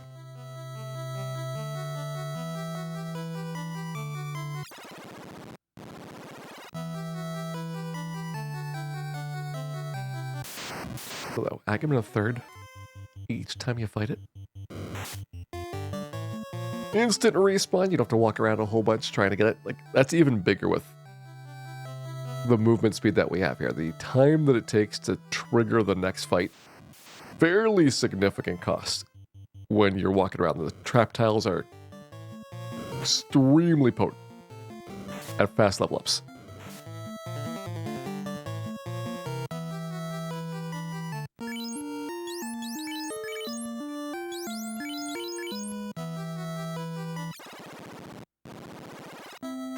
Okay, let's compare it to Sea Shrine Pile of Pain. That's likely to be our best alternative. I don't think the Whiz Mummy fight is really that good.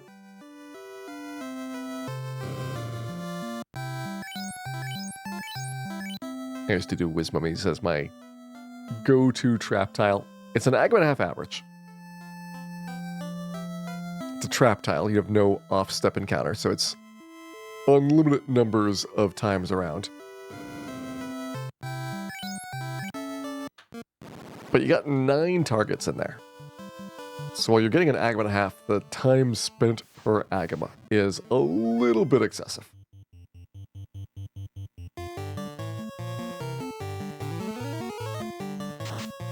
Great! Thank you very much for that contribution to the Melmond Relief Fund. I will have you know that we got Dan's robes in the town of Melmond, and they are mostly, if not entirely, on fire. Dragoon Zero, thank you very much for gifting out a sub there. Hope you've been having a wonderful time watching our Black Mage adventures. And thank you very much for all the support.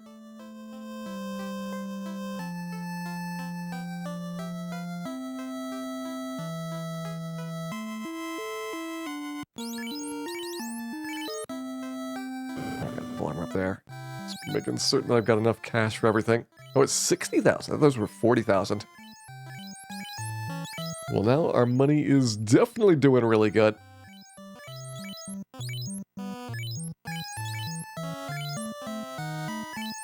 You've got opal. You've got gold, so Bill gets the next upgrade.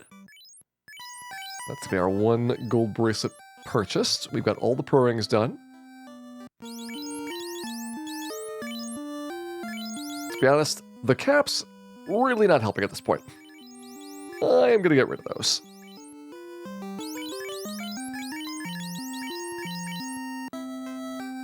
And then I'm going to get rid of the slab.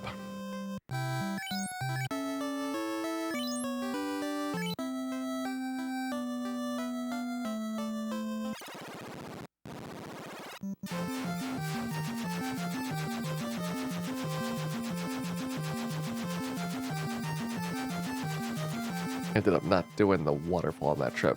Maybe we should have. Because I'll probably want to do waterfall before Carriers means before we go back down to Sea Shrine bottom to get to Kraken. At least it's a reasonably short walk. Unlike the town of Belmont, where nothing is reasonable.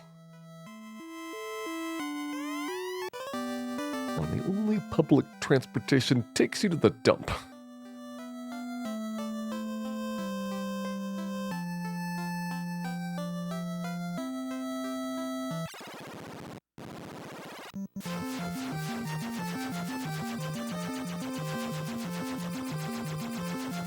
Alright, that's out of the way. We are not class changing. We are not getting in to get the nuke spell.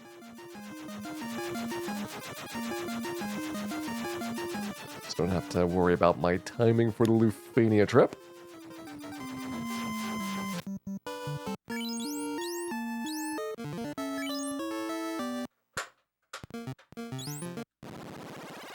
And we can instead get some more power time.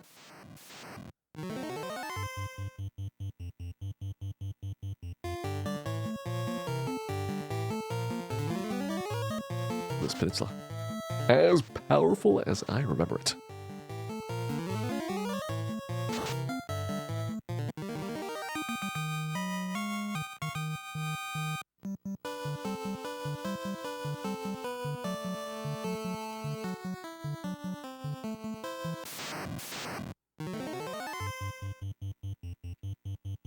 Let's see what Lit 3 does.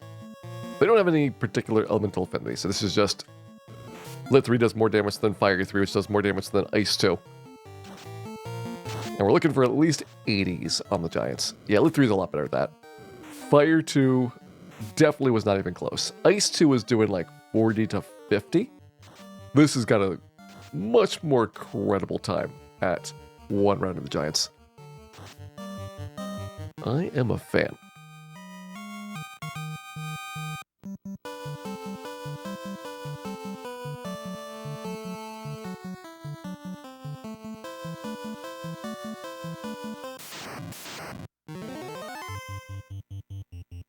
Was a fan of the solo Zomble.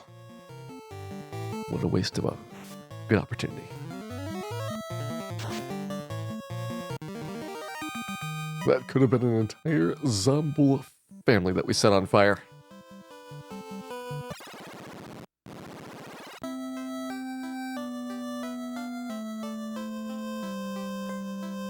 And this, well, we cannot be totally certain. Could maybe be the most insidious plan that Melmond has ever hatched. This is the chime. Also the Toga Party. Can we get out of the Toga Party? Yes. Good Toga Party escape. That makes it a little bit better.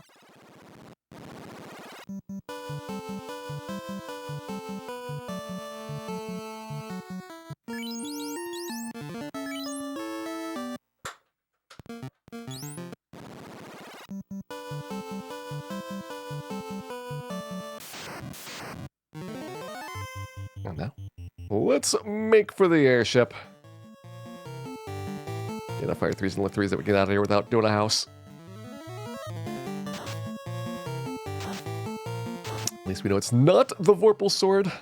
Oh, I would not be overly confident. Sometimes the Vorpal Sword strikes when you least expect it.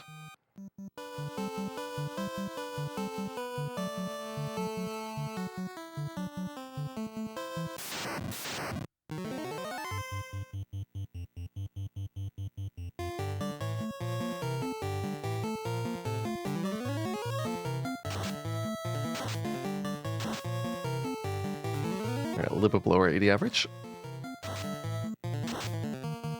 That was a better one. So we're on pace to kill all 3 of the giants. Good, good, and good. Yeah, with lit 3, those are much, much smoother.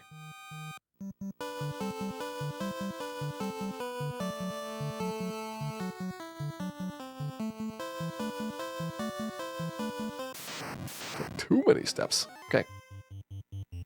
Well, there's the zombies now.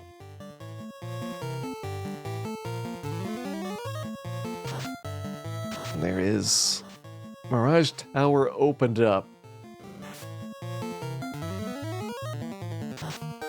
It's a good experience. I get the Thor hammer, so another source of lit 2s. Get a heal helmet.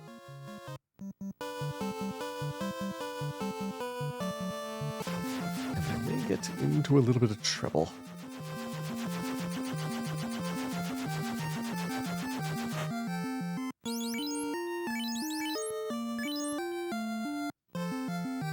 I mean, there's nothing left to buy besides the ice 3s at this point. So once we get all of those done, we're ready to go on those.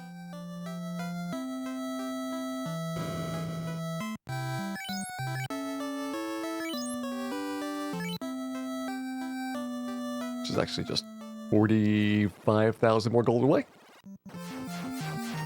And to put that into perspective, that is like all of the gold that I had in the entirety of the grind that I did back at Peninsula Power. Or it's 4 fights against vampires. They're about equal worth.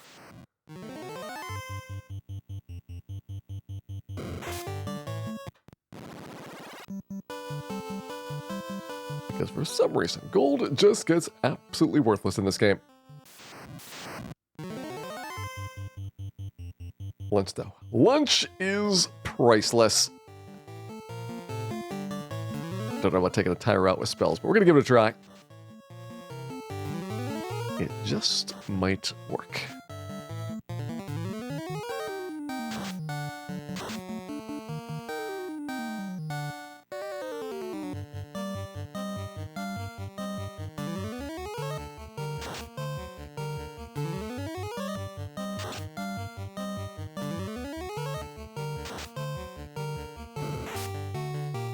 Alright, if we didn't get like minimum rolls on the S2s, it probably would have worked.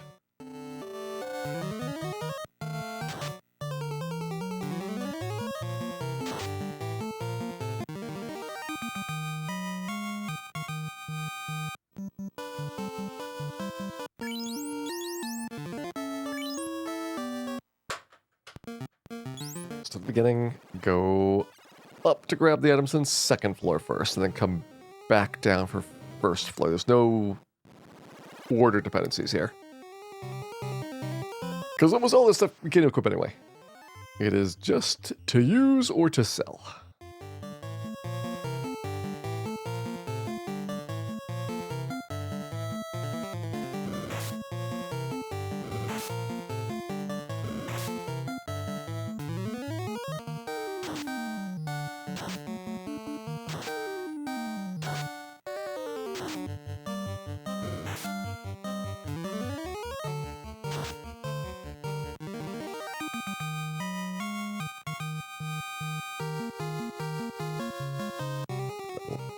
$18. 19 is going to be our third Lit 3 charge. 20 is going to be our first Ice 3 charge.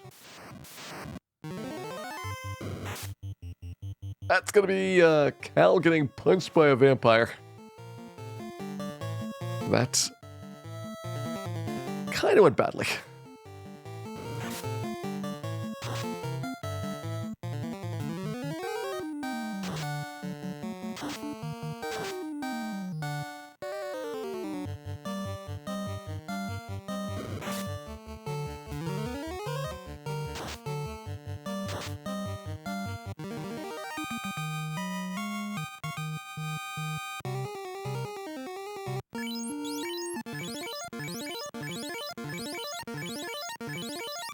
This is definitely going to slow Cal's leveling down.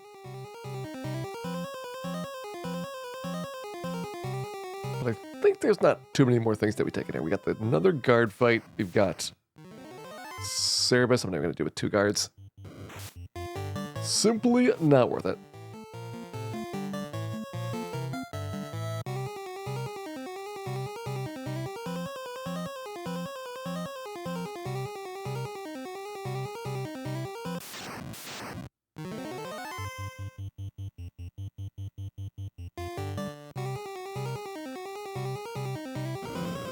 Definitely be taking advantage of large amounts of cowardice here.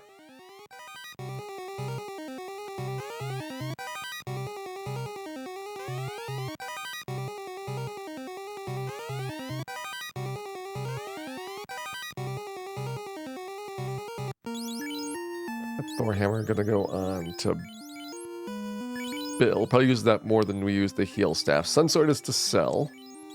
Dragon Mail is to sell. Now we both have infinite lit 2 items. Cal's got the mage staff whenever we get around to that. So 2 lit 2s and a fire 2.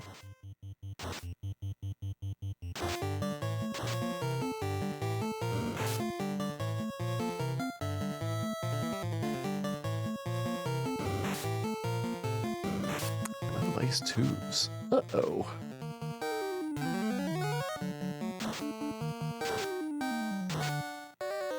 Mistakes may have been made.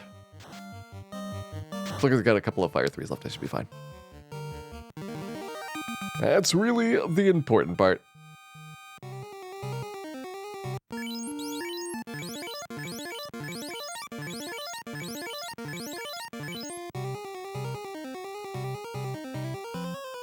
Can Dan have a steel armor only if he is good?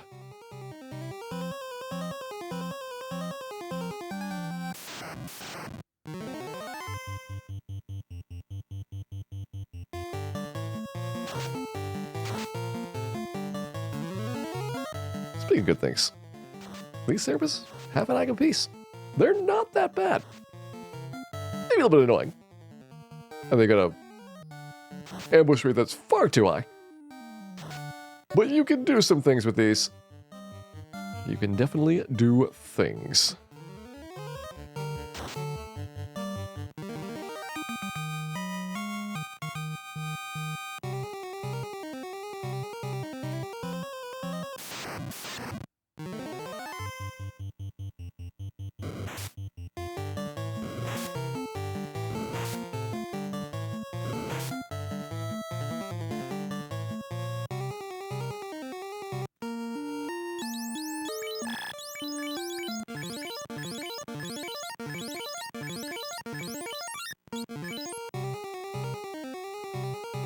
Dan died of dysentery.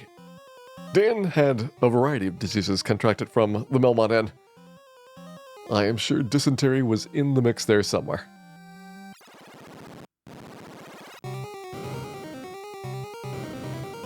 Alright, so 2nd floor out of the way. Not super ideal. Okay, that's a lot of Ryclos.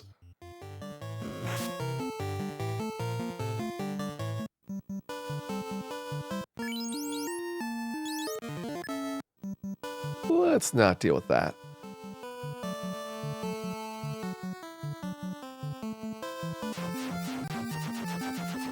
First floor pickup. It's gonna be the heal helmet.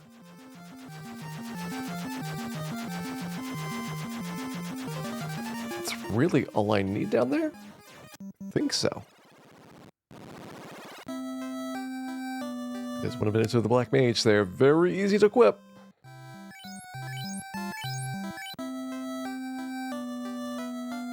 It often feels like you don't even have to buy them anything at all. Except heal potions. You have to buy them a lot of heal potions.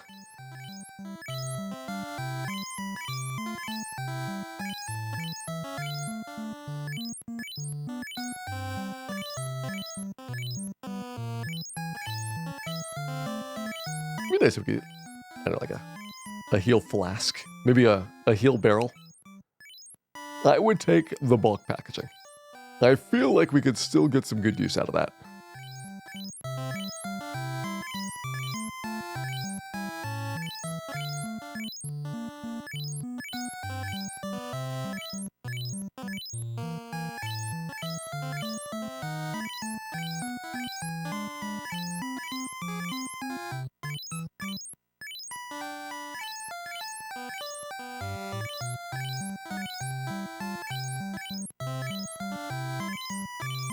Alright, what's the plan next? If we do take on the challenge of the eye grind, I'd want to have at least one of the ribbons, if not two.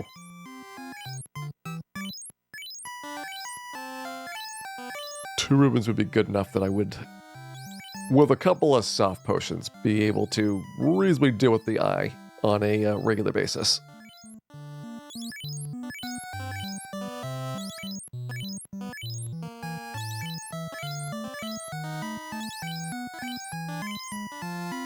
Does the Melmond Inn beds have bugs? The Melmond Inn bugs have beds.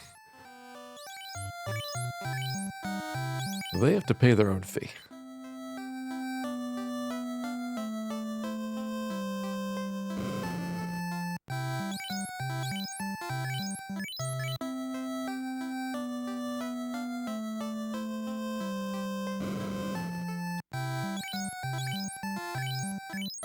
Alright, Sun Sword is done. Do I get the Ice 3 for everybody?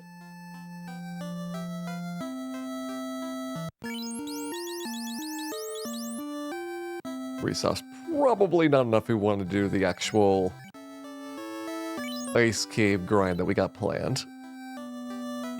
So I can go grab those at Elfland.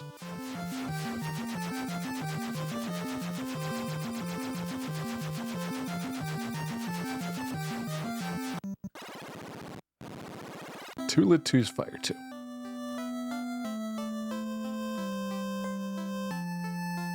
Does that average enough damage to take out the eye? Maybe like 160. Probably no. So we're looking at like 2 round eye fights.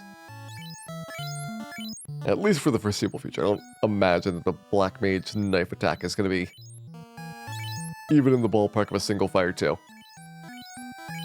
we'll definitely want to have a lot of softs.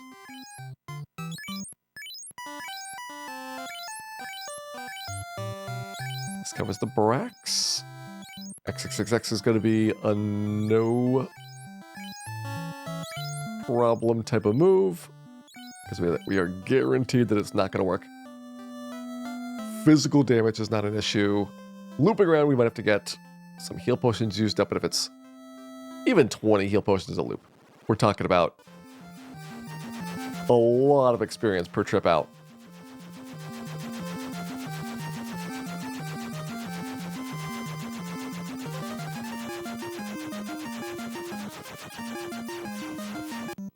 Alright, so I think we've got a plan. We're doing the waterfall first, and then we're going to do the ice cave. We're going to see if it works. I'm hoping everything goes okay. And if we can survive the ice cave, probably will be strong enough to take on Carrie afterwards. Carrie, ideally, you'd have the white shirt for. But the white shirt being in space makes it a little bit inconvenient to get.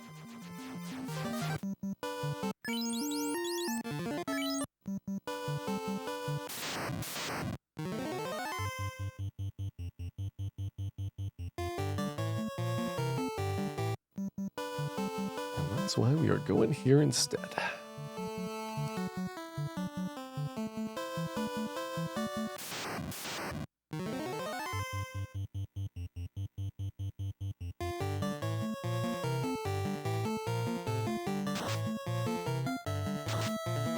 They're taunting me with their ruses.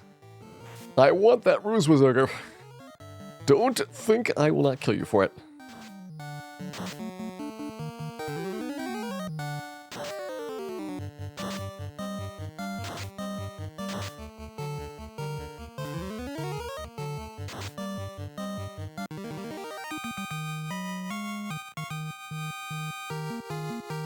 Nice, Cal's 18.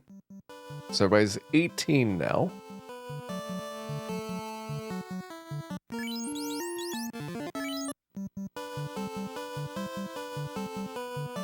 One level for our third Lit 3 charge, 2 levels for our first Ice 3 charge. And hopefully, if we are very lucky, this is the level that we will see. an out-of-bounds bat. Now, I can make no promises, but I will promise you this. If we do not have an out-of-bounds bat, I am going to be very disappointed in this waterfall. Very disappointed indeed.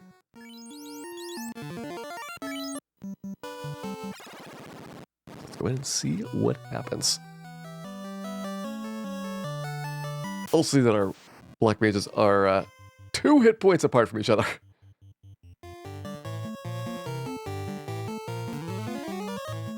I would say it's pretty equal, but it's probably all equally bad.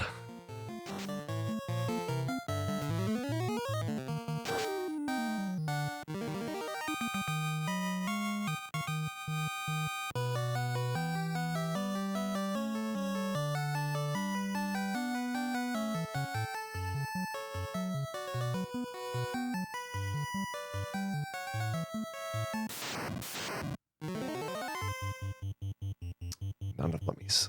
You got 2 whiz mummies, at least you're an interesting discussion topic. Solid Agama worth of experience right there. It's more than the double nightmare. Almost on par with the triple mud golem. And those are fights that I am probably not going to take. This party cannot deal with mud golems. Ever.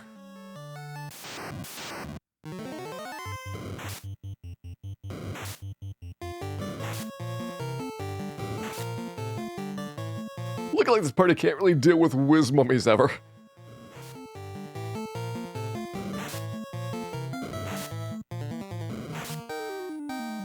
That could have gone worse.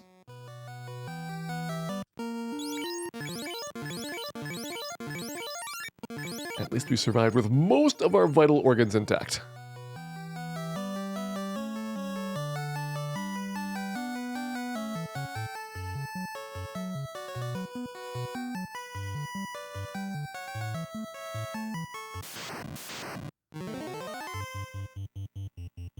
If you look out there.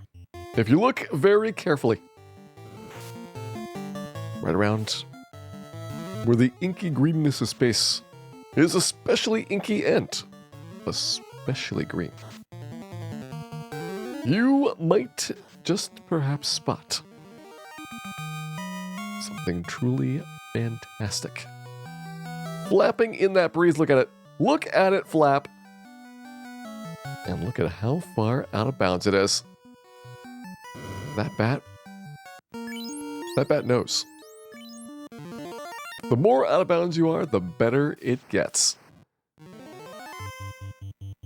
And that makes that a really good bat.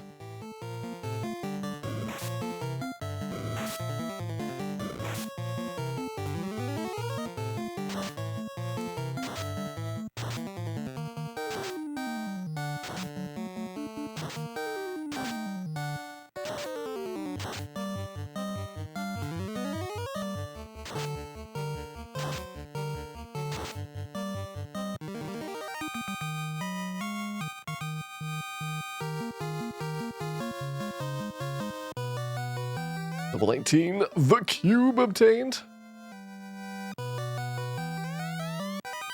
And the ribbon obtained. Gonna say probably ribbon and opal on Ace here at the front. We'll probably need some rotation, but that does give me a good place to put a lot of physical defense. What defense sword there as well?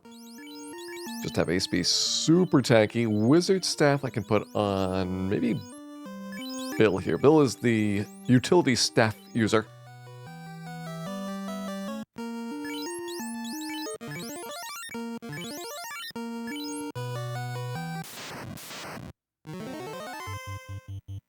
I feel the occasional good mummy fight. See, the thing about this mummy fight is not bad. This mummy fight, if you had elemental protection so you didn't get put to sleep all the time, and if you had physical defense so that you didn't get absolutely crushed by the attacks, and if you had like unlimited fire 3s, and the animation was faster, and those mummies were more consistent, would be an okay fight. It's just so close. Hey, guys, Intelligent. Nasir, like Dan, did his best. So Nasir is actually pretty good. Nasir did some good work. When you think about the timelines that they were on for putting these games out, Final Fantasy 1, it comes out, it does decently well. A year later, they have to release Final Fantasy 2. A year after that, Final Fantasy 3. It's not really surprising that he got burned out and just quit video game development. That is a ridiculous pace to try and do games of this scale and scope, too. On an annual basis, do like a full game release. Dragon Warrior at least had, I think, 18 months between the games. So extremely brutal, but maybe a little bit more doable.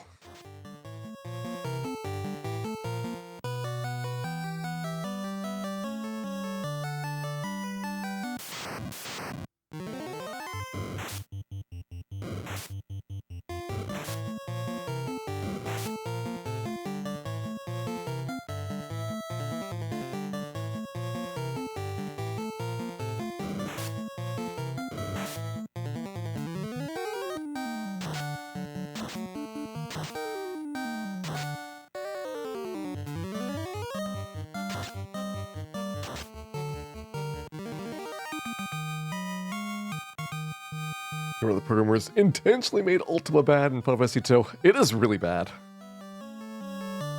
I mean, they built up Ultima for so long. And you get really attached to Minwu, because you have Minwu as your guest character for such a substantial portion of the game when you're getting your understanding of how everything works. And then after all that build-up, the spell is just terrible. And if you understand the damage formula, you can make it a little bit better. But it's still really, really bad, because you have to grind all of the other spells to make Ultima more powerful. But if you've leveled up the other spells, and the other spells are all really good, and you don't really need Ultima to be powerful at that point, you've already won the game.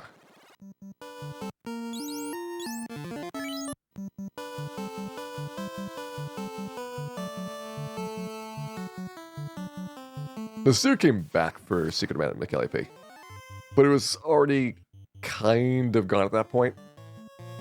That's why there was a big break in between when he did Final Fantasy 3 and then coming back for Secret of Mana to finish that off. And Secret of Mana was like definitely a disaster in many ways for the development for it, because it was meant to be a much bigger scope game. When there was the idea of like CD-based games on the Super Nintendo for the original idea of the PlayStation. And when that got scrapped, like all of this extra content had to go. And it was already in like not great shape when that happened. So that kind of compounded like all of the problems. It's another one where it's really impressive that they managed to make something as good and functional as they did, considering that it was up against a whole lot of very negative obstacles.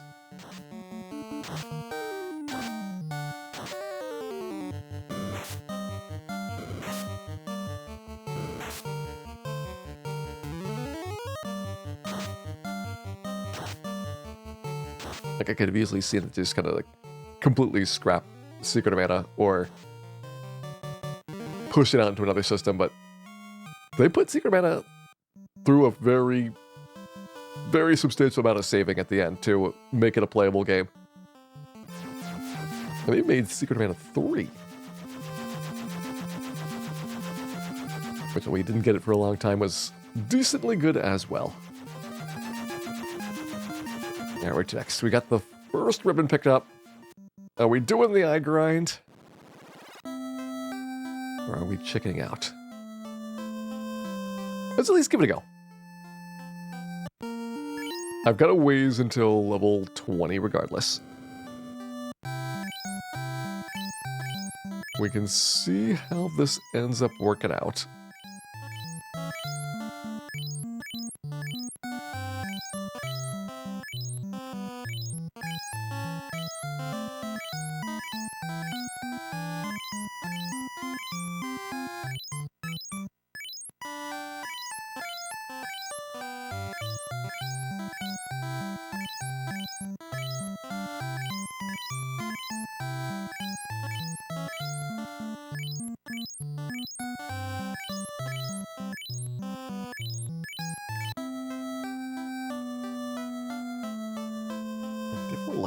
this will be a success.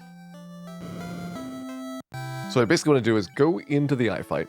I don't remember how long I have before bad things happen in the ice cave.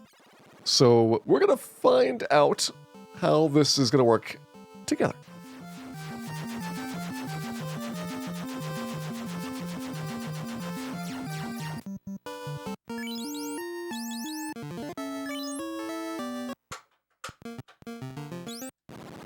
And we're all going to have a nice time. I think it's probably going to be more limited by the heal potions running out than by the eyes killing me, but that is what the science is for. Let's go.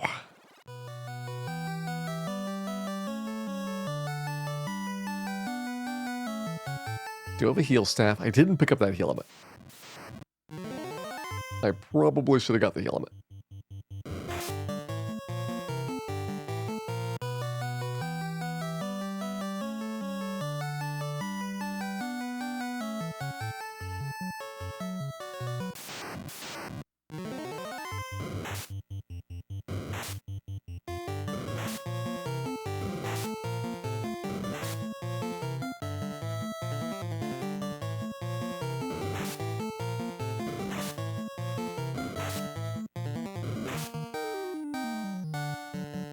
That Secret of Mana's final boss was a bit out of left field. I didn't understand why they had the guy with the motorcycle come back like 3 times. Most of the other bosses kind of fit into the Secret of Mana universe and the style that they had for it. And then there's the guy with the motorcycle.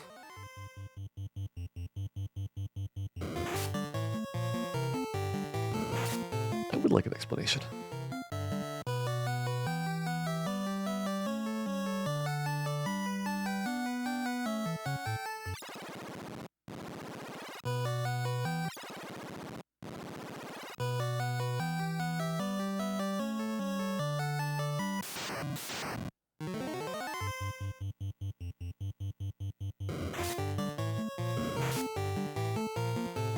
Sounds like it brings back Paisan. At least Paisan is like a fantasy character.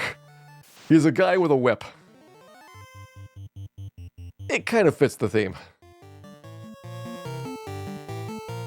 But if Paisan was on a jet ski and they brought him back 3 times, then I would say it would be a good comparison.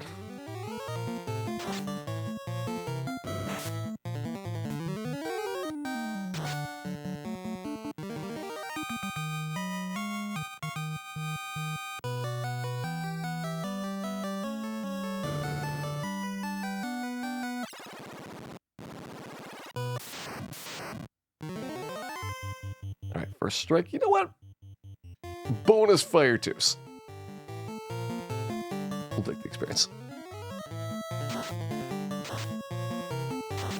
I think Paisan's no joke. There's some bad bosses in 7th Saga, definitely. I think the apprentice fights are the worst because of the leveling system. Monmo's kind of bad. The Moonlit Cave's kind of bad.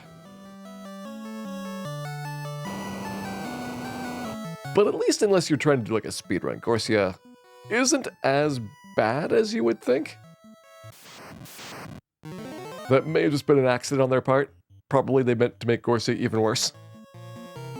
But the thing about Gorsia is it's like, you either get like one shot early in the fight, or it kind of goes smoothly after that.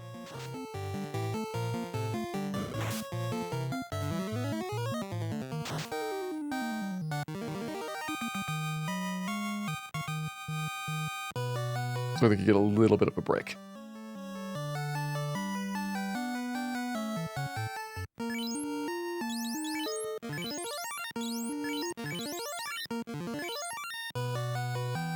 How are we doing this?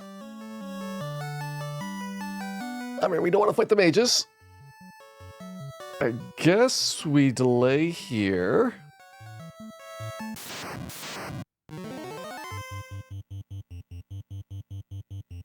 The Japanese version of 7th Saga easier. Yeah, Elnard is the original name for the 7th Saga, and it is massively easier.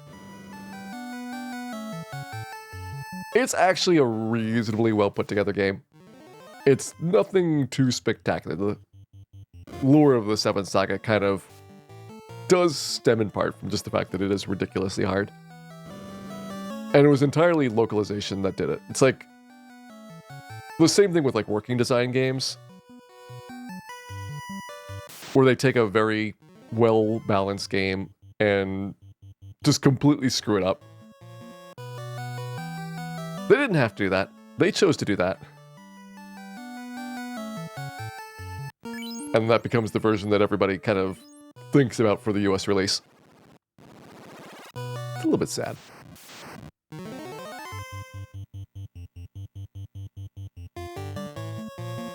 I mean, working design just screwed up so much stuff in the 90s for all kinds of series that could have been way better. Alright, we beat One Eye.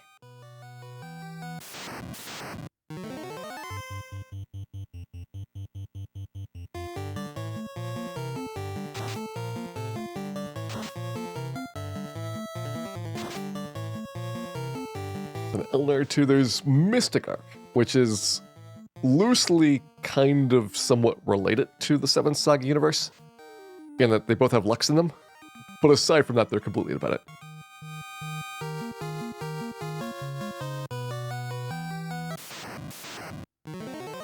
Mystic Arc is a lot more of an adventure game, where you have puzzle solving and quests that are going to kind of make you travel around and figure things out as opposed to being combat focused. There is combat in Mystic Arc, but it's kind of like de-emphasized compared to Seventh Saga.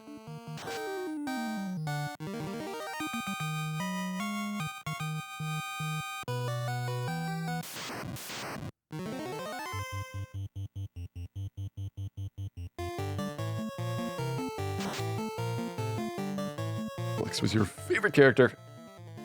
I think I did pick Lux and Asuna as my two favorites. I tried to get into Wilmy, and he just didn't have enough pants. There was clearly a lack of pants. But Lux and Asuna, I had fun with both of them. Until the apprentice fights, and then I did not have fun with both of them. In fact, they were both really, really bad at the apprentice fights.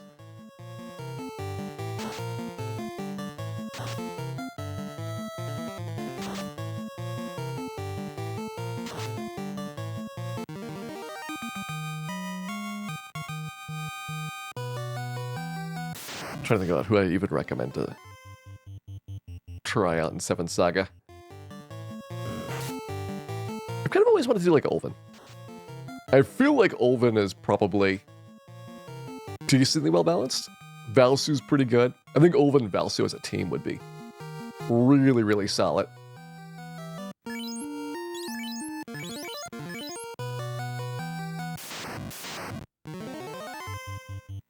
Yeah, Valsu's got the full heal spell, which not only heals your HP, but also your MP, which is extremely broken. The thing is, it's expensive to get from an MP perspective, and a lot of levels. So it's going to take you a long time to get it, and you can, at first, only cast it on yourself.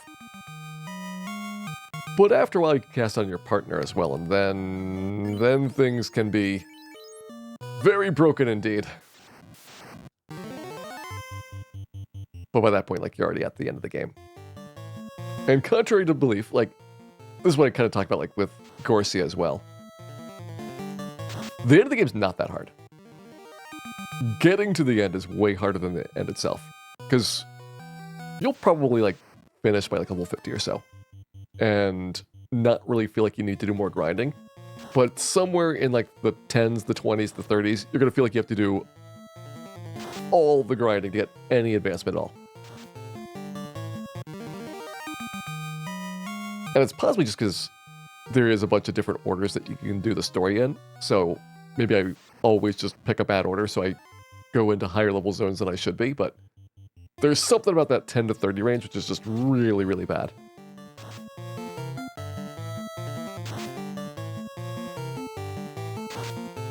Alright, the Raging Brolita, have a good night. Pleasant dreams. Okay, well, is the most average overall, you mean the most trash overall? Yes, that is definitely true.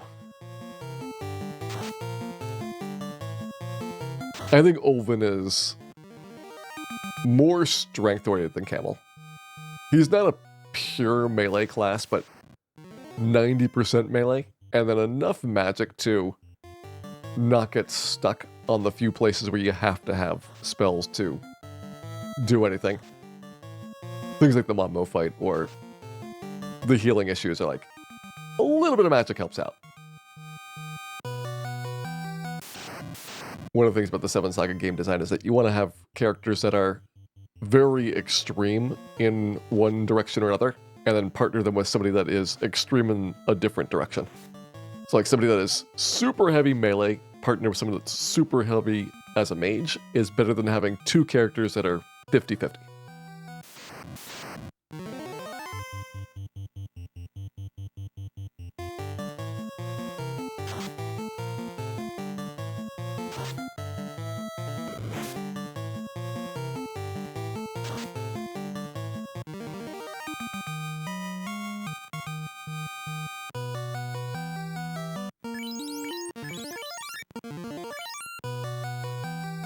I'm kind of surprised the most dangerous thing about the eye has been so far the physical attack.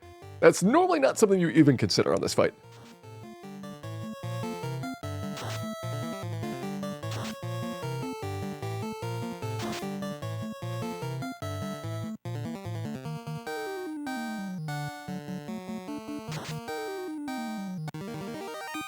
Seven Saga is one of your favorite games. I enjoyed it when it came out.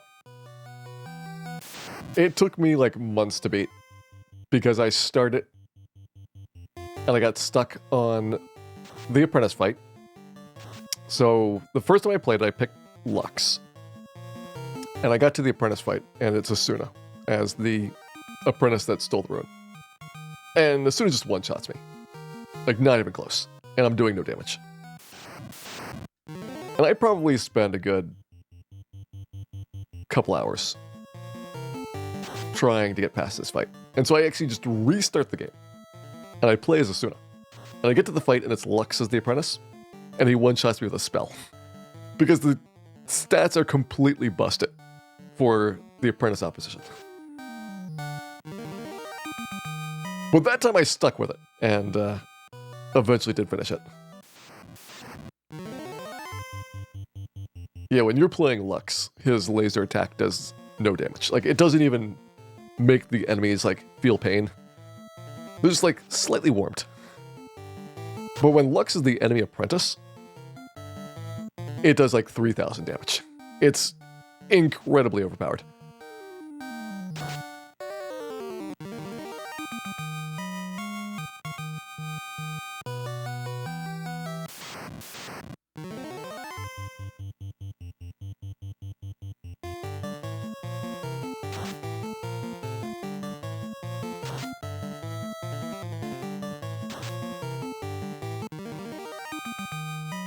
Lux sounds frightening. Lux is nuclear powered. He clanks down the hallway. It's adorable. Be certain that you wear hearing protection when you play Lux.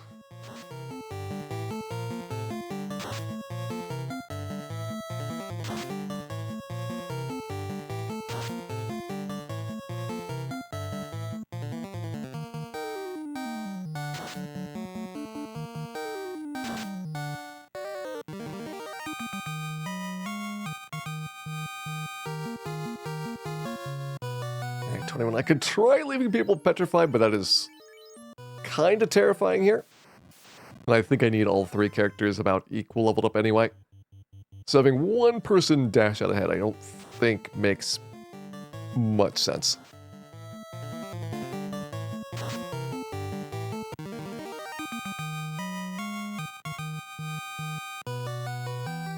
How would I rate Lux's hugs?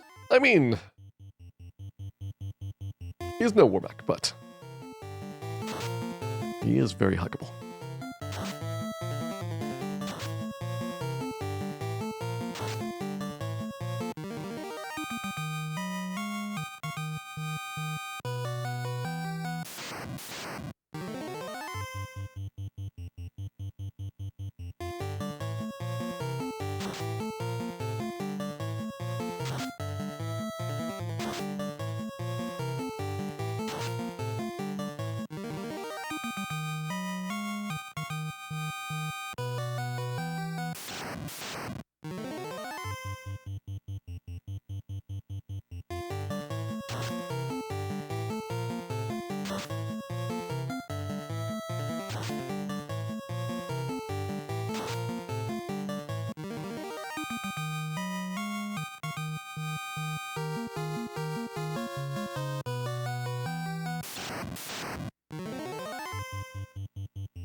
I'm gonna say the eye is working.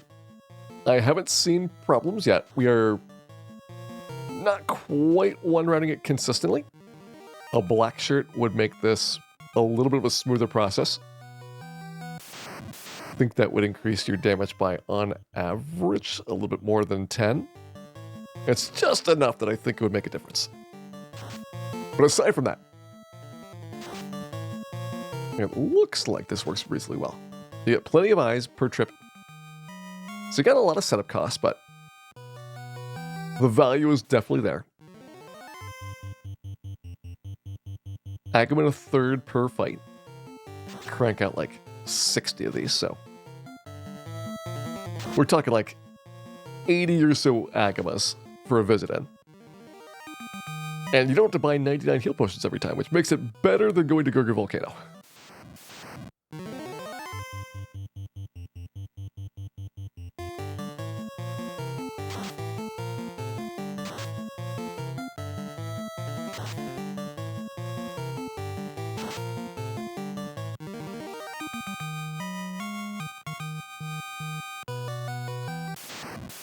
Alright, there's our first off-tile fight. This is going to be the Image Wraith battle.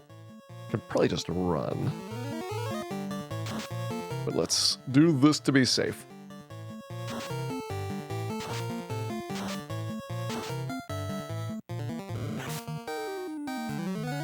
Brainload's kind of okay. It's a neat concept that doesn't really last super long.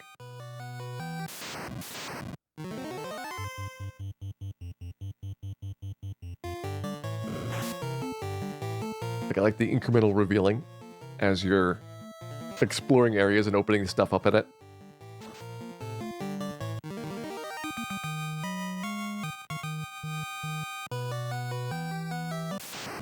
But I think a lot of like the sci-fi aspects like weren't really ever explained or exploited particularly well.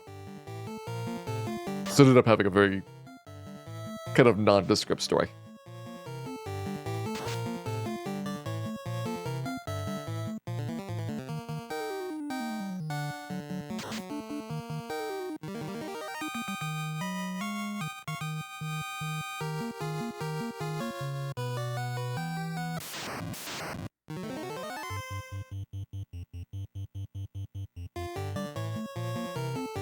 How many of those fights do we have? I think the first one's the longest. I think the third one's the shortest. We should have 3 fights in total, or 2 fights. I think 3 fights in total. Yeah, because we get 2 Image Wraith fights, and then we get the full mix in the middle. And one of the things about this grind is that you're kind of locked in for it. Like, you can't just choose to leave in the middle. So you have to actually escape the rest of the ice cave due to not having any travel spells. Makes it a bit more challenging.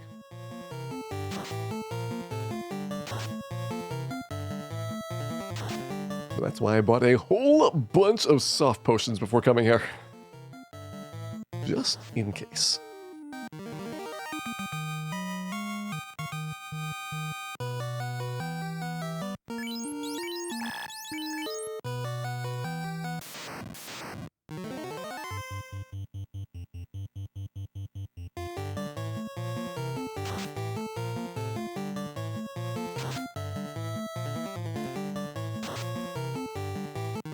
Yeah, sometimes it's pretty nice.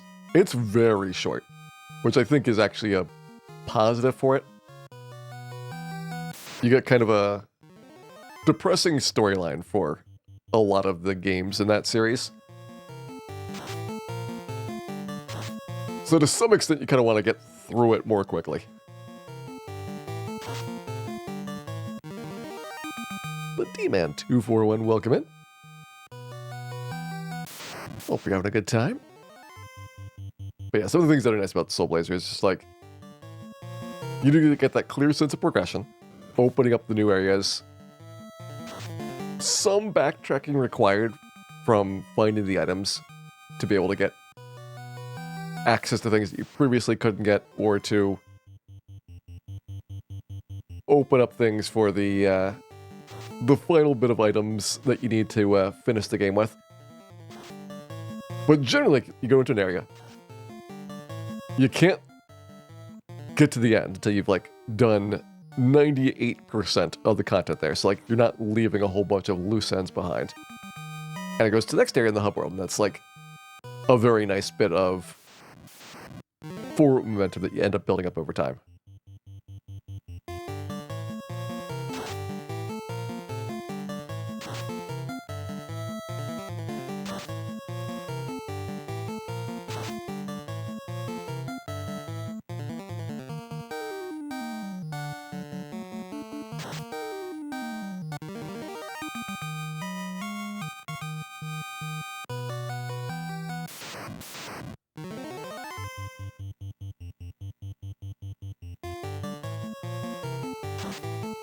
I'm gonna say I didn't like the mechanic for the swords. Those who haven't played Soul Blazer, there is a level requirement to use the weapons. But if you don't have a level requirement, you can kind of like hold the weapon in your hand, you just can't swing the weapon. So if you hold the weapon and like bump into enemies, it still does the damage to that sword type. Which you can abuse in some places to be able to like, at low levels, beat things that are supposed to only be defeated by a particular weapon type. But it makes it so that you kind of are teased by the items a lot longer than it necessarily should be. Like, I just want to get the leveling over with and be like, okay, now you can use the sword. There's no kind of like catches or gimmicks to it. Instead of like, you can kind of use the sword, but only like half use it, and then later you can fully use it. The D-Man241, thank you very much for resubscribing back for 22 months. And I can promise you all. But will the Melmond Art Council may in fact be entirely, if not completely literate? They definitely do appreciate Agabus. Also, fortunately, the Agaba Institute of Fine Art is located nowhere near the town of Melmond. You will not need to bring a mask. Or a spare pair of shoes.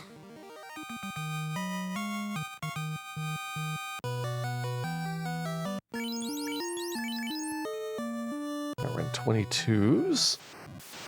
Our lead character is going to experience the fastest because of having the ribbon on, so you're never getting petrified. The other two characters got to swap it in and out for who gets petrified.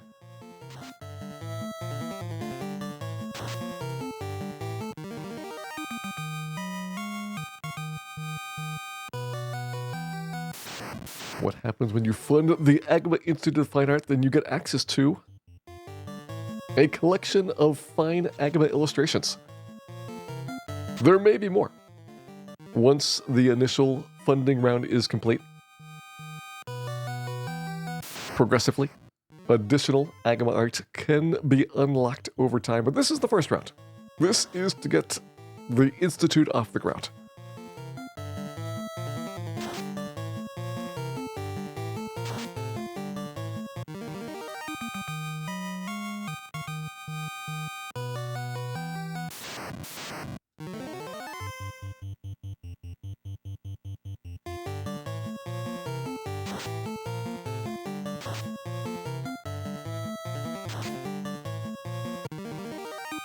Feels like our weapons are doing more damage, but it's not true! Your spells never change in power, no matter what happens. Because that's just how Final Fantasy rolls.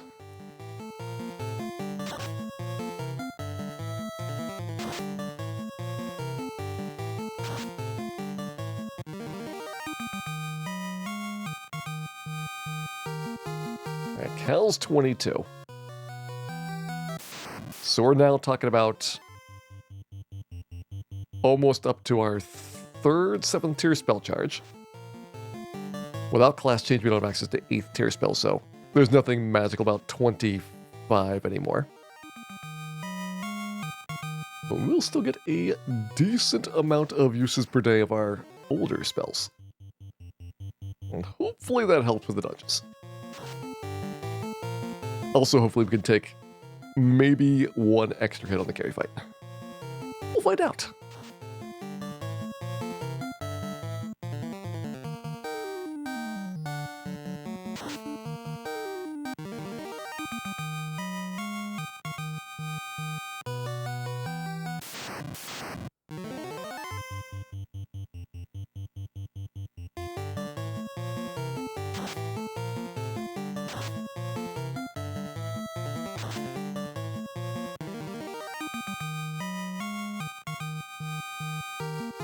Still petrified again.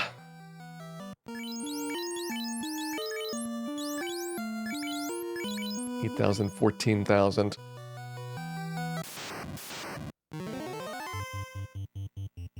I mean, it's convenient just having ace in the front. And being one level off is probably not a big deal here. We're at the stage of the game where levels have kind of flattened out in terms of expenses. It'll really become true up in the high 20s, but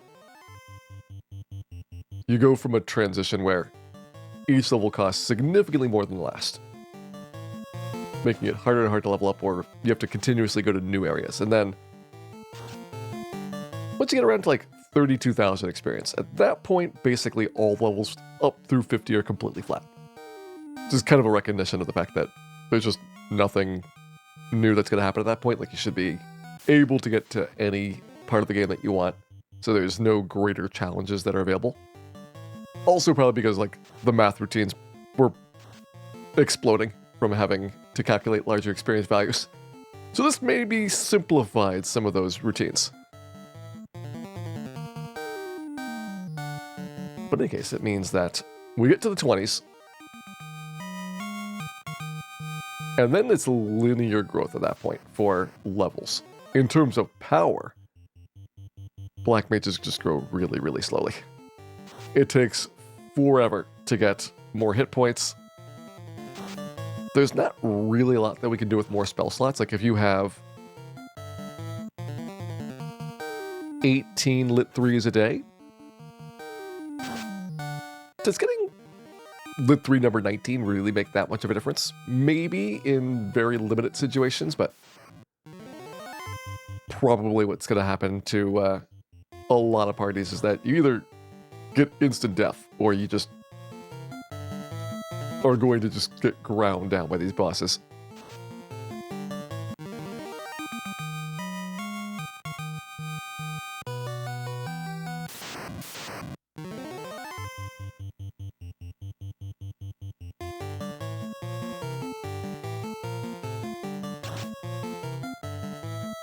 I think it was the biggest lie ever told. You know, it pretty much was the end of the original ideas for it. There is a nice finish to the game. It's pretty final. There's some fantasy. I'll give them a C+ on the title.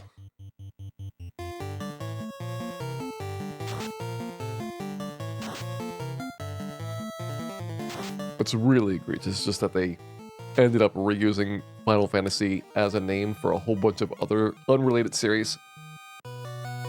Mostly for marketing reasons, like, rather than telling people that they've got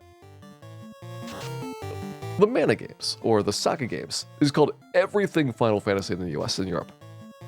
And that really muddied the waters about what Final Fantasy was as a series, or any kind of cohesive output for Square.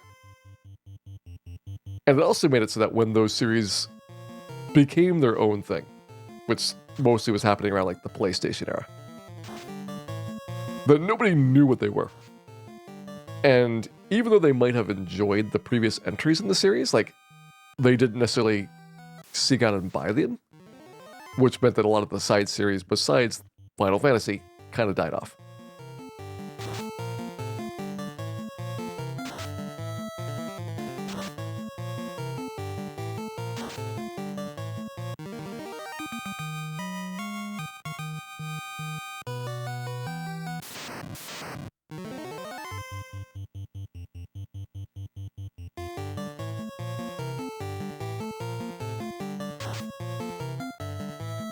Fighting fantasy would be even more inaccurate.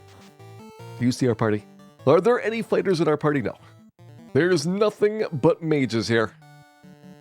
And that's the way we like it.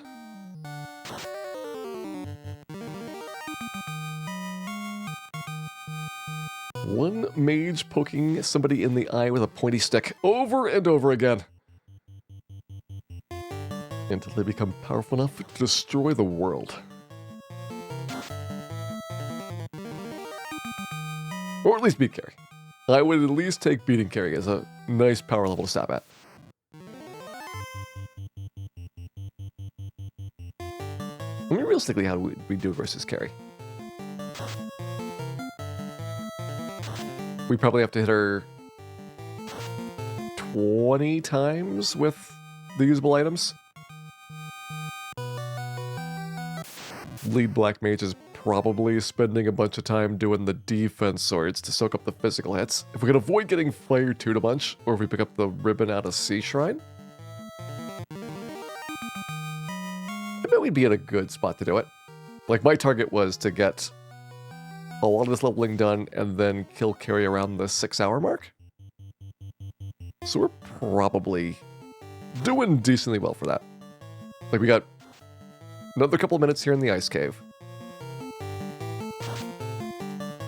If I grab the ribbon out of the Sea Shrine, that's a bit of a hike. I really don't want to grab that ribbon without having to also kill Kraken, because that's doing the dungeon another full time. But maybe that's how we need to do it. We'll just try without it. Maybe see what Carrie is like with only one ribbon. It might be okay.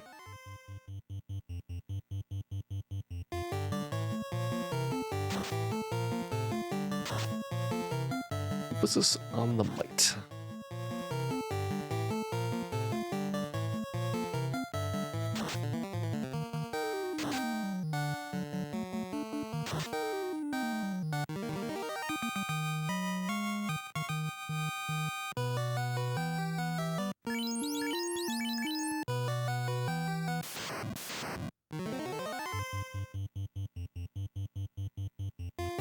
Looks like we still have more than half of our soft potions left.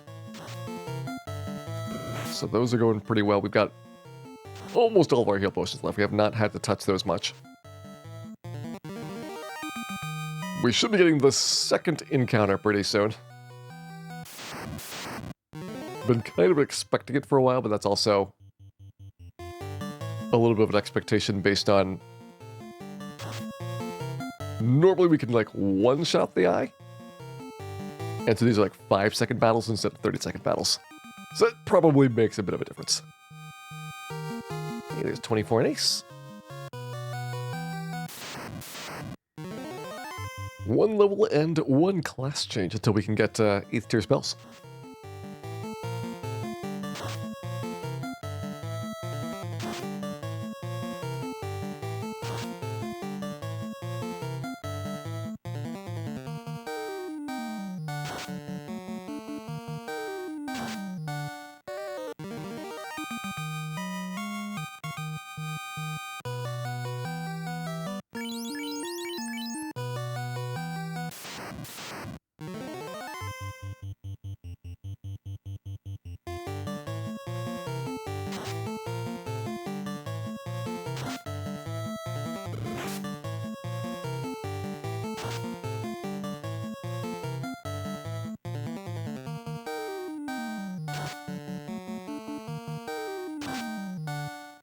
I should check to see how long it took us per level here at this point.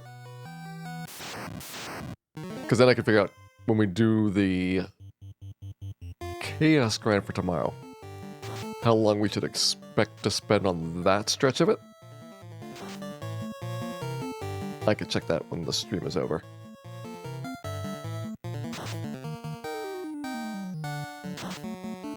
But assuming we're targeting somewhere in the 30s.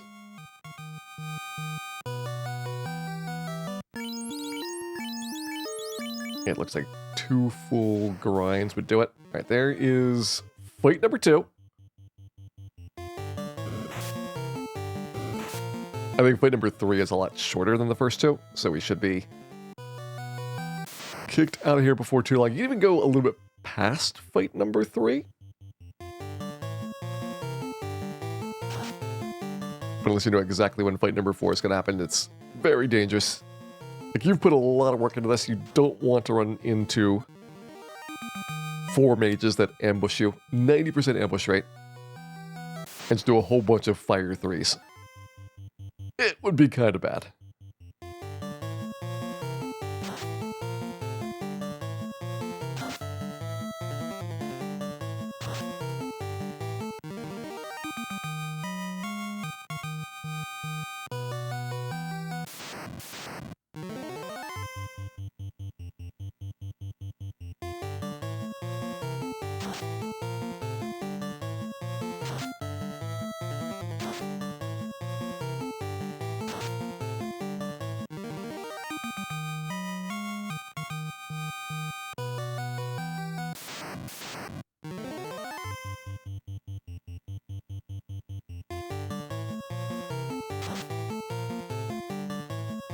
Hey, Lily. Hope you're having a good day here. Enjoy the Agamas.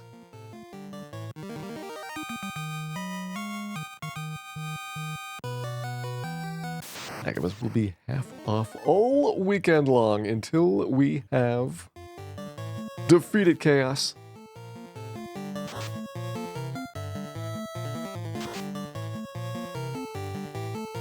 Which I'm pretty soon. If you beat the eye enough times, Chaos is just going to give up. We are testing that theory now. Welcome in, Biha BB. This is our Black Mage special. We got nothing but Black Mages and a dream. And through the application of violence and spells. Lots and lots of spells. We are one day going to save the world.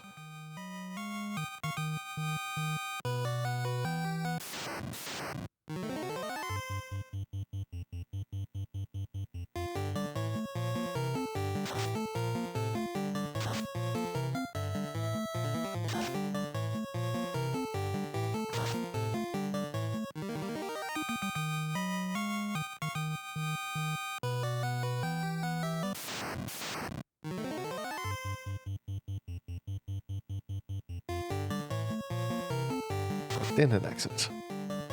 And yes, that accident may have been making reservations for the Realmont Inn. But it was probably an accident nonetheless.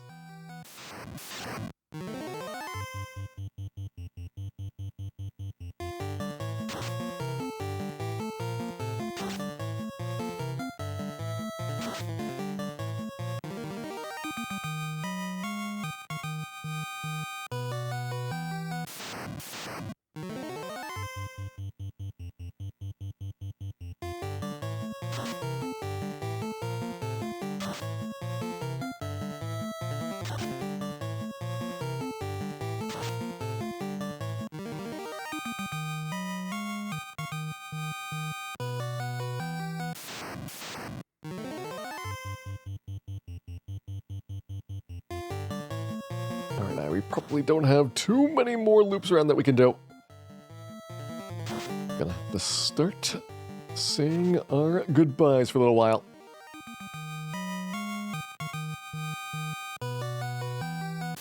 It has been a blast in this, the nicest of caves. There's been a lot of glances.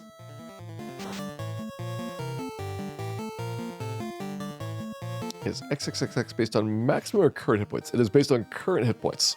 If you have less than 301 hit points and you do not have death resistance, XXXX will guarantee work every single time.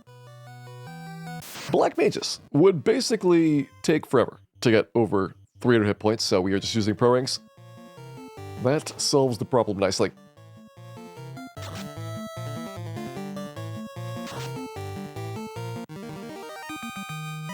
Yeah, if we had warp.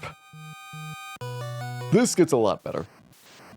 Sea Shrine would be a lot better. Like, jumping into Sea Shrine, grabbing that ribbon would be no big deal. Go up to the top of Sky Castle, grabbing the white shirt and the ribbon would be no big deal. But no, it's gonna be a big deal.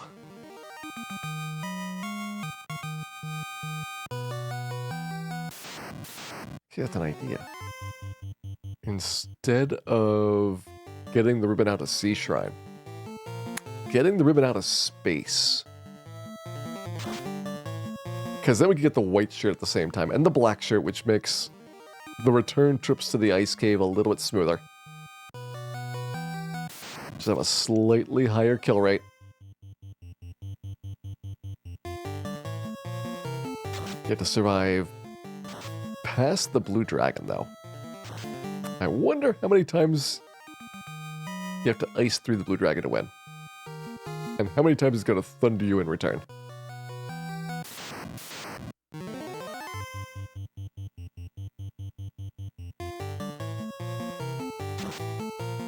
If 6 Ice 3s killed it, and you didn't get double thundered right off the bat, I feel like you got that.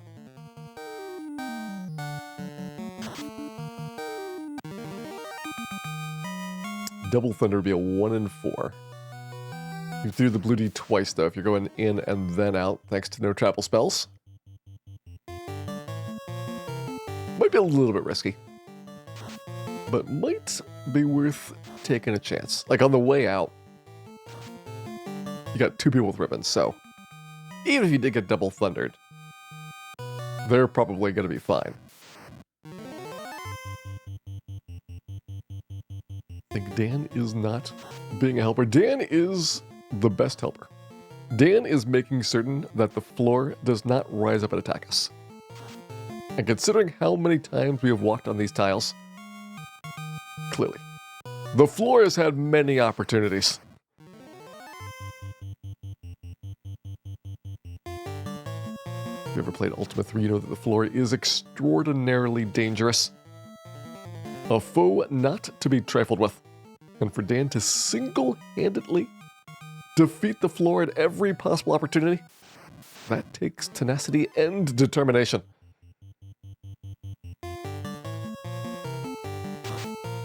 Also, I think Dan might have lost his contact lens. He'll find it eventually.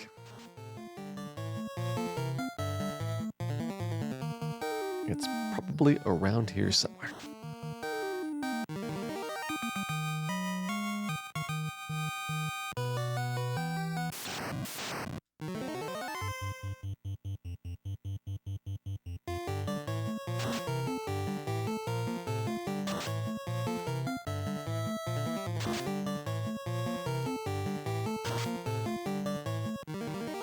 His feet are in there, that makes him more aerodynamic.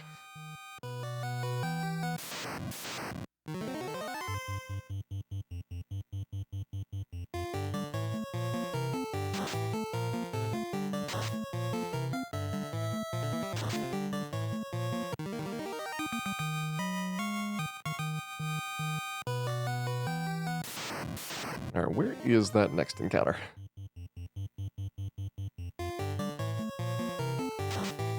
I'm starting to get worried about it.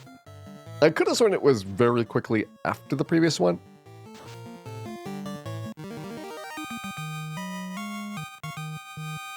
But then I thought the second one was pretty close to the first one.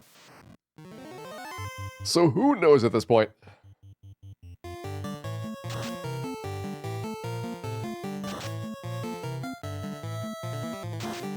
Four white mages in March. I might do 4 white mages for Christmas.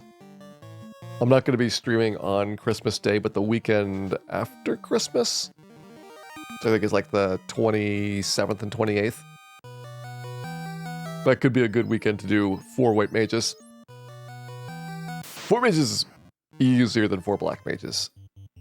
It's a little bit tougher to get started. You have to be more creative dealing with the first couple of bosses. But the nice thing about 4 white mages is just have revive spells, you've got healing. You can't do any damage, but then again, these black mages can't really do much damage either. They're using items all the time. And we'll have the exact same items for the white mages as well.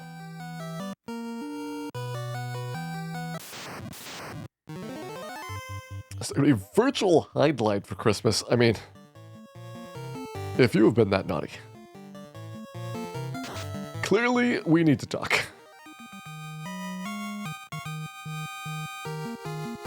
Level 25 picked up.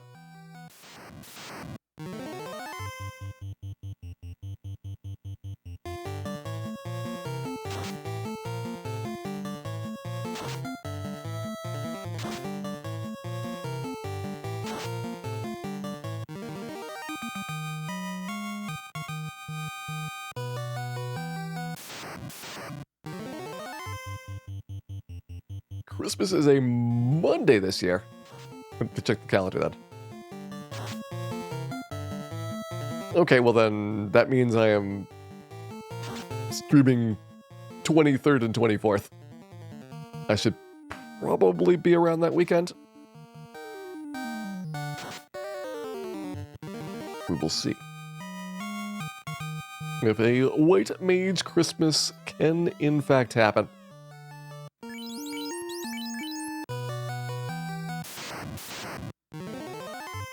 This is not a level-based grind, Badro. This is a time-based grind. We can grind until there is a set of bad encounters coming up, and then we have to get out of here. Also, we're locked inside. We cannot leave until the bad encounters are about to take place. Otherwise, we get different bad encounters. It would just be bad all around.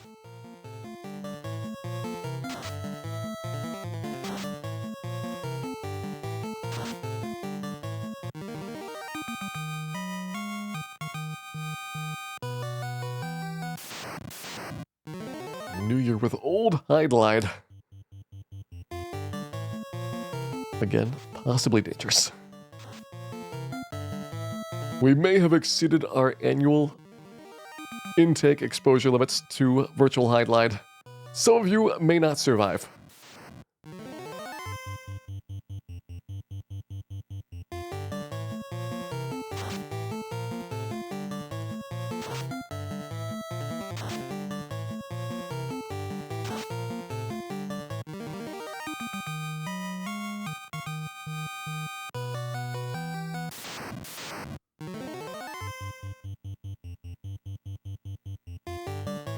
What do I want for Christmas? I'm hoping that in the future, that all bats can be out of bounds. It would be a nice present.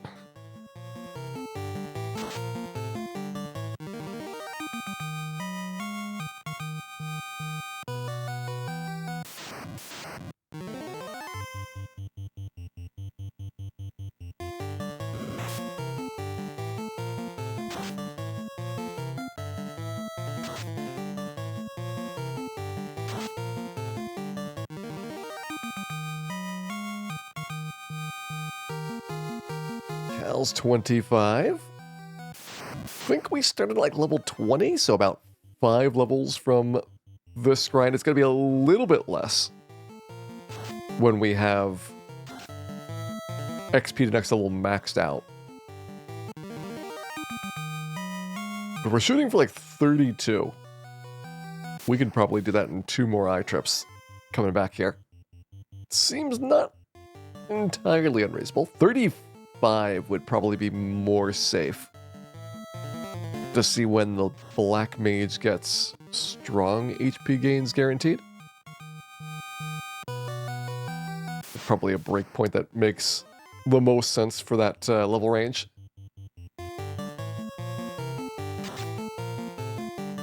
Based on the Black Mage's atrocious accuracy score, there's probably no point where you get an extra attack per round with the Mazmune.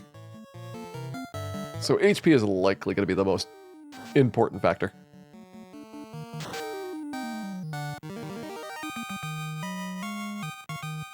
Virtual Hydlide. That's when you know you've gone too far.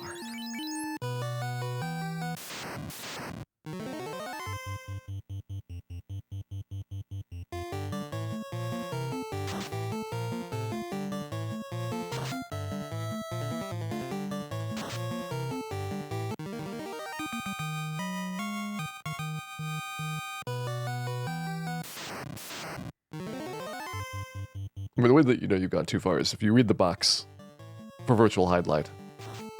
They're actually trying to argue why you should play the game. Somebody had to have put those words down. And while they probably didn't believe them, it's still very concerning.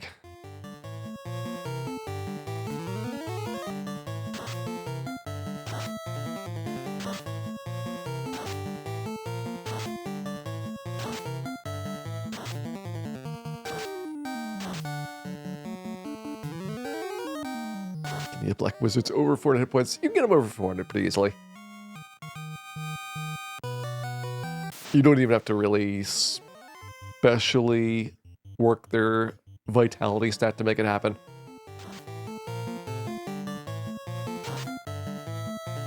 But 500 is about where it ends. And considering you need 401 just to survive a nuke, those are not great numbers.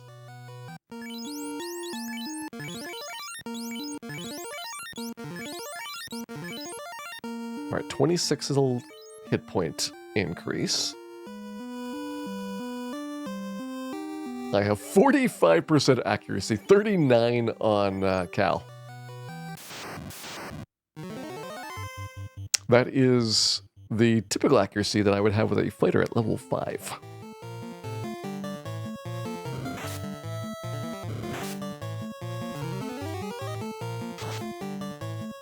They do get 2 hits per round, though.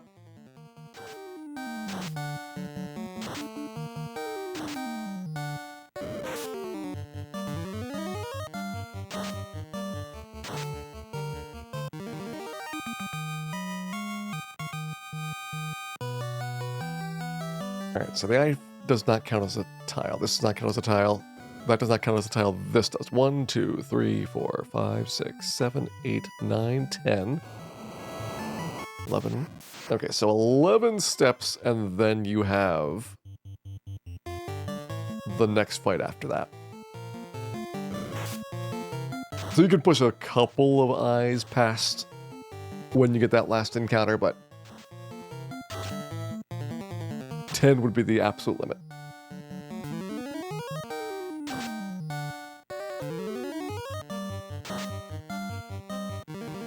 That could potentially lead to some bad fights coming up. So we'll see how close we are to the encounter leaving the dungeon as well. Just in case that makes a difference.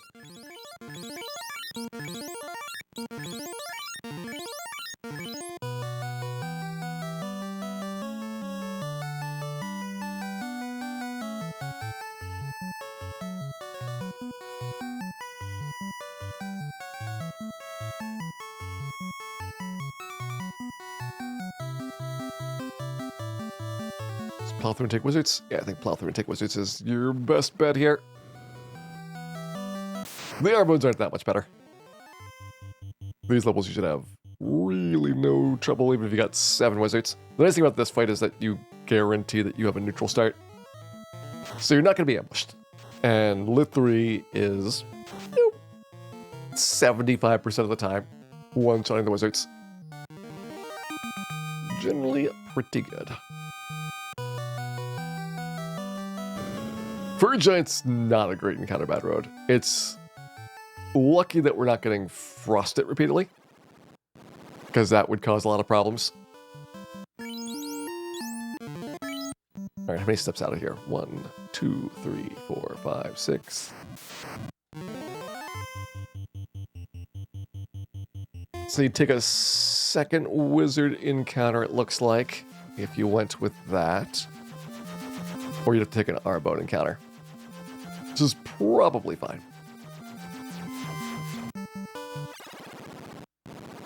Well, the good news is we are now level 26 and we have a massive pile of cash. Money is no longer ever going to be an issue for the rest of the game.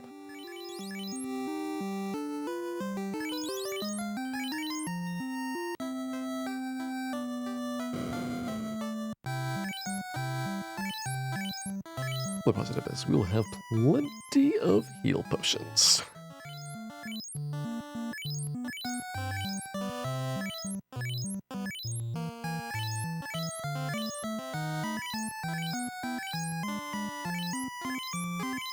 And the the really big question is, are we going to go kill Carrie with or without ribbon number 2? Kind of talked over the different places we could go. Bottomless Sea Shrine, if you're there, you might as well kill Kraken. Space, really inconvenient with the blue D being in the way. Having to do the blue D twice is a bit of a bummer. Upside of space is that you also get the white shirt.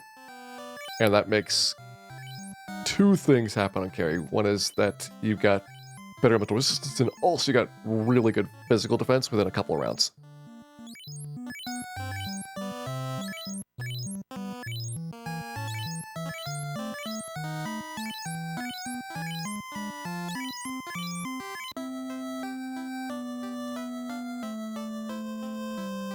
My heal potions. Alright, one more item, we can bounce him over. We're not going to get a quest item in Gurgu Volcano. So, let's try this. We're going to go to the bottom of Gurgu Volcano. We're going to see if we can beat that carry up and get our second of the 4 orbs lit.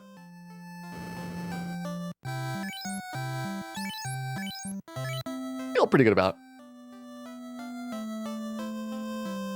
It's gonna be a long slog of a fight.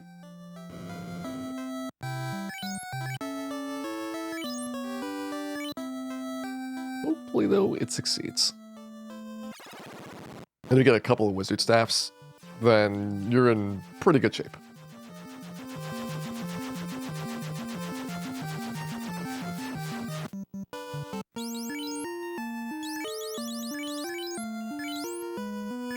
Wizard staff there.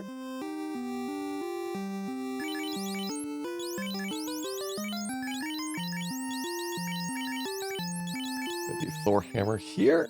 So you defense and then you Thor. You've got mage, you've got Zeus. After you wizard.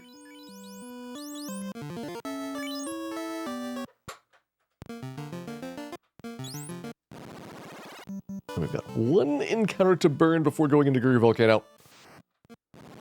Make it count. Well, now, make delicious lava milkshakes. You will have plenty of lava to work with.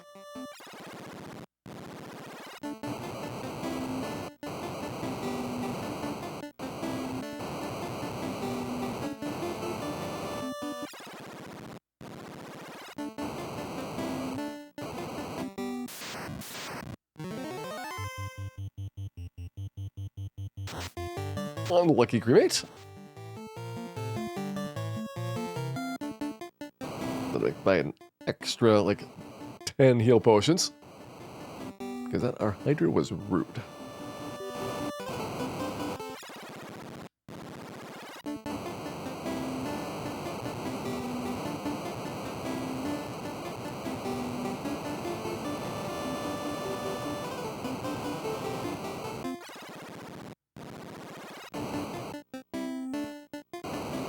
The question is, where do I want to go downstairs? I don't need any of the items.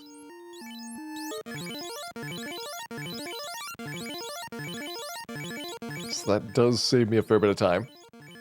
Which I think causes me to get an extra fire elemental battle at the bottom of the dungeon. I think there is a little bit of downside to it. Don't care about the ice sword, don't care about the flame armor.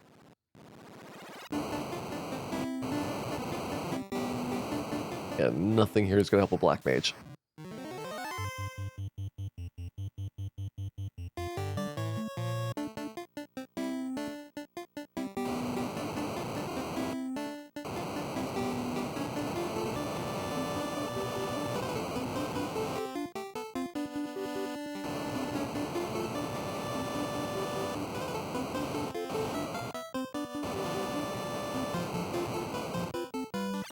Right, try to see what it means. We might not get any Agamas down here. We may be required to go as far as 2,000 years into the past to harvest Agamas at their peak of freshness. But to be fair, it will be worth it.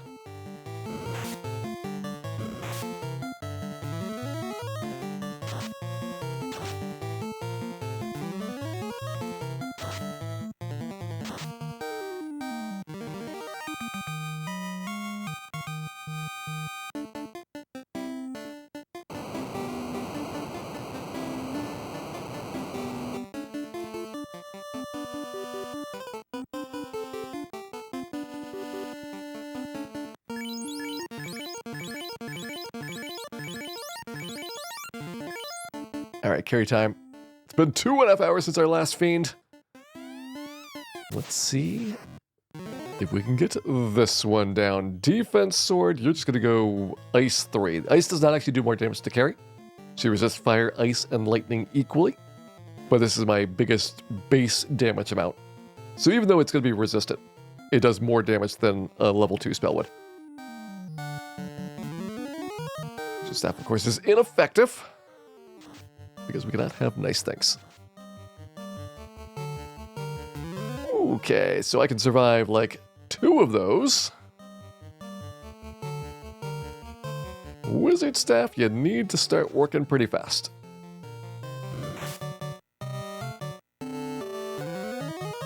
Cal's fine. Cal is doing okay. Triple defense? Might be behind on offense at this point. We really don't want Ace to get physical. Probably didn't want Bill to get physical.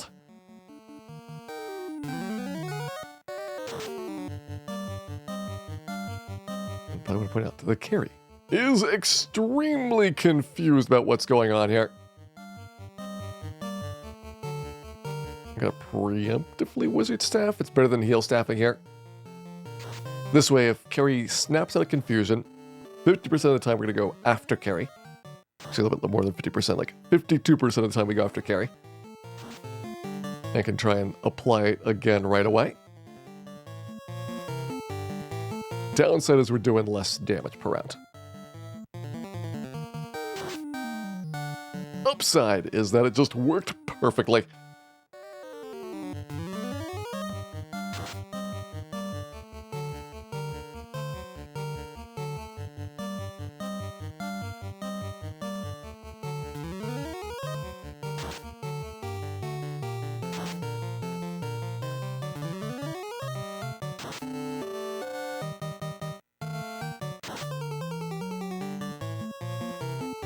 Alright, we gotta be close. We're doing more than 100 damage a round, which is better than I kind of expected here. I was not thinking about how much the 3rd tier spells would contribute.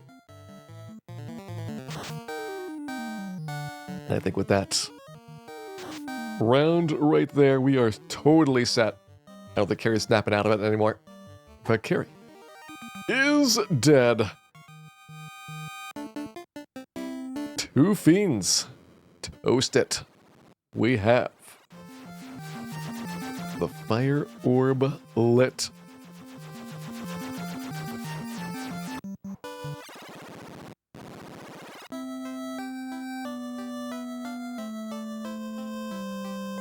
Alright, so that's pretty big.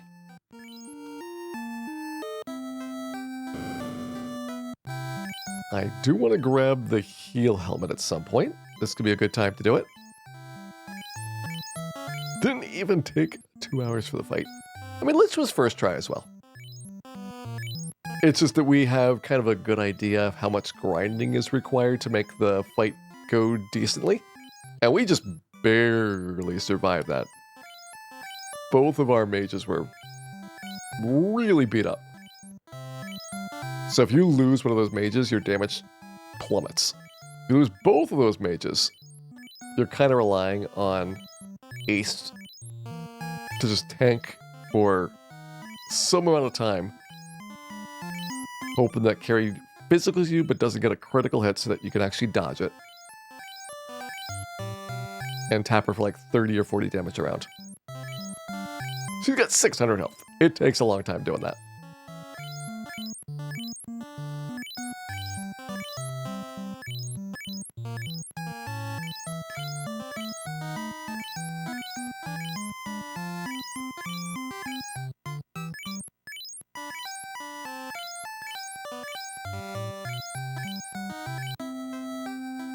cannot carry any more heal potions. We have had enough of those things.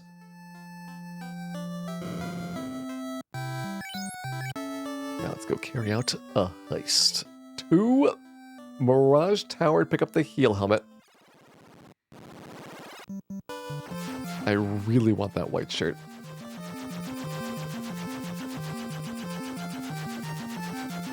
Don't know if it's practical to get that white shirt, but I really want it. It would make the Kraken fight tremendously better. If you can white shirt, Kraken is going to be fabulously easier. Because at least for Kraken 1, you're not worried about Lit 2's wearing you down. You've just got many, many noodly arms.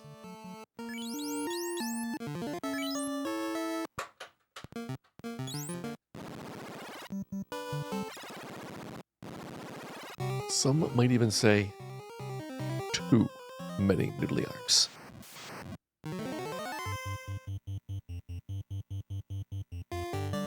To which I reply, not noodly enough.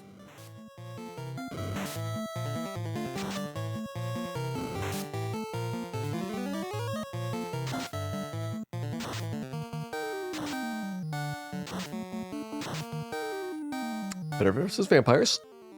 Those level ups gave us a couple of better points for evasion, which means that we're going to be dodging physical attacks more easily, and also for magic defense.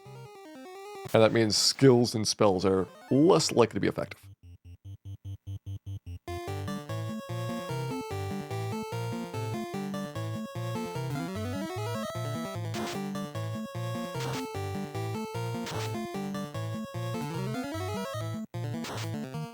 Hey, Gentle Andrews, welcome in. Hope you're having a good evening here. We're doing our 4 Black Mage playthrough, part 1. I plan for this to take 2 sessions so that we do a second half tomorrow night. But so far we have taken out 2 of the 4 fiends. We got some leveling done. And we have now got a heal helmet in our possession. Making me think that it could be time to try and head up to the top. This is tough. Black mages are easy to start, but hard to finish. They're easy to start because they have access to lots of good damage. And it might take some luck on some fights to survive long enough to pound an enemy down, but you'll be able to do it. Well, there's going to come a time when you are at the end of the game and not having revives and not having travel spells and not having any healing besides your 99 heal potions, a heal staff, and maybe a heal helmet. That's going to be brutal. White Mage is kind of the opposite. White Mage, you don't really have a lot of offense. There's some tricks you can do to beat the bosses despite your offense being terrible. But the key asset of the White Mage is that you can recover from things in the late game. And so you don't need to have as much consistent luck to make it through all of the boss fights.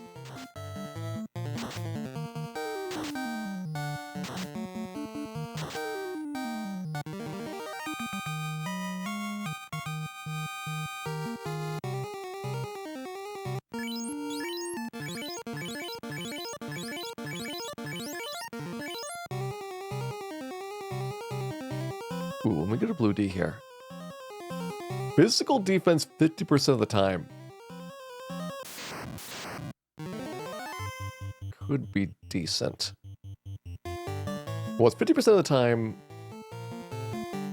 that he uses a physical. And then 50% of the time he's going to target Ace. So only 1 in 4 chance of Ace dodging a bite. I'm trying to evaluate whether it makes sense to do evasion on Ace or just have everybody attack.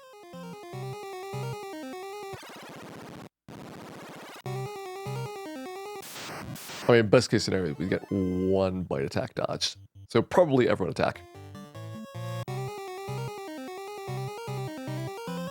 And if he bites 3 times in a row, then at least he's not thundering the whole team.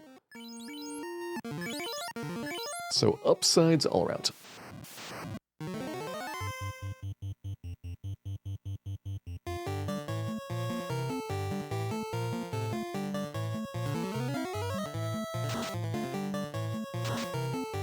Right, there's the thunder. It's very painful. We do not want to lose Bill here. So we kind of need the dragon to bite Ace this next turn. Or to get really good turn order.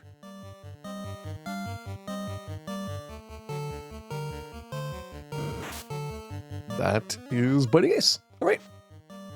Think we make it up. So there's our first obstacle for our climb.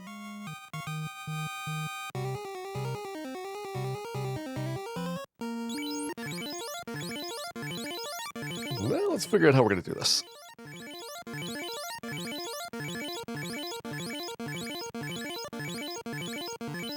If I got the animate, I wouldn't have to hold on to the tents anymore, so I can get rid of one item.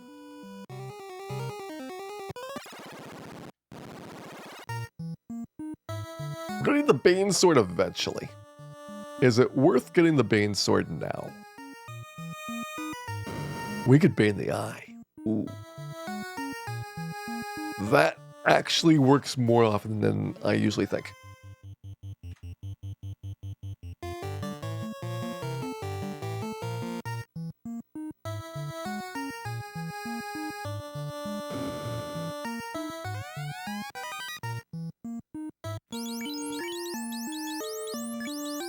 Heal Staff on Ace, Bane Sword on Bill.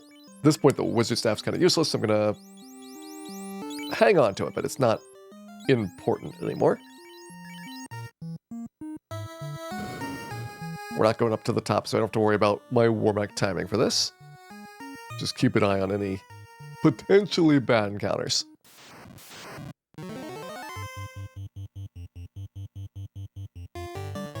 And since the only unrunnable here is our pal the Eye, you can basically sprint through all this stuff. Also, the fights are actually decent, like Gerbedusas, half an Agma each. I would have taken 4.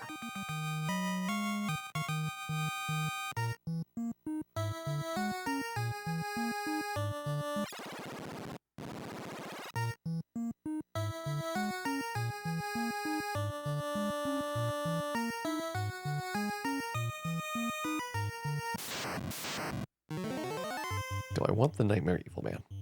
If Evil Man nukes us, that would be very bad. Otherwise, this would be a great fight. 2 hours worth of experience. Decently good if you got a source of ice that you can use. There's our second ribbon. Go ahead and give that to Cal.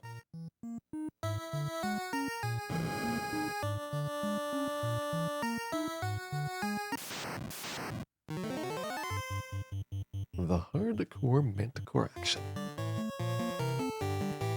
Let's fire them up.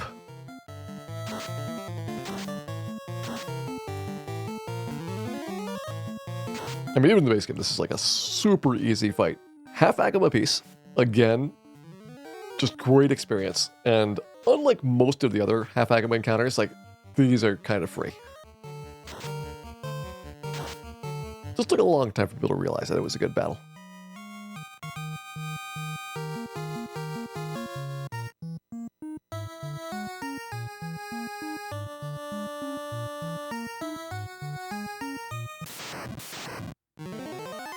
Ken would love to take this, but I don't want to dare the evil man here. Black shirt for Ice 2. We got the white shirt for dodging things.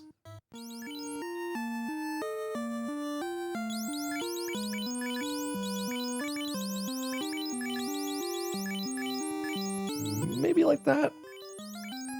So Ace has got Lit 2, Cal has got Fire 2 and Ice 2. Bill has got Lit 2, Bane, and Harm 2. So everybody's got like their own unique ability that they can kind of focus on. I think that's good. Seems reasonable. We'll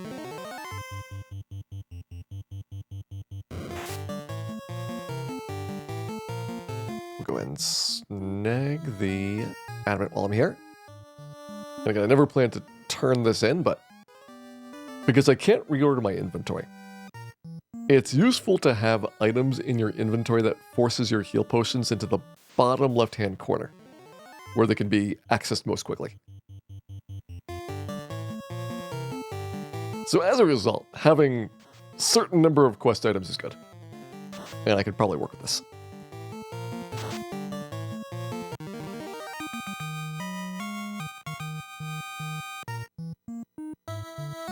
Also, having the Bane Sword is pretty good.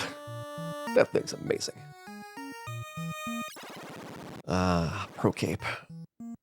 Not worth taking Pro Cape here. Going up to top floor is kinda sketchy still.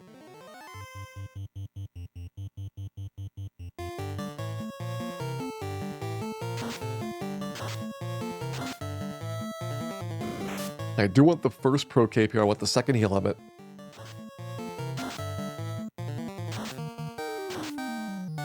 I'll probably have steps to burn. Go into Tiamat, but I don't know if we got enough to make a difference. We'll have to see how that turns out with the routing for it. Normally I'd have the warp spell, which would cut walking time off, but in lieu of that, we've already picked up some items, which simplifies the walk through there. Alright, Manticore's there.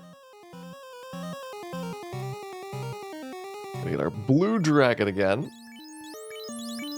Except now we got 2 people that can block thunder, so it should go a little bit smoother.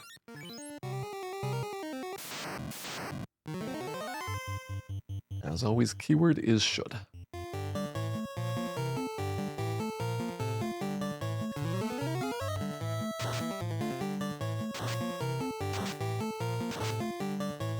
Yeah, Bill's fine. Never better. Gonna need to buy so many heal potions after get out of here.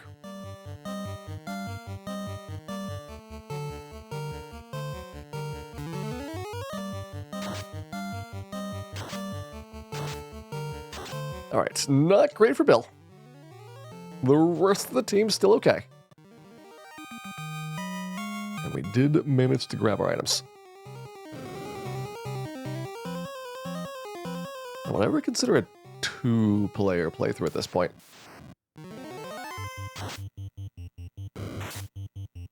Two players increases your risk of people just getting knocked out by things like the Kraken fight.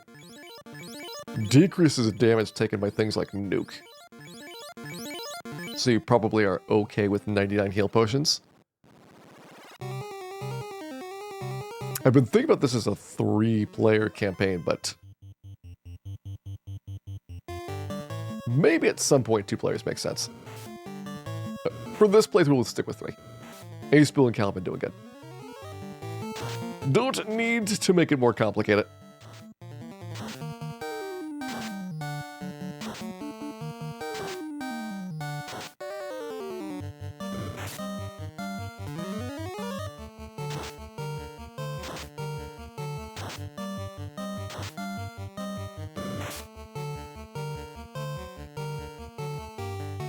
I guess offense-wise, that would be an easy 1-round victory if we had all 3 players. So there's some definite downsides to going down to 2.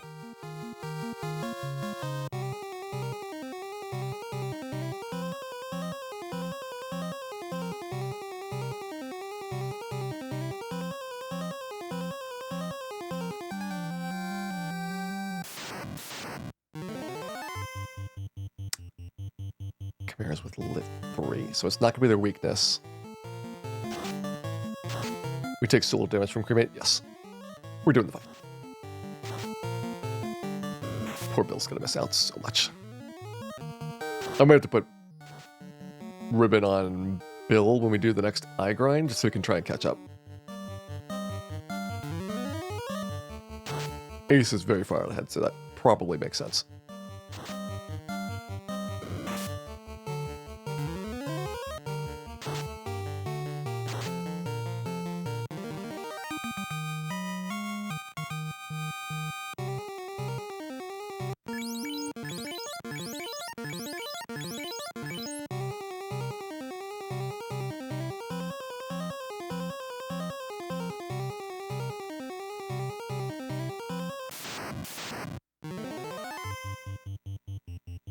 Almost there. 3 services. Okay. Can deal with this.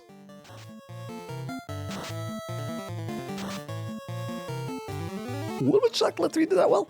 I guess they're neutral to it and they've got bad magic defense. So even though they're not taking the extra damage that ice would do to them, you're still getting a lot of the double hit value from getting a critical.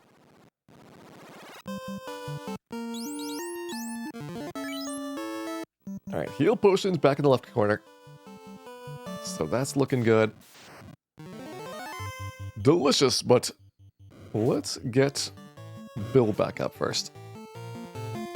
Where's the third ribbon? The third ribbon is in the Sea Shrine. You have to go down to the bottom of it. So it's fairly close to where Kraken is.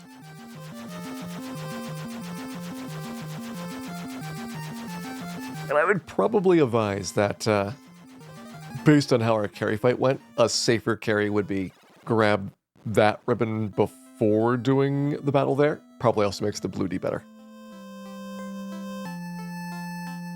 And do the one in the space as the third one. More walking, but safer.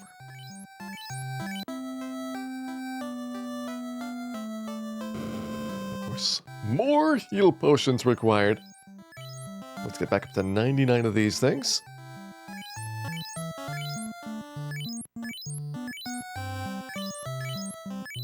As we come up on the 6-hour mark. Taking stock of how we've done today. Black Mage is getting started with a bit of a slow grind to be able to take out Garland and Bicky. Probably could be more aggressive there if you want to just go and hope for good turn order on those fights. Both of those are battles where turn order and damage rolls make a big difference for whether you could survive them or not. Peninsula Power went really well. We got very quickly a lot of quad zombles and did decently well picking up some giant fights as well to use our Ice 2 spells up. So we're able to have a fairly nice time going from the early game into our first Fiend fight. We could have done Marsh Cave much sooner, but it would have just meant more grinding before Lich, so not really a big benefit to it. Ordeals went perfectly. Ice Cave went really well with a return trip to the Ice Cave for our pre-carry grind. I know people were worried that carry was going to be really bad. It's a bad matchup for Black Mages because you don't have a lot of good tools to take on carry. But if we can beat carry, then Kraken should be fairly straightforward as well. And it's mostly a question of how do we want to split up the remaining leveling.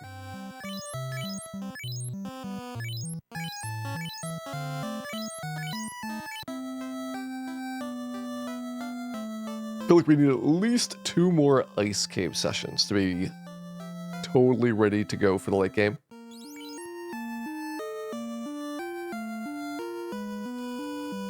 Maybe I am overthinking that.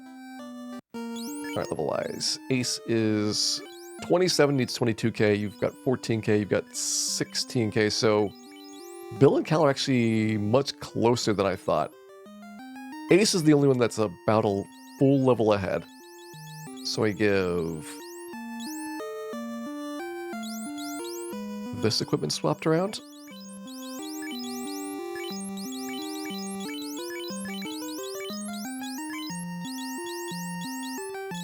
They put Cal in the front, Bill in slot 2. Ace will be petrified a couple times during our eye grind next time that we go out there, so should kind of normalize over time.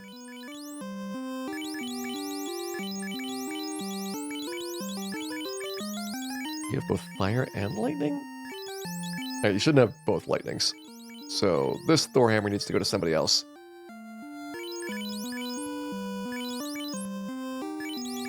Probably Bill, it looks like.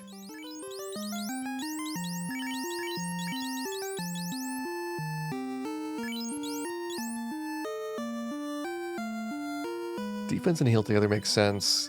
Cal's got the black shirt as well for ice 2ing. I think I'd rather have lit 2 on the front. And then Ace has got fire and ice. Bill's got lightning and harm. Wizard Staff can go basically anywhere. Bane's Sword could go on Ace. We want to have a second person with that. Heal Staff. Probably back there, and then Bill's got the heal helmet.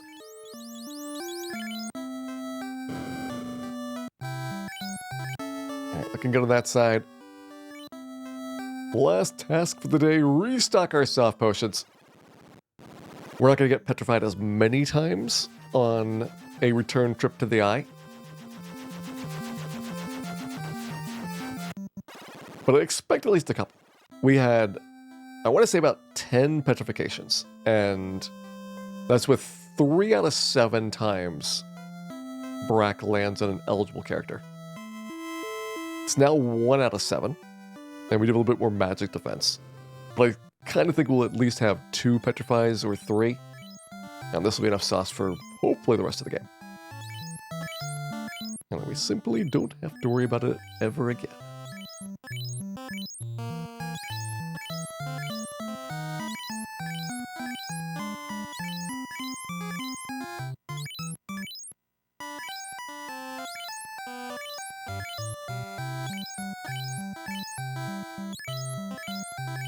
There we go.